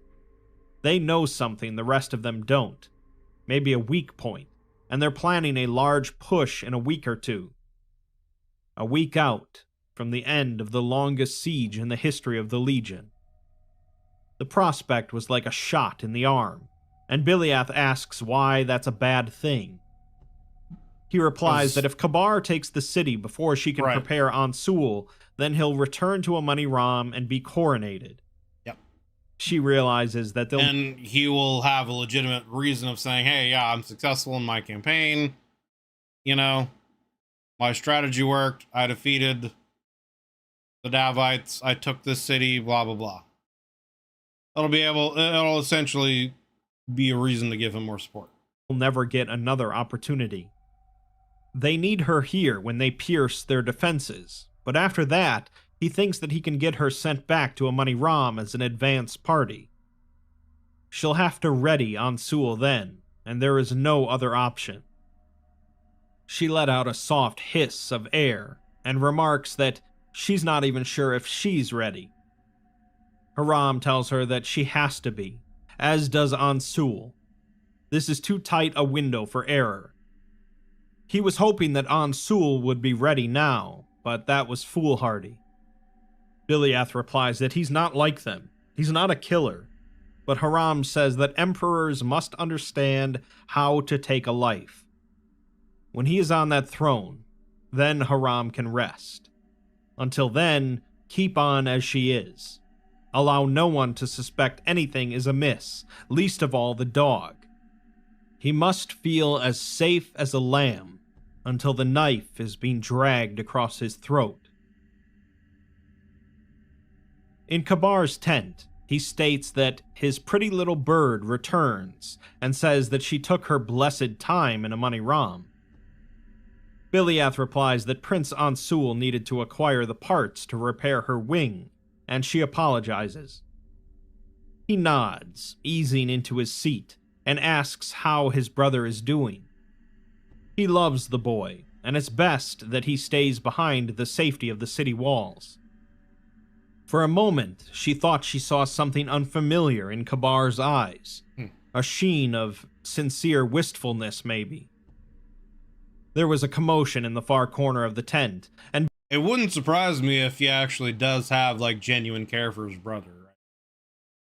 That might be like the one person that Kabar, growing up, actually had like a real connection with. Biliath turned just in time to see two members of the Imperial Guard leaving, carrying a body between them. Yeah. The body of a Deva boy, bleeding from the mouth, skin marred by cuts and bruises and burns, face half transformed between man and beast, rich brown eyes, the same eyes Biliath had seen at the end of a collar being pulled towards this side of the camp so many weeks ago. Even from this distance, with the half-second glance, Biliath could tell the child was dead. Time seemed to slow, and she barely registered Kabar's voice addressing her. Kabar explained that he was a Deva assassin that had snuck into his tent in the dead of night while she was away. He tried to sink a knife into his chest, but his guard managed to capture him. He remarks that her duties falter, and he wonders if she's not better served in a non-combat role with the other women. The boy's body was frail, emaciated. She would have been surprised if he had the strength to draw a blade, much less use it. What didn't surprise her were the jagged wounds, sure to never heal right, the meticulously applied burns, signs of slow, methodical torture. No. Kabar continues, stating that it's quite depraved of them to use their children for such things, but he was old enough to hold a blade. He decided that the boy was old enough to be interrogated, and he gave up some useful information before he... I mean, on the one hand, right, like, he could be potentially telling the truth. Because again, you think about the Davite civilization and their beliefs that he's a slave, you know? He has a life of nothing but servitude, and when he dies, he'll be reincarnated into a full Davite. So, again, it could be a situation where, like, yeah, man, you know, we're sending you out there, kill him, whether you succeed or not, you'll be reincarnated into a Davite, you'll have a better afterlife. So, I could see potentially where, like, yeah, maybe he really was an assassin, and then he failed, and the story is true, and then Kabar just tortured him afterwards for intelligence. However, it could also very well be that he's just making the story up as an excuse to having, you know, as an excuse to tell others for his perverse delight in torturing people. Could be one way or the other. Wore out. A corpse being dragged from the Shahal's tent. The scream she had heard over and over from the far side of the camp, dismissed as her imagination. Yep. She knew how Kabar had his information on the teetering defense now. He simply plucked the only people in the city not zealous enough in their spirit to ignore the agony of their flesh. Children. This was beyond depraved. This was monstrous. Even in wartime, there had to be boundaries, and this was far, far beyond those boundaries. Biliath raised her eyes. Kabar matched her gaze, daring her to say something, relishing the thrill. He was pushing her, she realized, seeing how far his bird's loyalty really went, how much she would tolerate in the name of duty. Her hand closed around the hilt of her sword, and her muscles tightened to make the lunge, one thought running through her head. He dies for this. He dies for this. Then there was a strong hand on her shoulder, pulling her back and weighing her down. Haram's gauntlet, his eyes locked with hers. He said nothing, but the message was clear. Safe as a lamb, until the knife is being dragged across his throat. Every He's not single stupid. instinct in her screamed to leap and pierce his chest with her blade, to deliver some meager justice for the corpse being dragged outside the tent. Damn the cost. Damn however much blood needed to be spilled to balance the scales. And then she remembered the 200 bodies burning in that field so many weeks. I was gonna say, right, like, you gotta think that obviously Kabar is looking at her, wanting to test her loyalty alone just for that, right? Like, she's been away for some time now after he did, performed that decimation on her troops, them failing to follow his orders and essentially, go on a suicide mission. So he, of course, is now going to eye her with a sense of, are you still loyal to me? Are you going to follow me? Or after what happened to your men, are you going to try something? So obviously now he is very much got his eyes on her, Weeks ago, and the expectant eyes of her. And I mean, just this alone should be telling her that he's expecting something of her. And this would now be in her best interest to at least feign as much loyalty to him as possible and pretend as best she can that this doesn't bother her and that this kid deserved it, Men, as she swore on their memories. Never again. Her white knuckle grip on her sword slowly eased, and she felt herself drift away, watching the scene from outside as something else took control, moving her muscles and speaking in her voice. And she stated simply, I mean, just from what was described here, her positioning of like getting into an attack ready position and a stance to lunge at him, to strike him. Unless Kabar's stupid, he would obviously register that and understand that at this point, she could not be trusted. Like, if I'm Kabar and I see that, at this point, the decision's been made that she can no longer be trusted, and I would relieve her of command and tell her to either go back home or find something else for her to do where I could keep my eyes on her, but not give her a position where she's leading people. Yeah. simply that it won't happen again. Kabar tells her to see that it doesn't, and dismisses her. And then she was leaving the tent and walking away, and Haram was walking briskly after her, calling her name, as she ignored him, pushing through the crowd of soldiers, leaving the camp behind as she approached the field of bodies, casting her gaze across them until she found what she knew she'd find. The body of the Deva, twisted and mangled, tossed onto the heap of the thousands already dead. Haram came up next to her. Seeing that also right there?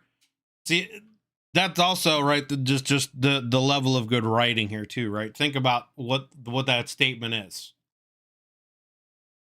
The bodies of her men have no more emotional connection, respect for Kabar than the body of some Davite kid who's nothing. You know what I'm saying?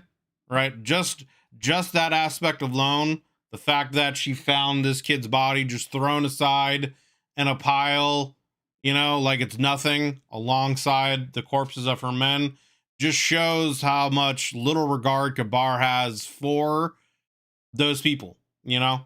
Those soldiers are nothing better or worse than the Davites they're fighting against him. So that just goes again to show you the kind of character that Kabar has. Remarking that, and then of course, if that's the case, then how does he feel about the rest of the citizens of Amon Ra? Obviously, they're nothing and meaningless to him as well. They're just the means to an end for him to, rule over, and they're just there to be his subjects to play with as he sees fit. He was a child, an innocent, and Biliath didn't lift her gaze. She felt her soul ease back into her body, stomach twisted with bitter rage, and she replies that they always seem to lose the most. Haram tells her that Kabar deserves to face justice for this, so Biliath asks why he stayed her blade. It wasn't a question, not really, as both of them knew the answer, but Haram answered anyways. He tells her that there's no justice to be found here, none they can deliver without getting themselves and 1,000 other men killed in the process. He asks who's going to deliver their justice, but she didn't have an answer. He continued, stating that the Shahal's justice is at the bottom of a cup of tea shared with his brother in Amoni Ram. But Biliath replies that his brother is an innocent as well. Haram states that he knows, and he's been thinking about that while she was gone. He's changed his mind. She doesn't have to convince him if she doesn't want to, as he'll do it himself. He said it so even-handedly that it took a second for it to register. She whipped her neck around and says that Haram said that the Imperial Guard would immediately know that they'd fall upon his army. Thousands would die, and certainly him. Haram agrees that they probably would, and he probably will. And it would be a sacrifice. Still, it's a risk he's prepared to take, to stay Kabar from the throne. She asks why he had a sudden change of heart, to which he says that too much innocence has been lost already. They both stared at the Deva boy's mangled body. He won't allow Kabar to compromise his own honor and to force her into an impossible choice. He respects her too much for that, so at least he'll die with his integrity. He spoke of his own death so casually, the tone one might take for a bargain found at the market. That's what this was for him. Cost and benefit. Him and maybe thousands of their men dead, just to kill Kabar. But she had a way to kill him with no other casualties. She told him bluntly that chances are he'll fail, and besides, it's too late. He was right the first time, that she can't protect Ansul forever. Haram pointed out gently that he's the only one in that palace with a clean conscience, and asks if she's sure she'll still love him once she strips that away. Biliath asks herself if she's sure that he'll still love her, and she was still looking into those rich brown eyes, now bereft of any life behind them, as she replies that war makes bastards of us all. Chapter 4. Alright, we're gonna cut that one off right there. So yeah, that was chapter 3 in part 2 here of Fratricide, an Amoni Ram story, here by the Exploring series. Links down below in the description as always to the original video. This is actually to the Red Tape playlist. But yeah, to the Red Tape playlist, which will have the video here without my commentary and reaction, and to the Exploring series channel. So yeah, if you're enjoying this video, please be sure to go over there, give it a like, and check out all the content the Exploring series has on his channel. And be sure to hit that sub button on his channel if you have not already. It's a lot of wonderful content for the SCP universe and others. He definitely deserves the love and support. I mean, great chapter, great chapter. Lots of great character development, lots of great writing. The plot definitely thickens in this, and a lot of interesting, yeah, I guess just character development is the best way to say it. You know, you've got the whole situation where you've got the forbidden lovers who are now in conflict with each other because, you know, obviously Biliath has seen Kabar and what he's capable of, and he is not a good human being, has no regard for anyone or anything other than himself. Maybe at the end of the story of that chapter there, you know, maybe there's a small glimmer of him actually having some kind of care for Ansul, which wouldn't surprise me because they, you know, they're brothers, they grew up together. I'm sure he probably actually does have some kind of sincere feelings for his brother, you know, but the forbidden lovers are put into a situation where, you know, Biliath is trying to plead with the younger prince to take the throne. Kabar doesn't deserve it, obviously, and that there is a conspiracy of others that want to see him removed. Ansul, hearing this, obviously loves his brother, doesn't want to see anything happen to him, and takes offense to it, wanting to, you know the names of these people and wanting to turn them in. And then the conflict escalates with her saying that she agrees with him and will not do so. And so we see kind of a back and forth between them. And, you know, it gives you that sense of, is this going to ruin and end their relationship? You know, he states at the end of their conversation that he needs to be alone for a while to think. Is he going to turn her in? Is he not? Etc. And then we have a scene where, you know, he speaks with his mother, the queen, and his kind of view of his family gets shattered, essentially. You know, the queen is in an intoxicated state on the throne, basically explaining that the father that he knows and loves isn't necessarily a great ruler that everyone thinks of and expects, that he is actually a very greedy person, is always just taking what he wants, never really actually loved her. She just played her part. She never really loved him. She loves her children that he, you know, had with her, but he was abusive, tortured her, etc., and has certain prosthetics to, you know, her line basically was that not all of the implants and prosthetics are there because of a show of devotion to Meccan, you know? So, you know, obviously indicating that some of the stuff has been replaced because he went a little too far with the torture.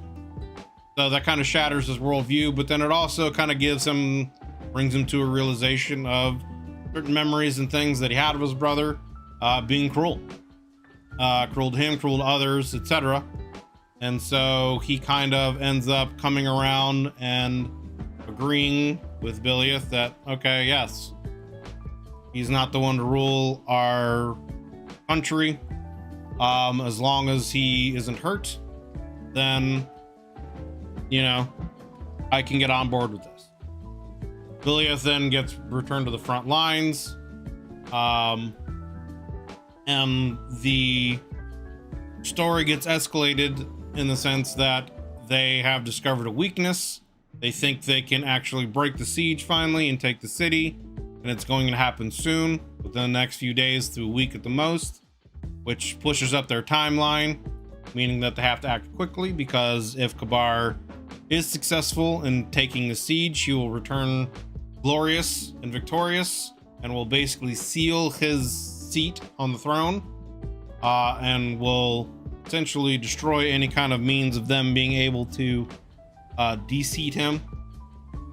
And then that leads into a scene where we see her in the tent, and Kabar basically kind of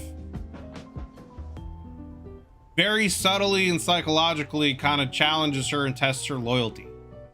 You know, like, she's been away, he performed the decimation, or ordered the decimation, you know, necessarily perform it, but on her men. She lost 200 of her soldiers needlessly because they didn't want to follow his orders. And then, you know, the child, the Davide child, who was innocent, even though he says he was an assassin, which may be, but the story seems to indicate that he's lying and that he just wanted to use the child for his perverse, torturous pleasures. But maybe he was actually an assassin, who knows? But regardless, it's a child, it's an innocent who was tortured and killed. And you know, that obviously set her off. She was ready to strike. Again, as I'd said in the video, I feel like, you know, if I was Kabar and I saw that, that would immediately tell me that she's no longer loyal to me, and would have to have something done about that. So I guess maybe, who knows, in the next chapter, maybe that's something that'll come up. Maybe that'll add some of the conflict, you know? Maybe she will be arrested and not be allowed to partake in the next phase in the siege of the city. And maybe that will force Ansul's hand more. You know, who knows? Maybe that'll be something more for the story. Maybe the story will go that way, maybe not. But regardless, the big takeaway at the end there was the fact that the Davite child's body was essentially just thrown in with the pile of dead soldiers that were her soldiers. Very much showing that Kabar has no regard for his men whatsoever. You know, the Davites, who are one of their mortal enemies, you know, he doesn't care about he doesn't care about his soldiers any more than he cares about them. And so you know, a child that he was willing to torture to death for his own perverse means, he doesn't care about his soldiers any more or less than that. So obviously that kind of seals the deal that he is a terrible human being and they need to do something about it. This chapter definitely had a lot of great character development and a lot of great writing and a lot more insights and pushing towards what the climax of the story is going to be that we're going to see in the next chapter. So I'm eager to see what's going to happen, what more twists and turns are going to be there. Like I said, did Kabar kind of catch on to her posturing and position, and is he going to be smart enough to maybe arrest her and keep her from being able to act against him in some kind of way? And will that then force Ansul's hand more, you know, because that's the love of his life? Or who knows? We'll see. We'll see. I'm eager to see where things are going to go, but definitely another great chapter. And yeah, I'm looking forward to seeing the conclusion on the next one. So yeah, I know this is another long video. This one's almost 2 hours long. Going to be chapter 4, the finale of Fratricide from the Exploring series. I still need to put part 3 up, and so I'll put part 3 and this up individually, and then I'll put them all together in one long video as well, so you guys can watch it all in one very long video if you want to. But yeah, with all it said, the showman in the video here. As soon as the monitor will show up, there it is. Volume's up. Let's go. Chapter 4. Haram's words proved prophetic. Tambarat's walls fell a week later. She was in the air the evening it happened, soaring high above the city, scouting it out. The sound was deafening, nearly knocking her out of the air, and when she regained control, she banked and laid her eyes on what they had been sat waiting nearly a year for: the southern wall of Tambarat, lying blown apart and aflame from a single well-placed artillery shot that had hit a reserve of flammable oil within, as if they had known exactly where it was. Sounds like a pretty bad flaw to, like, store. I mean, I guess, you know, you gotta store something kind of close to the front lines if you want to make sure that something like that doesn't happen, right? You know, but anyway, let's continue. The city lay like a wounded animal on its side, soft flank entirely exposed. The cathartic scream she let out was only heard by the birds, and then they too were gone, left behind as she dived towards the city. Flood of mechanite soldiers underneath her charging through the gap in the wall, following their commander screaming into the maw of hell. Tambarat stood in the space between two rivers, due far north of Mamjul. Whoever controlled the city controlled the rivers, and whoever controlled the rivers could move troops closer to the Deva capital than anyone had ever come before. And so the Deva had been the first to conquer it so many centuries ago, and it had stood as a bastion of protection for their traders and farmers and wandering ascetics since. Man-made cuttings from the rivers flowed through the city itself, bringing fresh water under the walls. Tambarat fell in the space between two rivers, forced to kneel after a year of siege by the Golden Legion. For 5 days and 5 nights they looted the city, taking with them its priceless treasures, and no prisoners. I wonder what exactly those treasures would be, right? Like, what of value would the Davites have in there that would be of value to the Mechanites, right? Like, I mean, I guess food resources obviously be something, but beyond that, like, I don't know what kind of material wealth they're. I mean, I guess they do, right? Because they kind of talked about Belieth's, you know, one of her apartments, I guess, or her home or whatever, and how it was decorated at one point.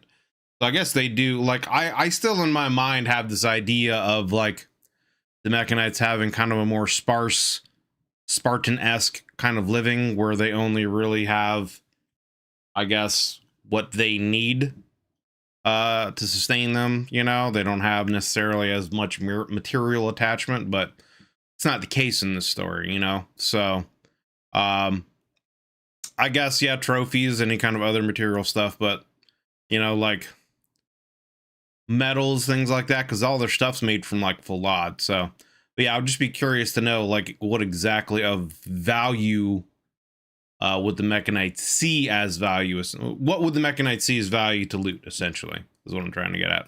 The Deva ran routed, the swords of the Legion falling on them without mercy. The symphony of artillery was replaced by screaming until the last Deva priestess died, and the... It also makes me wonder, right? Like, in the first part of Red Tape, you know, with the Monoram, we heard about the Colossi, you know, these massive, you know, Fulad construct golem things that are hundreds of feet tall that can essentially take out armies on their own, right? Like, would they not be able to just use one of those to siege the city itself and break through the wall? Or maybe they have, and maybe just the magic that the Davites has is too strong. But you would think that if an artillery shot, you know, at the right place to, you know, exploit essentially, you know, ammunition stores or whatever that to break open the wall. I don't know. But maybe this is a situation where they don't have those constructs invented yet, because they haven't really been mentioned in this fratricide part. The commander sank to her knees, washing her face in the river running red with blood, asking a silent goddess for forgiveness for what she had done, what she had yet to do. Belieth was in a room in the citadel, smooth stone walls packed with priceless artworks and gems. Probably the bedchambers of some priestess or governor. There was a bloody stain on the mattress, but she tried not to look at it. She turned as one of the soldiers stuck his head through the doorway, panting, and called out to her. He informs her that Prince Kabar is demanding to address the officers. She asks where Haram is, but he doesn't know, as Kabar asked for her. Belieth nodded, following after him. They marched quickly through the citadel. It had the heavy gray stone construction the Deva loved, interspersed with thick vines as hard as any Fulad. The other thing I forgot to mention at the end of the last episode, you know, during that whole part where she found out that the prince was torturing someone, he kind of made a display to essentially check her for like where her loyalties are. And she kind of gave away the position that she was ready to attack him. So I wonder if that's going to come up here, if he like really paid attention to that. And now that they've sieged this, if he's going to keep her close, or how he's going to react to that, essentially, if at all. Most of it had been looted, but they had yet to install their own command structure inside to hold the city. Haram would be in charge, no doubt. The soldiers were already calling it his victory, his achievement, which she was fine with. There was no arguing that he'd given up the most to ensure this victory. That it would go next to his name in the histories felt like adequate payment. His first command would be rebuilding the shattered wall, of course, but she would get to that once she saw what petulant demand Kabar was. Her stomach dropped when she saw him. in the central courtyard surrounded by the Imperial Guard and crowds of muttering soldiers, with a figure bound and kneeling next to him. Haram. Kabar clapped as she approached, and she asked what this was. He drew his blade and pointed it at Haram, stating that this is a traitor. Biliath narrowed her eyes and asked what he was talking about. Kabar waved his blade in the air as he spoke, explaining that for the past 3 months, General Haram has had contacts inside the walls of Tambarat, feeding them knowledge of where their forces would strike, and when, so that they could be more easily repelled. The muttering from the soldiers increased in intensity.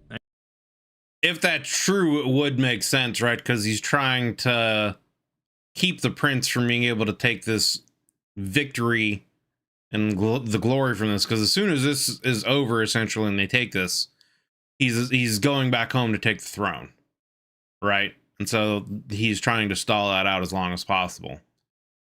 So there would be some kind of logic to that. And Kabar continued. He states that Haram has done this because he lost faith in their strength. He began to believe that Tambarat's walls would not fall, that they would eventually be exhausted and forced to slink back to Amoni Ram with their tails between their legs, and was buying his own position high in the upper echelons of the Deva. He calls him a most vile kind of traitor, that who would sell out his own troops for his own neck. He draped the tip of the blade gently across Haram's throat. That was impossible, as Haram's plan rested entirely on Tambarat falling in the next week. It made no sense that he would have been cooperating with the Deva, and staring at Kabar's golden eyes, she could see that even he did not believe what he was saying. Yeah, I kind of figured as much that would be the case. I mean, he lied about the kid being an assassin, so it makes sense. Haram spat, telling Kabar that he remains as stupid as he is barbaric, and the flat of the blade came around, striking him in the back of the head. He tells Haram to be quiet, as he has given up the lives of countless men to secure his own legacy. With a sinking... See, I feel like with already what's happened with the decimation, and the fact that he's been essentially just throwing numbers at this wall with no regard, I feel like this would be a really bad play for him in general, right? Because the men are already turning against him, you know? So I feel like doing this in such a manner would only drive them further away from him. Keen feeling in her stomach, Biliath realized they had both made a crucial error. They had underestimated their quarry. They had taken Kabar for an impatient fool, unskilled in the arts of war, only capable of the most direct, brutish charges. That he didn't notice or care about the massive loss of life he was absorbing, and assumed himself insulated from any consequences. But now, looking at his golden eyes relishing in Haram's misery, she could see they had been fatally incorrect. This was it, the masterstroke. In one fell swoop, Kabar had assured his legacy. Yeah, he's gonna essentially write the history books that the reason why it took so long for him to take this was because of a traitor.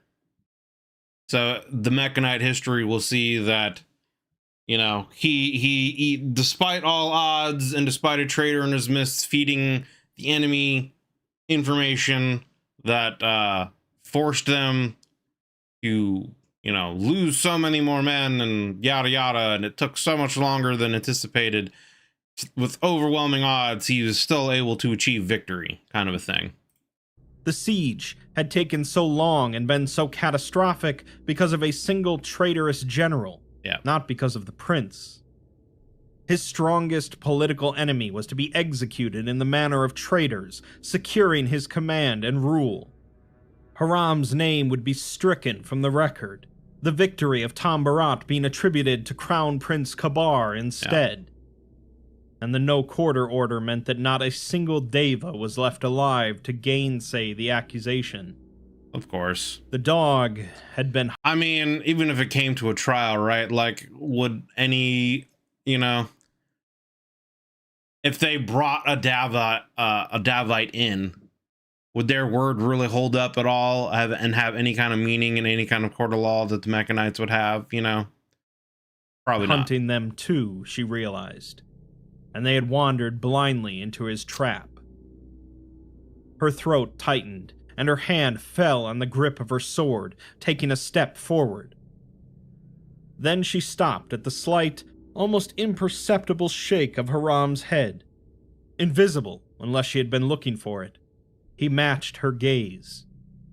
No, you cannot allow yourself to be found out. She suppressed the urge, but Kabar noticed the step, asking if she's eager for justice. He tells her that she'll have her chance, but for now, he asks Haram if he has anything to say in his defense. Haram raised his head. Even now, kneeling, he had a strong, proud air about him. This was a man of honor, and Kabar's pitiful attempts to bring him low could not rob that from him. Haram states that his accusations are false, meant only to pad himself as the taker of Tom Barat. Yeah. Kill him if he wants, if it brings his rotten soul some momentary peace. He cannot change reality, that he is a stupid child, and the blood shed here drenches his hands, not Haram's. The foot came around from the left, kicking Haram in the jaw and sending him sprawling. Kabar says that he will not be condescended to by a traitor. He finds him guilty of high treason, and he will be executed in the manner of traitors. He looked around before saying that this is no court of rubies, but it will have to do. Biliath never saw a flash of fear cross Haram's eyes, not even for a second. He never dropped his gaze, not as Kabar stepped away and 4 members of the Imperial Guard approached, one grasping each limb and raising him into the air. Even as he screamed, shrieking as the connection between flesh and metal gave way, blood leaking from the gaps between his stumps and his prosthetics, and his soldiers pushed forward against the line of Imperial Guardsmen, shouting. Even as his screaming was replaced by the screaming of metal as the foulade gave way, limbs shearing off, and blood spraying onto the stone as he fell to the ground, writhing in agony, his screams rising over the shouting from his officers. Every movement sprayed more ruby-red blood onto the ground, mixing with the leaking oil from his prosthetics, a pool of fluids to die in. Then Kabar's voice rose over his agonized screaming, telling him that he will lie here, taking hours to die. Or he would, if Kabar were not an honorable master. In respect to his years of service, he will grant one mercy, a quick death. Then he turned to Biliath, telling her to cut his throat and put an end to his traitorous life. This is the test of loyalty that I was talking about, that I figured was going to be coming. So, yeah, she's going to have to now kill a trusted friend, potentially a mentor, right? You know, of hers, so. He froze. Haram was still screaming, writhing limbless on the ground, dying. It was over for him. He'd lost too much blood already. He would not survive this. As terrible of a situation as that would be in, right? Like, if I were Biliath, I would do it just because, like he just said there, like, he's already dead. There's no saving him at this point, you know? So it's better to enact that mercy, essentially, and help him end his life, end his suffering, you know? Like I said, though, in one of the previous videos, it's interesting how, with all their advanced technology, they still have the Mechanites, that is, with all their advanced technology, they still have the worst parts of humanity in them, you know, with this kind of brutal execution. A quick death was, indeed, the only mercy she could grant him now. You cannot allow yourself to be found out. And so, all her officers staring, she choked down the bitter, incandescent rage at this monster, this wretch, and nodded, taking a shaky step forward, hand drawing a dagger from her belt loop. The same dagger she had thought about cutting Haram with so many weeks ago, but now he was not threatening her. His eyes were matching her gaze, somehow cutting through the unimaginable pain. She approached, kneeling gently, as he gurgled, throat filling with his own blood. For the living and the dead, never again. She placed the edge of the knife against his throat. Kabar announced for Haram to state his last words, and Haram said them so softly, so quietly, that only Biliath, cradling his head in her lap, could have heard him. He said simply that he dies for his empire, and she dragged the knife across his throat while she held his head, safe like a lamb, and eventually he stopped moving, proud nose up, no honor behind those eyes. Nothing at all. Man was a patriot. She let Haram's head drop to the stones. Kabar approached from behind. She didn't have to restrain herself from cutting his throat out. Her muscles were too exhausted to raise herself up. His fingers teased her hair, and he tells her to fly back to Amoni Ram and tell them of her master's victory and to prepare for his return. He will re-enter not as a prince, but as an emperor. She felt herself nodding dimly, then rising to her feet, stumbling back into the citadel, into the room she had taken as hers. Pulling the box from under a shelf, unclasping it, removing Ansul's memory machine, now clicking and whirring and functioning perfectly. She set it down on the stone slab and placed her fingers into the slots, and thought of Haram. Interesting. The walls of Amoni Ram held 4 gates, one in every cardinal direction, each as tall. I wonder, like, could that work with essentially a dead body? Could she, like, essentially hook that up to Haram, save his memories, and then put it in another body, right? Tall as 20 men. That would be an interesting twist, right? If the memories that's getting passed down are actually Haram and not one of the Bomaros. Were as strong and thick as the walls that held them, capable of being barred with hydraulic locks in case the city were ever besieged. But of course, that was impossible, because the enemy would never reach Amoni Ram.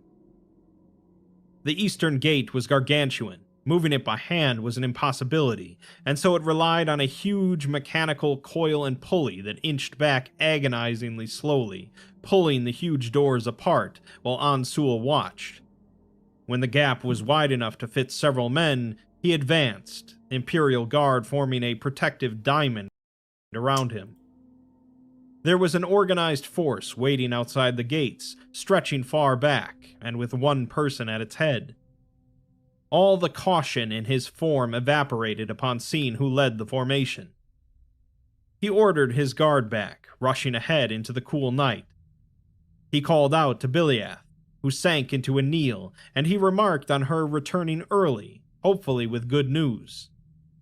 He looked around her unit, a relatively small force, just a few hundred troops, some of them mounted, surrounding the train of some 15 land crossers, the wide, many-legged cargo vessels.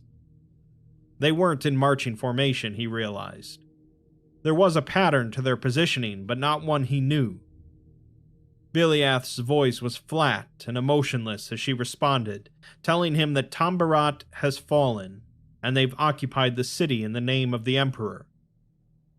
Ansul felt a knot in his shoulder relax as he asked what all this was then. Biliath replied with, "The cost," and the words dripped with a fury and bitterness that he'd never heard in her voice before. Yeah. Then she turned. That line honestly goes hard, that reply right there, the cost. Like, Imagine being the prince, right? And like seeing her and, you know, some of her troops coming at him like that, getting the news that, yeah, Tom Roth's been taken. And then, you know, she drops that line, and I'm assuming she has Ram's corpse there, maybe, you know, to actually bury. Maybe, you know, I don't know. I don't know if Kabar would be generous enough to allow them to take his body back to be buried in Monoram or not, you know? I don't know. Shouting an order. One of the land crossers backed up, presenting its cargo doors. They were yanked open, and Ansul caught a glance of what was inside. Stacked coffins. His heart sank as he asked if these were the victims of the Deva.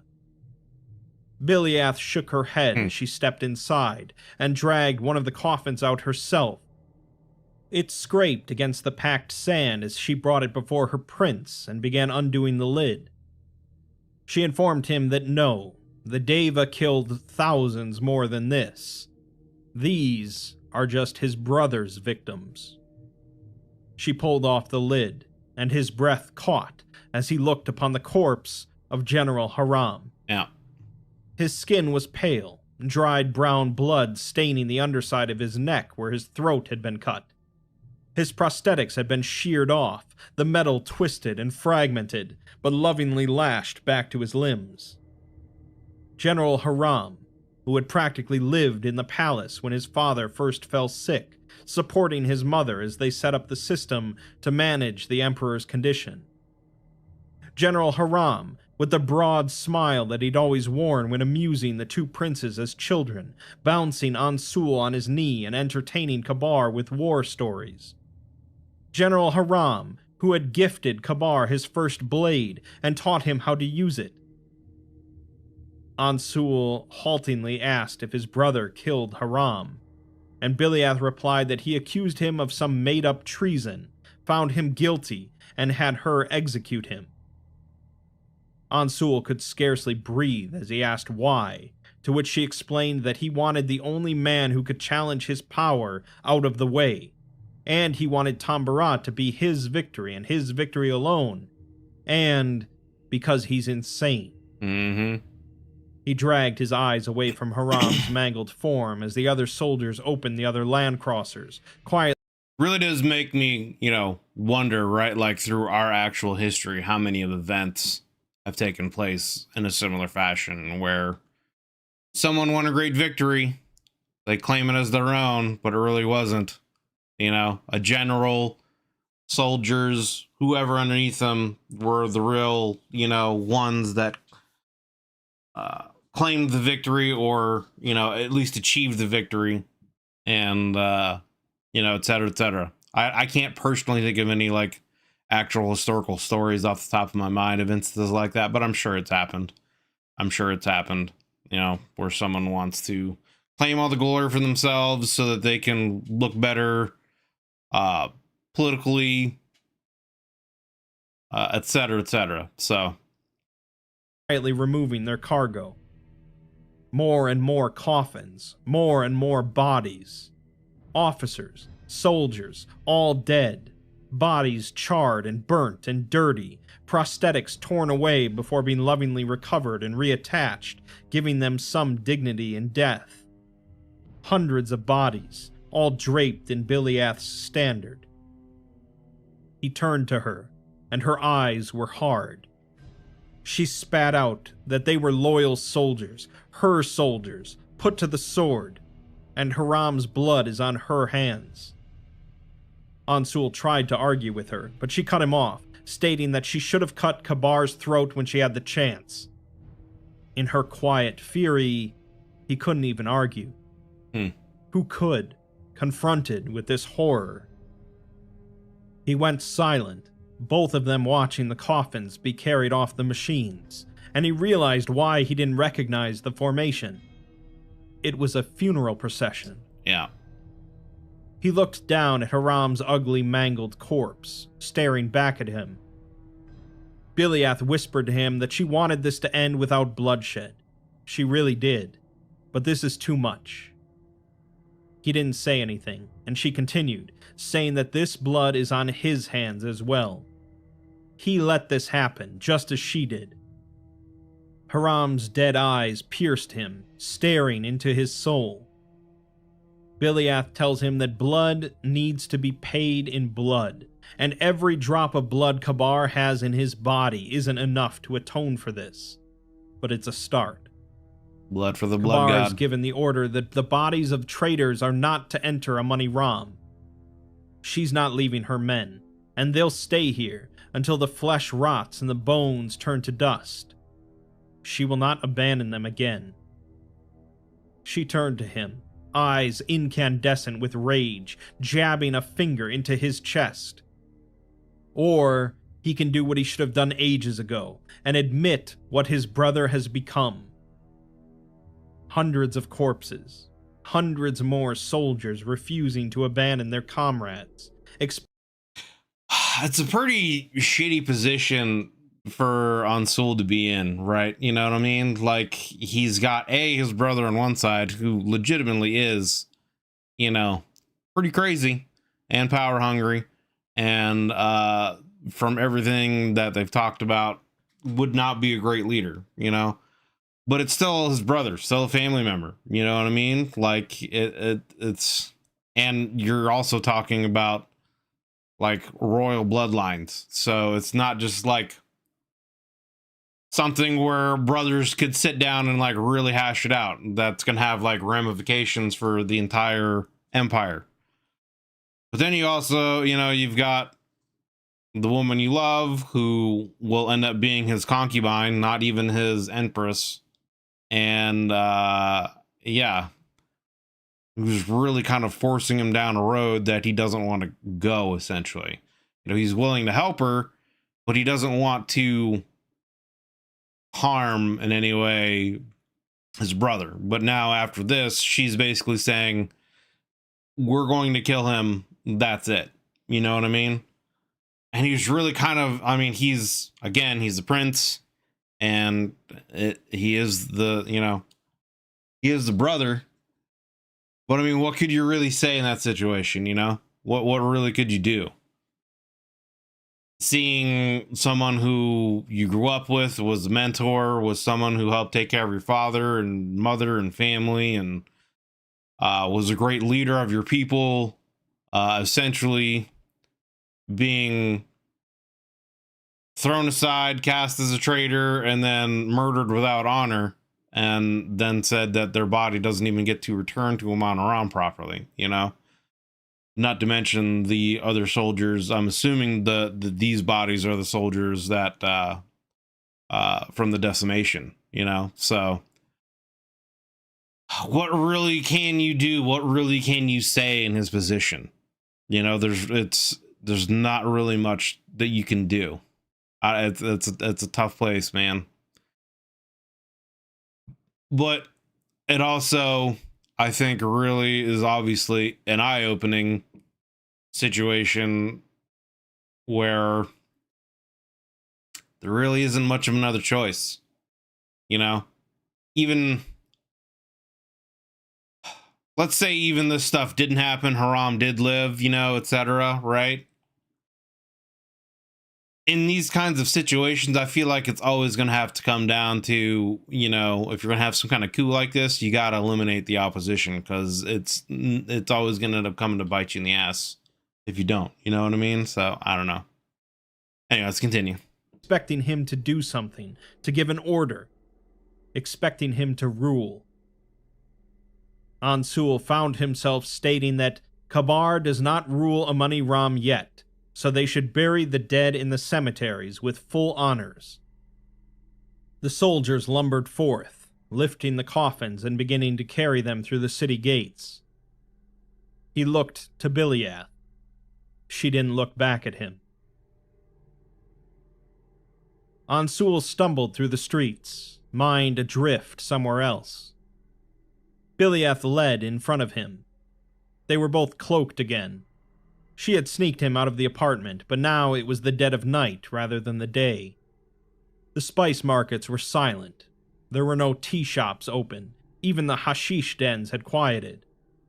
The pair of them walked through the streets, utterly silent. He couldn't focus enough to ask where they were going. If he tried to think, his mind would flash with the image. Haram's dead, pale face, all blood drained, eyes popping out. His prosthetics sheared apart and his throat stained with his own blood. Killed by his brother. The phrase kept echoing through his head. Killed by his brother.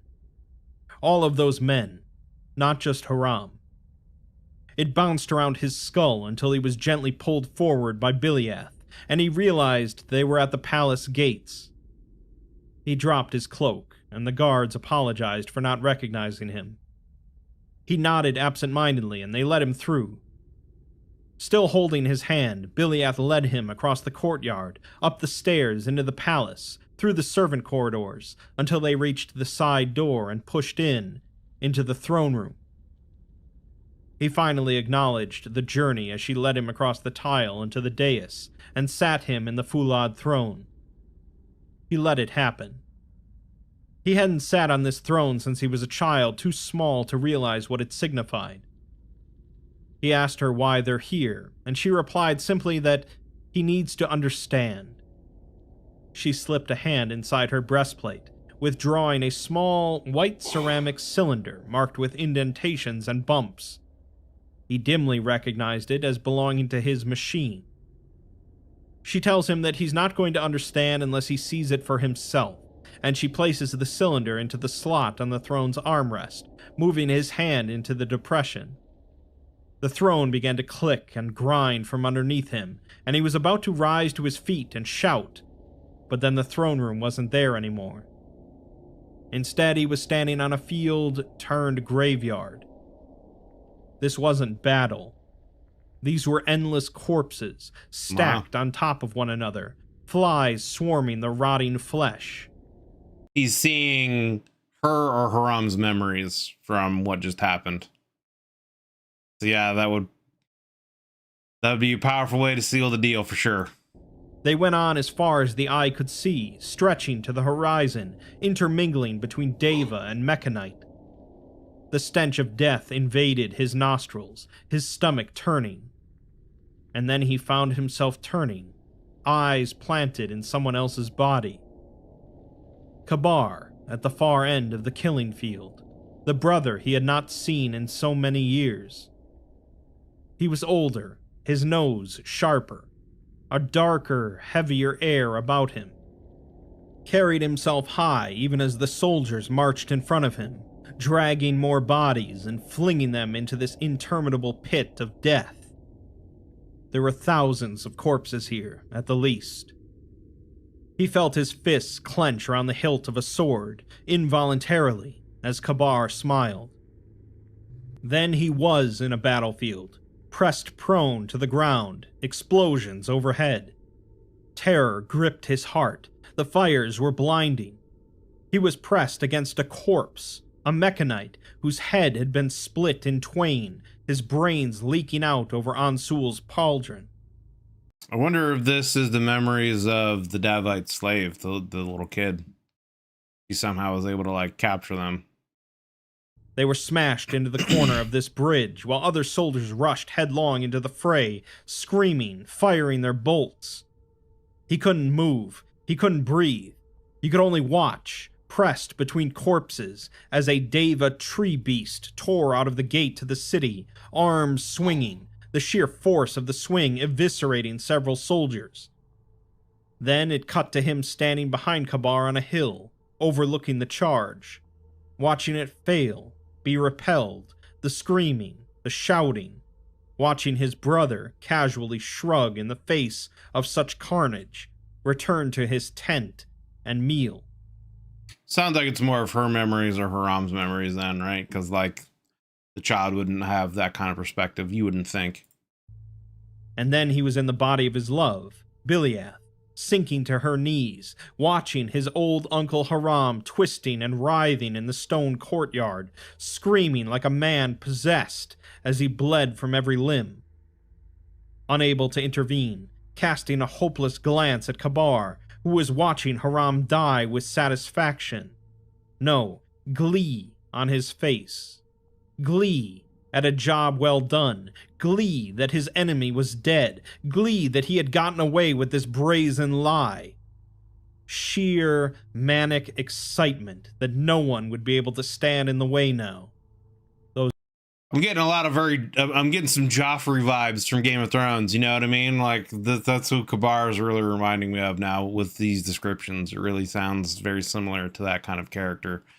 So, I mean, just to give you, I guess, more of an idea, you know, or at least a comparison. Those golden eyes matching his. And then those golden eyes became the rich brown of a Deva boy being dragged away from Kabar on a lead, and again being limply dragged by his neck from the back of Kabar's tent, bleeding all over, dead, and again lying twisted and splayed on so many other corpses, so many other victims. And then he screamed with the impossible weight of knowledge of what his brother had become, and it was over, and he was on his knees in front of the throne, and Biliath was helping him up, holding his shaking form as he pressed his forehead against her shoulder, panting. See, now, to me, right, like, if they have that kind of technology, couldn't they just show that to, like, everyone in the royal court, right, as, like, evidence of, I guess, his misconduct, his misuse? I mean, granted, he's still a prince, and he's still in charge of those armies, right? But that still shows his lack of... It's evidence showing, essentially, his lack of leadership, his lack of empathy, his lack of caring, obviously, and how just bad of a person he is. I don't know, maybe in their political system that could be used as a way of leveraging, you know, legally, saying that he's not fit to be emperor, run the country, etc. I don't know. But either way, if you try to go that route, it'll probably just end up leading to a civil war, right? Because there's going to be people who will side with Kabar for political gain, as well as Ansul for their own political gain, whether they're, you know, believe in the cause one way or the other. And it would probably just end up leading to a civil war anyway. So, I mean, to avoid that, especially while you're at war with two other nations... Well, at this point, you know, the Sarkics, Nulkins, whatever, might not be a thing. This might be early enough in their history to where they're just at war with the Davites, but, you know, who knows? Anyway. She asked if he saw it, and he nodded, still shaking. She stated that he knows what he has to do, but he replied that he doesn't know if he can. She helped him up. That's straight out of Star Wars. That's straight out of Star Wars. I know what I have to do, but I don't know if I have the strength. Drawing a vial from her breastplate, corked, full of something white, and she pressed it into his hand. She said that she'd be with him through it all, but she's done all that she can. She can't help him, show him more than she has already. He asks how she brings herself to do these things, the visions of the battle fresh in his mind. She didn't answer for some time, but finally she managed to explain that you step away from your body and you let something else take over, something unburdened by honor or thought, and you let it do what needs to be done.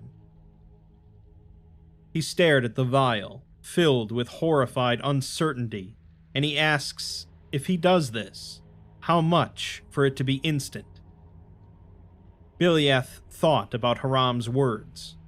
One drop, and the priestess had suffered for weeks. The full vial would have killed her instantly. Yeah.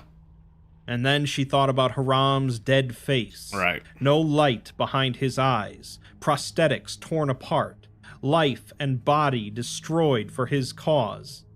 She obviously is going to want him to suffer, so she's going to tell him an amount, more than likely anyway, to draw out the length of his suffering before he dies. For me, though, right, like, even this is just me personally, if I was in her position, like, as much as I would want him to suffer as well, it would be better just to get it over with. Just quickly as possible, dump the whole thing in there, have him take it all, get it over with. It's done.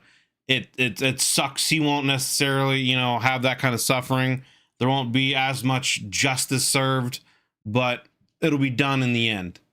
And then, you can start getting to righting things, getting the Empire where it should be and preventing more situations like this where innocent soldiers, patriots, whatever, are killed, needlessly, essentially.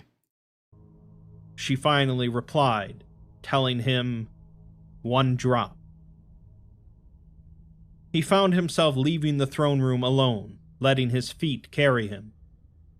He tried not to think about what he'd agreed to, but his mind swirled with the visions, implacable. His brother with his sword held high above Haram's neck. His brother next to him in the pantries, feasting on sweets stolen from the kitchens. His brother watching, bored, as the bodies were carried out of his tent.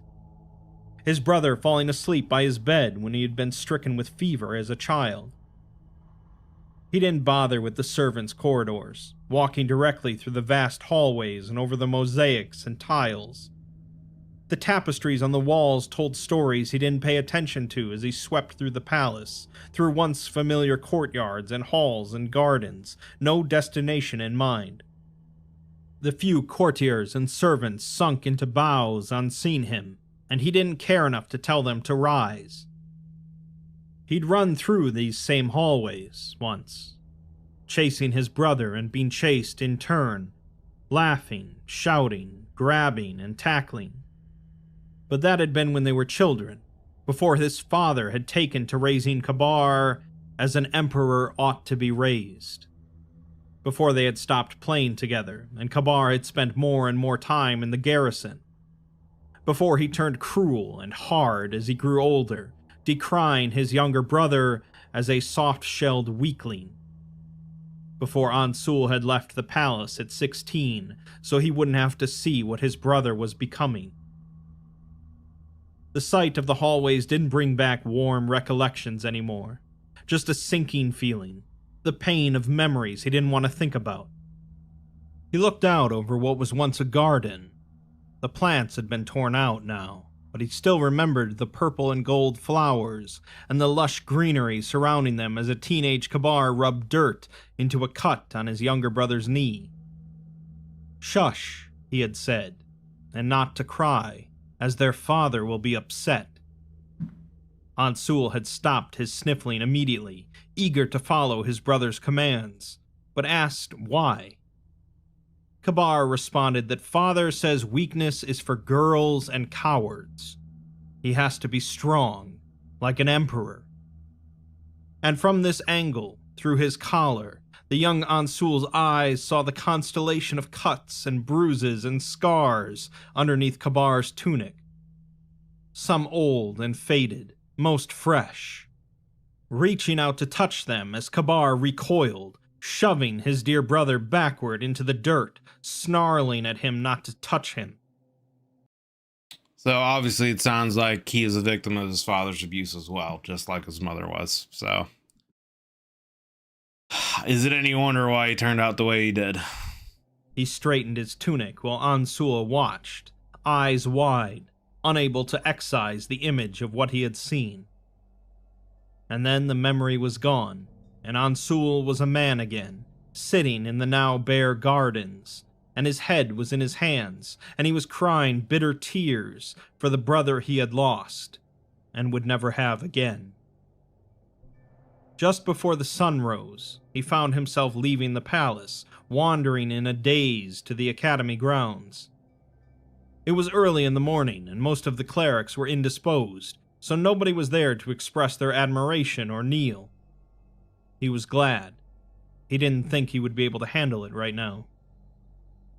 He spread his robes, sitting on a bench across from Bumaro's tree as it caught the light of the rising sun. And between the glimmering gold and green leaves and the pale wood marbled with foulade, he saw the dark, creeping brown of the fungal rot on one of the branches, eating away just underneath the surface, no matter how perfect the leaves looked. It had gotten worse from his last visit, and now threatened to escape from this branch to the main trunk of the tree.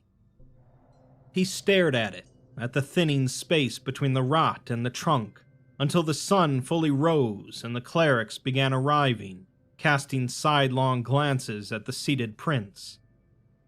Eventually, one approached him, asking him if he was all right. The voice sounded distant, muffled, as though speaking through a blanket. Ansul kept staring at the tree, until finally his lips moved, telling him to shear it.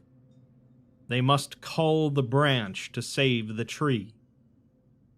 The cleric nodded, somewhat taken aback, and had it arranged post-haste.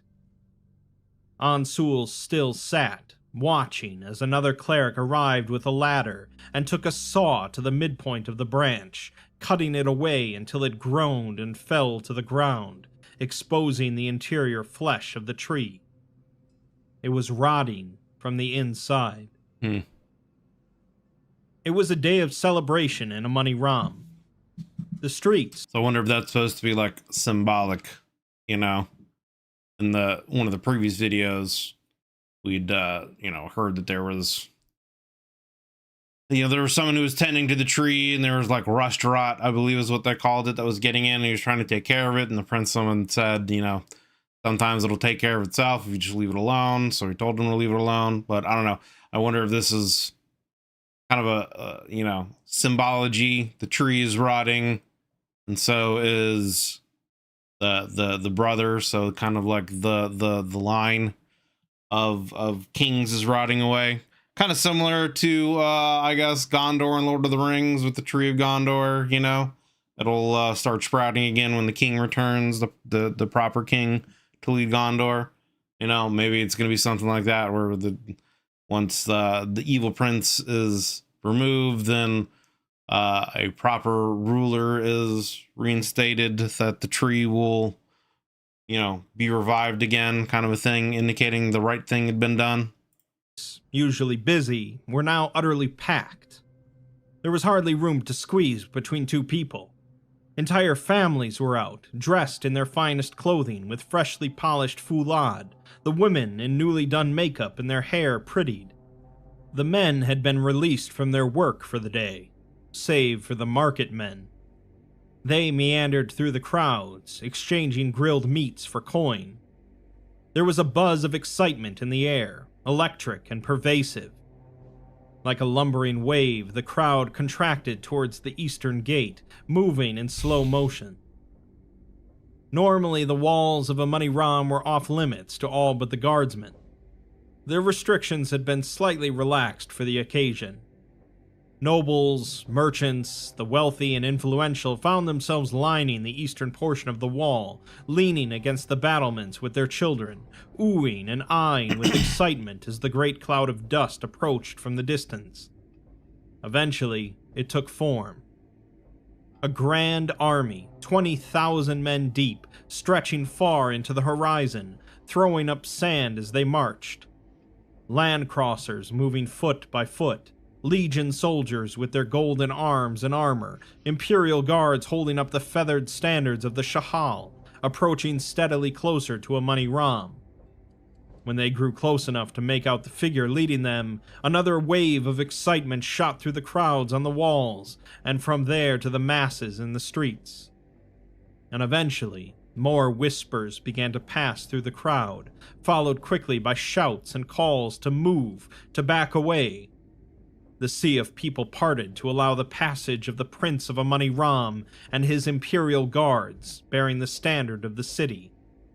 They sank into deep kneels, for today was a day of great respect for the dynasty. Ansul let himself be carried along, like a bird on the desert currents, his mind lost elsewhere.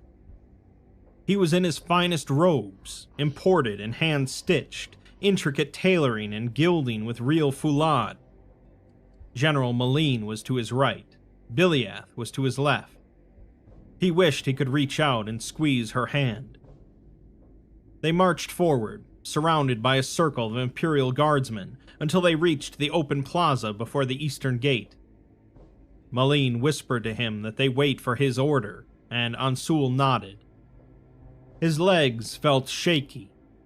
Had he eaten since last night? Yeah.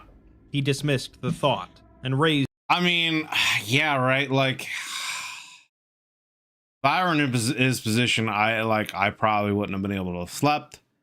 I don't know if I'd been able to eat.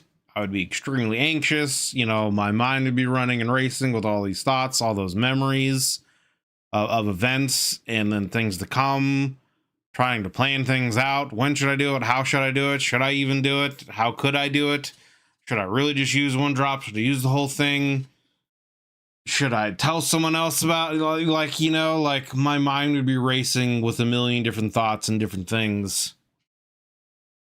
And yeah, I don't know. Raised his voice past the hoarseness into a shout, commanding them to open the gate. I feel like there's going to be some kind of twist at the end here.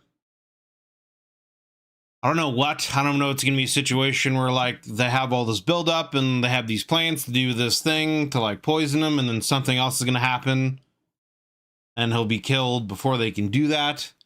Or they'll end up doing the memory transfer thing instead of the poison. You know, maybe he'll actually end up taking the throne somehow, you know, before they're able to do that. And then, like, the memory, maybe his mom will have set up some kind of trap on the throne to transfer the consciousness. You know, I don't know. I don't know, but I feel like there's going to be some kind of big unexpected twist here as we're reaching the end of the story. The guardsmen heard him and repeated the shout, and the guards on the wall repeated it again, and soon 100 men were echoing the command. The pumps sprung to life, rumbling as they pulled the chains back, moving the massive gates back on their rails. The army marched in, to wild screams and cheers. The land crossers pushed in, surrounded by officers carrying armfuls of looted treasures, Deva statues, artworks, weapons, shields, richly decorated suits of armor, woven robes from their priestesses. Huge strings of petrified wood charms dangled from their necks as Amoni Ram roared in triumph and approval for her returning sons. And then the soldiers parted. The crowd sunk into a deep bow in a wave from front to back, and Ansul laid eyes on his brother, Kabar, clad in fine gilded armor, riding a chestnut stallion into the plaza. He dismounted, raising a hand to quell the cheers from the people, before approaching Ansul, the only one not kneeling. They embraced, Kabar's armor digging into his skin. Ansul kissed both of his cheeks, no joy in his eyes.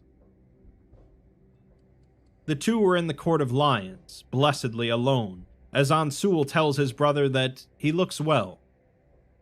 The parade had taken most of the day, the pair of them riding on twin horses in a spiral through Amoni Ram, slowly approaching the palace. Yeah.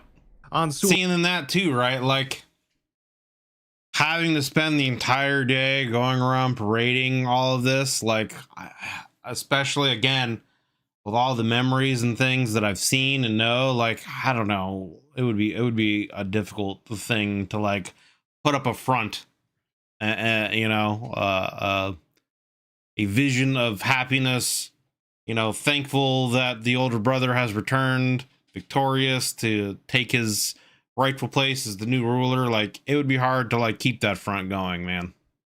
Ansul's back was drenched in sweat. Kabar was little better, so they both sat on the expensive chaises and cushions, staining them, uncaring. Kabar smiled and replied that he is well. These victories have brought honor to his name, to their name. Ansul nodded, leaning back. It was strange. His brother's face was at once familiar and unfamiliar. Not the same face he had borne when he had left so many years ago, but Ansul had seen this new, sharp, hard face in Biliath's memories, It was like recognizing something from a dream. Kabar asked him if he had something on his face, but Ansul just apologized.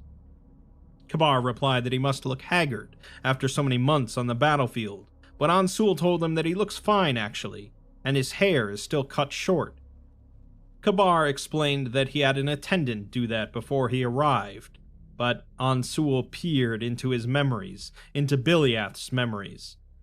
Kabar's short hair, trimmed ever so neat by attendants with golden shears, while his soldiers had their beards matted with dirt and blood and grime. Kabar continued, stating that he'll have the attendants here handle it before the coronation, and Ansul's breath caught in his throat. He remarked that he must be excited, but Kabar just shrugged, stating that he takes no joy in assuming the throne, as it's just duty.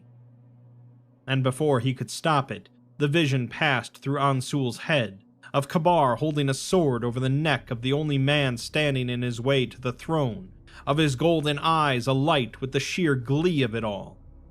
His stomach turned. Part of me wonders, right, is like Kabar could be telling the truth. Like, he might not actually necessarily really care about the throne and ruling, and because it might just be like another thing for him to have to do instead of being able to do what he wants to do, right? You know what I mean? Like, he could be a person, you know, because he could actually hate it just because it's everything that his father put him through and how he raised them and, you know, seemingly abused him, all to prepare him for the throne. It could be a situation where he doesn't want to actually really take it, but he kind of just has to because that's what it's expected of him, you know, etc. Wouldn't it be interesting if that was the twist? If the twist at the end here is, you know, he comes home and he says, you know what? I don't want it. You take it. I really don't want it, you know, and doesn't put up a fight, doesn't anything, just, you know, abdicates it and gives it to his brother. The same golden eyes he had. The same golden eyes that had looked on in concern when he had broken a bone as a child, that had matched his gaze while rubbing dirt into his wounds. The eyes of a murderer, of a madman. Ansul asks if it's not better to wait, perhaps, causing Kabar to lean forward, asking why he would wait. Ansul fidgeted, hands tying themselves into knots while the pit in his stomach expanded. He ventured that, with this news about Haram, people might want time to process it, but Kabar cut him off, telling him not to take that traitor's name. Ansul replies that he still can't believe it, as he bounced them on his knee as boys. He served the Legion faithfully in the East. He doesn't know why Haram would turn traitor now. Kabar just shrugged and remarks that who can say why a coward does what he does? Ansul hesitates before asking if Kabar is absolutely sure that he was a traitor. Kabar replies that he wrested the admission from the lips of a Deva assassin sent to cut him in his sleep, who had given up Haram by name. Ansul lowered his face into his hands to avoid showing his own eyes, lest his brother see the fury in them.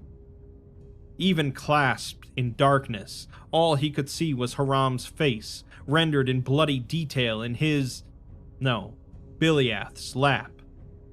Gurgling, choking on his own blood, begging for the sweet mercy of death. And then again, cold and lifeless in a casket carried from Tambarat. The Legion's most honored warrior. He should have come home to the hero's welcome Kabar received. Instead, he came home in a casket. Ansul forced his fists to relax and rose to his feet, muscles outside his control carrying him to the cart in the corner of the room. The presence of the vial on a string around his neck weighed more than any load. Hands... It's kind of crazy that you would have that on you like that, especially with, like, what if your brother asks what it is? You know what I mean? Like, there's any number of things that could go wrong. Something could happen, it could break, you know, and then I don't know, that's kind of risky just to keep it on you all the time like that. Shaking, he raised the pot, pouring the tea into 2 ceramic cups, and asked Kabar what his plans were after the coronation. Kabar looked to the painted ceiling, decorated richly with murals of past kings and absent gods. He didn't notice his brother unlooping something from around his neck, and mused that he can't say he's too sure, in all honesty, but he'll have to marry, obviously. Ansul asked him flatly and emotionlessly if he intends to follow tradition in that regard. He rolled the small vial between two fingers, watching the liquid flow, fingers uncertain, hesitating. Kabar supposes that he does, but remarks that Biliath isn't fit to be an empress, although she'll make a fine toy in his harem for a few years. He grinned at his brother, commenting that they're uncouth thoughts maybe, but asks if his brother can blame him. Ansul's fist tightened. Yeah. His breathing slowed, and time slowed with it. He reached up, uncorked the vial, and tipped it, letting a single drop slip into the tea. Then it was gone again, slipped into a pocket of his robes, and he was serving the tea for the both of them, and watching his brother lift the cup, and drinking from it, and then it was an hour later, and Ansul was doubled over in the courtyard, one hand on the wall as he vomited into the flower bed, eyes wide and bloodshot with the weight of what he'd done. And Biliath was next to him, holding his hair back, holding his shoulder as he collapsed into heaving, racking sobs. It would just be hilarious if he accidentally swapped the glasses, right? And he ends up drinking the poison on accident, you know? That would be the hell of a twist here at the end. But anyway, it gives me thoughts of the Princess Bride, that, you know, that scene where they're doing the test. Anyway. It took 6 days for Kabar to die. On the first day, he grew suddenly ill, and the feast in his honor at the palace was postponed. He waved a hand, assuring Helena that he was quite fine, quite prepared for the ceremonies tomorrow, before retiring to his quarters. Sickness from the long journey, from the shock of returning home. On the second day, his attendants found him in the morning, white sheets stained with red. He was on his knees on the balcony, head through the bars of the railing, vomiting blood into the courtyard below. Jesus. With what words he could make out, he insisted that he was fine, that the sweat matting his hair was nothing. On the third day, the healers and alchemists came, rushed from across Amoni Ram to treat the ailing prince. The finest minds of Amoni Ram brought their concoctions, their tinctures, poultices, and potions, and the terrified empress held her son's head up from his pillows, while he struggled to sip what the healers promised would cure whatever he had been stricken with. On the fourth day, the true pain began. He bled into his eyes, rendering him blind, Jesus. And his nose gushed more freely. He became weak and unable to move without assistance from his attendants or his now weeping mother. Not that he did, lying writhing in bed with agony. He couldn't form the words to say where it was coming from, just laying with his back arching and his lungs screaming until they were dry. The sheets twisted around his legs, and he drenched himself in his own sweat and urine. On the fifth day, he received a visitor. He had been moved from his chambers to a more secluded, private, and open wing of the palace, with the hope the fresh air would help him. Healers and servants milled about, unwilling to open the doors to his chambers, the muffled screaming audible just beyond it. They caught sight of the prince's twisting form as the visitor opened the door to enter, and then it was closed again. His visitor took a seat in the chair by his bed, and waited patiently. It took a few minutes, but eventually the miasma of pain wore away, and Kabar's hands groped his way across the bed to feel the prosthetics of his visitor. He gasped out in surprise that Biliath came to him, and bid her to come closer. He half hissed it, hands scrabbling up to her arm and blindly pulling her close. He says that she's always been loyal to him, to her master. The healers can do nothing, and this is no natural illness. He cut himself off again as another blinding hot flash of pain made all of his muscles arch. He groaned through gritted teeth as it passed and his body relaxed. He states that he must have been poisoned, and she asks if he'd like her to fetch the guards. He shook his head wildly, not looking at her. With his shirt off, she could see a constellation of scars and unhealed burns across his chest. She idly wondered where they came from on a boy raised in such luxury before dismissing the thought. He laughed, throat hoarse, stating that it's too late and he's dying. Haram's last laugh, maybe, that insipid, traitorous wretch. Then he pulled her closer yet, blind eyes focusing on nothing, and told her that she must protect Ansul for him. The dynasty cannot die, and the empire cannot die with him, so she must protect Ansul. It took a moment for her to bite back the bile and answer, telling him that she will. Then she leaned closer and began stating names. She went on for minutes, naming the names seared into her memory, Fulad fingers wrapped tightly around Kabar's arm, staring into his blind, pathetic, terrified eyes while reciting the names of the 200 dead laid to fitful rest in Amoni Ram's graveyards. She finished with Haram's name, and then he heard her rising to her feet. He whimpered for her to not leave him alone, but nobody answered. On the 6th day, Kabar Bumaro, Shahal, crown prince of Amoni Ram, heir to the Fulad throne, died. The Imperial Guard flanked Ansul as he stared off into the distance. In front of him, the clerics waved their incense censers, herbs burning, smoke rising into the sky of Amoni Ram.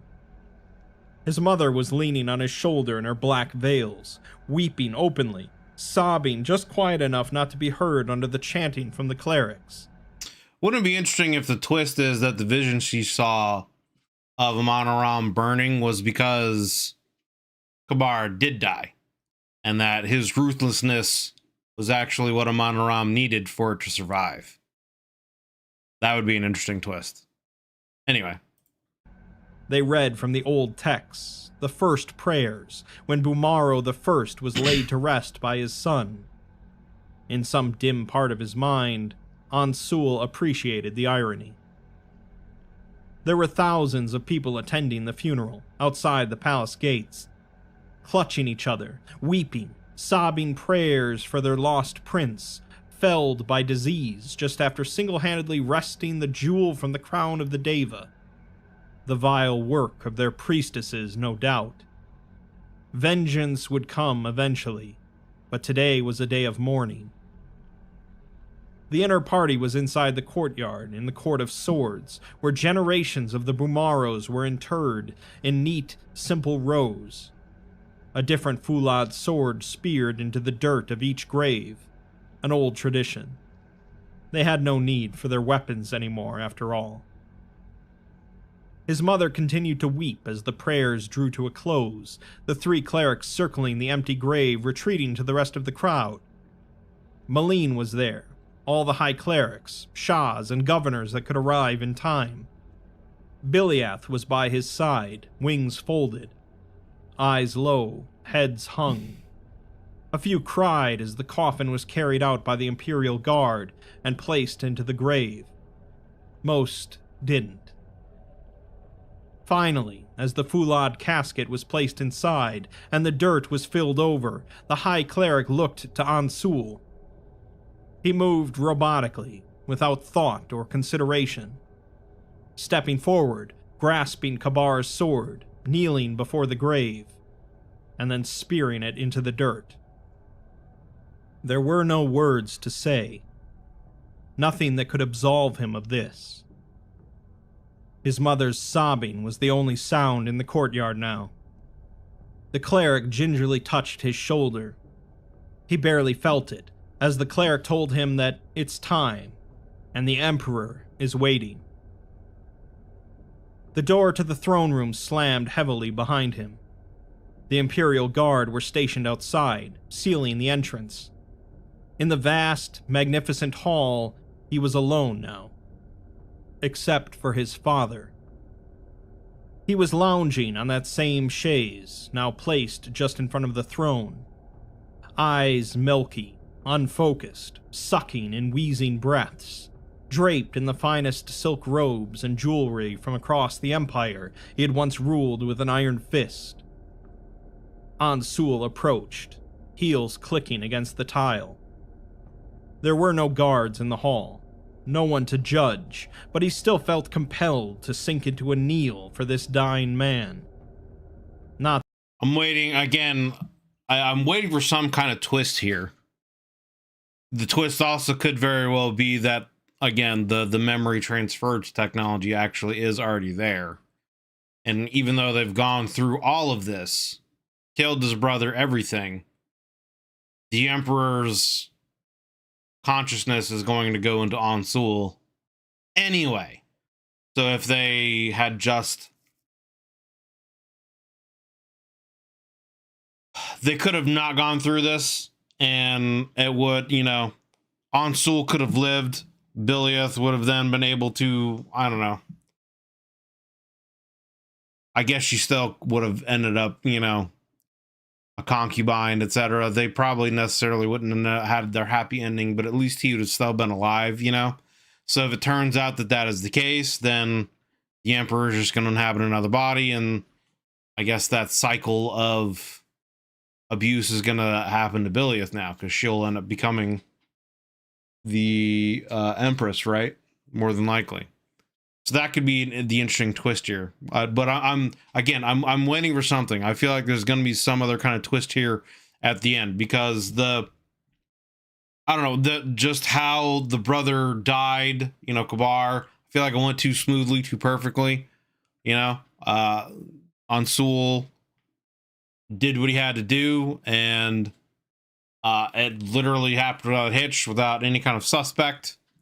It's honestly interesting to me that through all this, Kabar never suspected Biliath, you know? Like, I feel like maybe he didn't, again, catch on to her intent in his royal tent or whatever when the Davide slave was taken out, that she was ready to strike him there, and a couple of other times, you know? So maybe he didn't catch on to that, didn't see it, or just, you know, who knows? But yeah, it feels like there's something more is still going to happen. There's still going to be one last twist here, just because, again, it feels like everything went too smoothly. And I as I said before, I don't feel like Ansul and Biliath are going to have their happily ever after. I feel like there's going to be something else happens. And so it could be right here. You know, Ansul is meeting with the Emperor. They're getting ready to, I guess, transfer authority, and that could also be the consciousness. So I guess let's see. Not that his father would ever notice. The sucking breaths didn't so much as skip a beat. But Ansul did regardless, kneeling at the side of the chaise, where his father's hand dangled limp. He told him that Kabar is dead, and he is his only heir now. He is to abdicate, as he always promised, and should grant him the throne to rule. With no response other than sucking and wheezing, Ansul looked up. The rasping breaths echoed out through the hall, and his eyelids were lowered. Ansul remarks that he's not going to do that, because he can't. He has no throne to abdicate. In spite of himself, looking at this husk of a man, Ansul felt rage well up. He's not a ruler. He's not even alive. This diseased old thing, more machine than man, mechanically clinging to life. This figure had once ruled and dominated the palace, ruled and dominated him. Ansul told him that he's responsible for all of this, for Kabar's killing.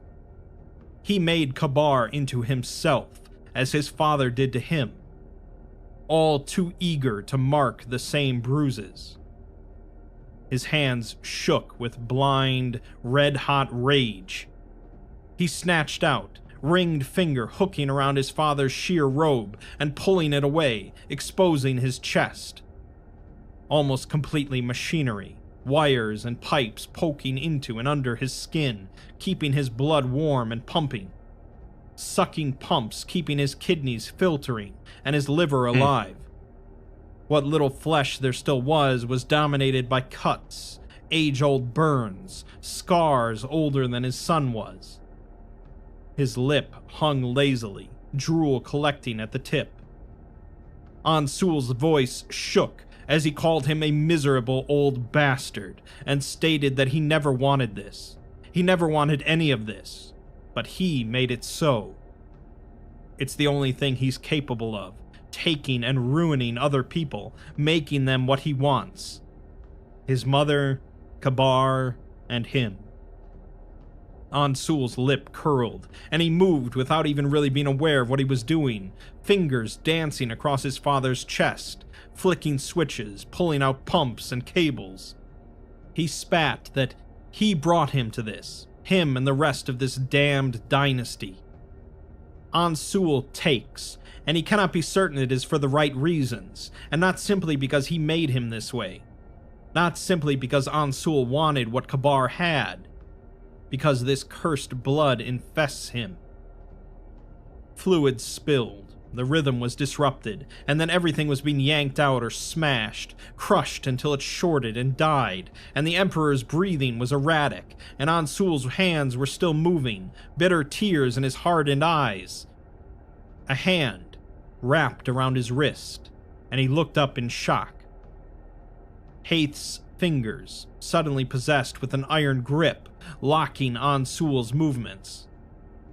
Ansul gasped, trying to pull away fruitlessly, but he couldn't. This was the strength of the dying.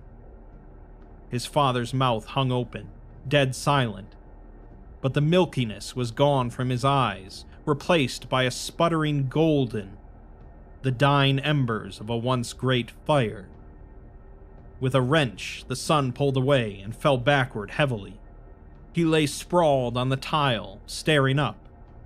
His father's gaunt, sunken appearance boring into him. The two of them said nothing, staring at one another.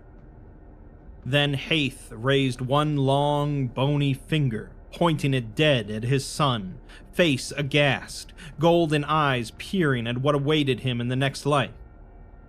A whisper escaped his lips, calling him his son. Ansul scarcely dared to breathe, but said that yes, it's him. Haith, however, called him Kabar, his son, and in shock, Ansul's gaze matched his father's. In that moment, two pairs of golden eyes staring at each other across the throne room, Ansul saw a mirror. A revenant, empire incarnate, a blood-soaked dynasty as old as Amoni Ram itself. The same golden eyes buried in his own skull. And with that, Haith Bumaro, Emperor of the Broken Empire, Lord of the Fulad Throne, shuddered and died. Biliath lay in her cot, staring at the sandstone ceiling. It had been a few days since the Emperor's death. Ansul had left the throne room, visibly shaken. The Imperial Guard collected the body. They had known this was going to happen. They had merely expected Kabar to be the one to do it. They had knelt when Ansul exited, his robe dragging behind him, greeting him not as prince, but as emperor. It's kind of messed up, right? Like, it seems like the tradition is to keep him alive long enough until when the son's ready to take the throne, then the son has to kill the father. So not only did Ansul have to kill his brother, right, to prevent an insane person from ruling, then he has to kill his father too. That's a little bit much, you know what I'm saying? Sovereign of all Amoni Ram. She had been there, seen the shock on his face, seen his faraway eyes, lost in a different place while he let his body do what needed to be done. She was familiar with the experience, but his face had been so empty. His proper coronation was not for a few days. A noise roused her from staring at the ceiling. She sat up. She was in her room in the garrison, really only for sleeping, so no one would ask where she was laying her head at night. Most of her things had been moved into it for the time being, at least until the coronation. It was the forest beasts. She had almost forgotten about them. The small, wood-woven cage containing the little creatures. They were her little secret. She approached the cage. One of the forest beasts was eating one of the others. For a moment, she thought it was the one she had given the poison to, but no. That one had been the bully of the litter. Fat, white skin, with turquoise stripes along its back. This one was leaner, with a shelling pattern. She remembered it. It had been meek and timid, toadying to its brother.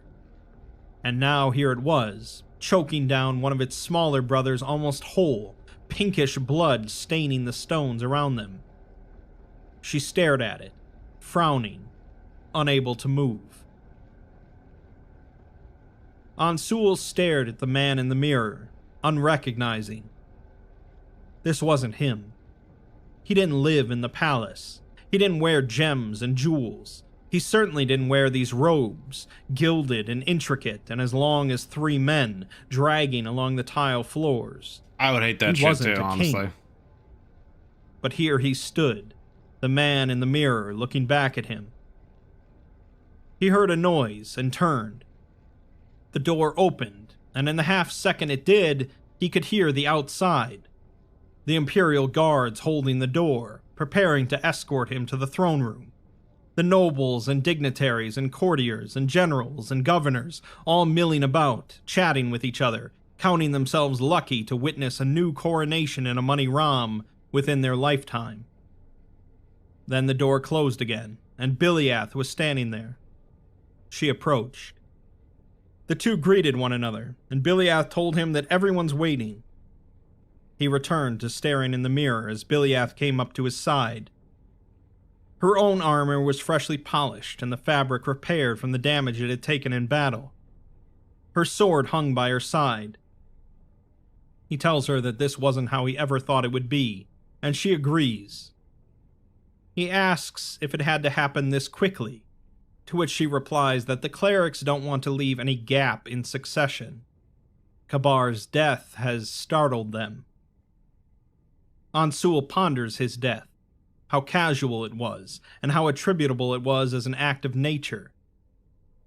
He asks her how you can be sure you did the right thing for the right reasons.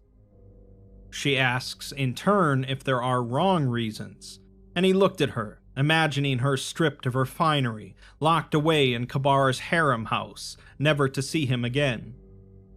He replies that there are always wrong reasons, and she thought about it for some time before saying that she doesn't know, but they did it, and now it's over. He looked at his hand, looked at the signet ring on his finger, the ring marking him as the Shahal, the ring that was his brother's for so many years. He remarks that he will never be forgiven for it, and he will never forgive himself for it. She tells him that he had to, and he knows that as well as she does, as well as anyone. War makes bastards of us all. She didn't expect him to twirl around, grab her shoulder, crazed look in his eyes, as he shouts that no, there is honor in war. There is no honor in this, raising the ring. War didn't make him do this. There is a demon, a devil in his blood, in Kabar's blood, in their father's blood, in his father's blood, in his son's one day, no doubt. His mother was right. Bumaros take and they ruin. They take and they ruin lives. His voice was strangled, pleading, as he says that there is no escaping this cursed dynasty. He is a prisoner to it, and she is a prisoner to it. So, I mean, it makes me wonder, right? You know, we're almost at the end here, but with what he's just saying there, you know, I had posed the question at one point in time during some of these videos, or I don't remember, it was through the Fratricide part or with the Monoram itself, but the idea of, you know, the original Bumari, I always forget which one it's supposed to be, but, you know, when he was blessed, I guess, by Meccan and, you know, given the powers that he had and et cetera, right? Like, how much of Meccan's influence took over him as a person as well, right? Like, this demon that he's talking about that's in their blood, well, their blood's been passed down from the original Bumari, who, you know, obviously has been influenced by Meccan itself. And so is that demon just Meccan, you know, pushing them to do these things, elevating their greed? Is that what, you know, is that a part of Meccan, the want to take all of these things and make it their own? You know, is that kind of influence? It just makes me wonder if that is the case or not, or if it is just, you know, again, one of those darker sides of humanity where they have power, but it's not enough and they keep wanting more, you know? She wrapped her fingers around his wrist, but said nothing, and he continued, saying that war doesn't turn them into bastards. This wretched empire does. Biliath brought up her other hand, supporting him as he sank into a chair. She spoke again, stating that it stands regardless, and as long as it stands, someone will lead it. It could have been Kabar, but it will be him, and he will rule with the finest of intentions. Ansul just replies that his father did as well, and then he didn't say anything for quite some time. Eventually he tells Biliath that if he ever becomes like them, monsters, inhuman, rotten by that damned throne, he wants her to cut his throat in the night. This is the nature of this empire. No one will control him. He looked at her, golden gaze matching hers, and says that he needs her to swear it, or they'll leave right now, riding into the desert, and leave this corroding city behind. He needs her to swear that she has it in her to kill him, just as he killed Kabar, when the time comes. She hesitates, but swears, and her wing didn't twitch. He then says that he has no one left, with his father, Kabar, and Haram all gone. Biliath replies that he has her, and will always have her. He sagged into her, your mother as too, the dude. two promised each other that they are theirs. She helped him to his feet, and Ansul Bumaro, sovereign of Amoni Ram, emperor of the Broken Empire, lord of the Fulad throne, opened the door.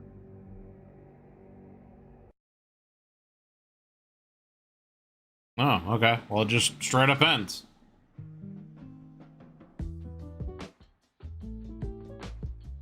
Thought there was going to be a little more to it there. But all right. So that, yeah, there we go. That was, chapter 4, the last part of Fratricide, by the Exploring series. Links will be down below in the description, as always, to the Exploring series channel and, to the red tape, or not red tape, to the what is the, no, this is red tape. I was thinking of admonition for some reason, and yeah, no, this is red tape. To the red tape playlist, etc. So yeah, go over there, check out his channel. If you enjoy this video, be sure to give it a like, and be sure to hit that sub button, show the man some love. Makes a lot of great content for the SP universe and others, so check out all the stuff, and yeah, like I said, show him some love. Interesting. I mean, I was expecting the whole time for there to be more of a twist at the end here, but I mean, the story just kind of ended with just straightforward. I mean, the plot went off without a hitch. And you know, Ansul poisoned his brother, killed him, preventing a tyrant essentially from taking the throne. But you know, it's one of those things where you know, his father, Kabar's father, was abused. He had the same kind of scars as was indicated when Ansul was taking apart his life support systems essentially. And so, you know, Kabar was also abused, and so there's essentially a line of abuse going down. Who knows where it really started? Maybe it started with the first Bamari, whatever, or maybe one of, you know, somewhere down the line, one of them was just rotten and they took the throne, and yeah, you know, who knows? So maybe with Ansul here taking over, they can break that line of abuse, greed, etc., and actually have a ruler who deserves it.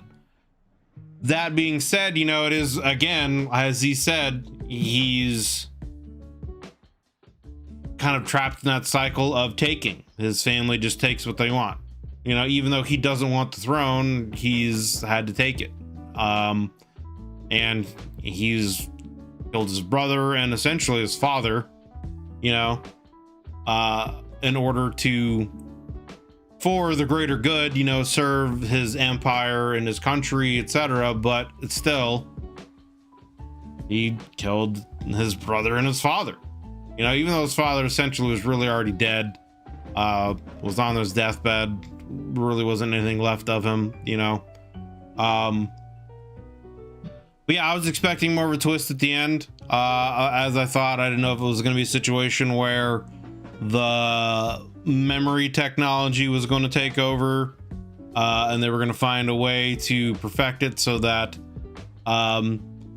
maybe one of the past Bamaros could essentially take over his brother's consciousness, and they'll, you know, it'll still look like his brother, but it's not him, or, you know, something along those lines. I was expecting that to come in, but it could have just, you know, it could have just been, you know, I don't know what the proper term is.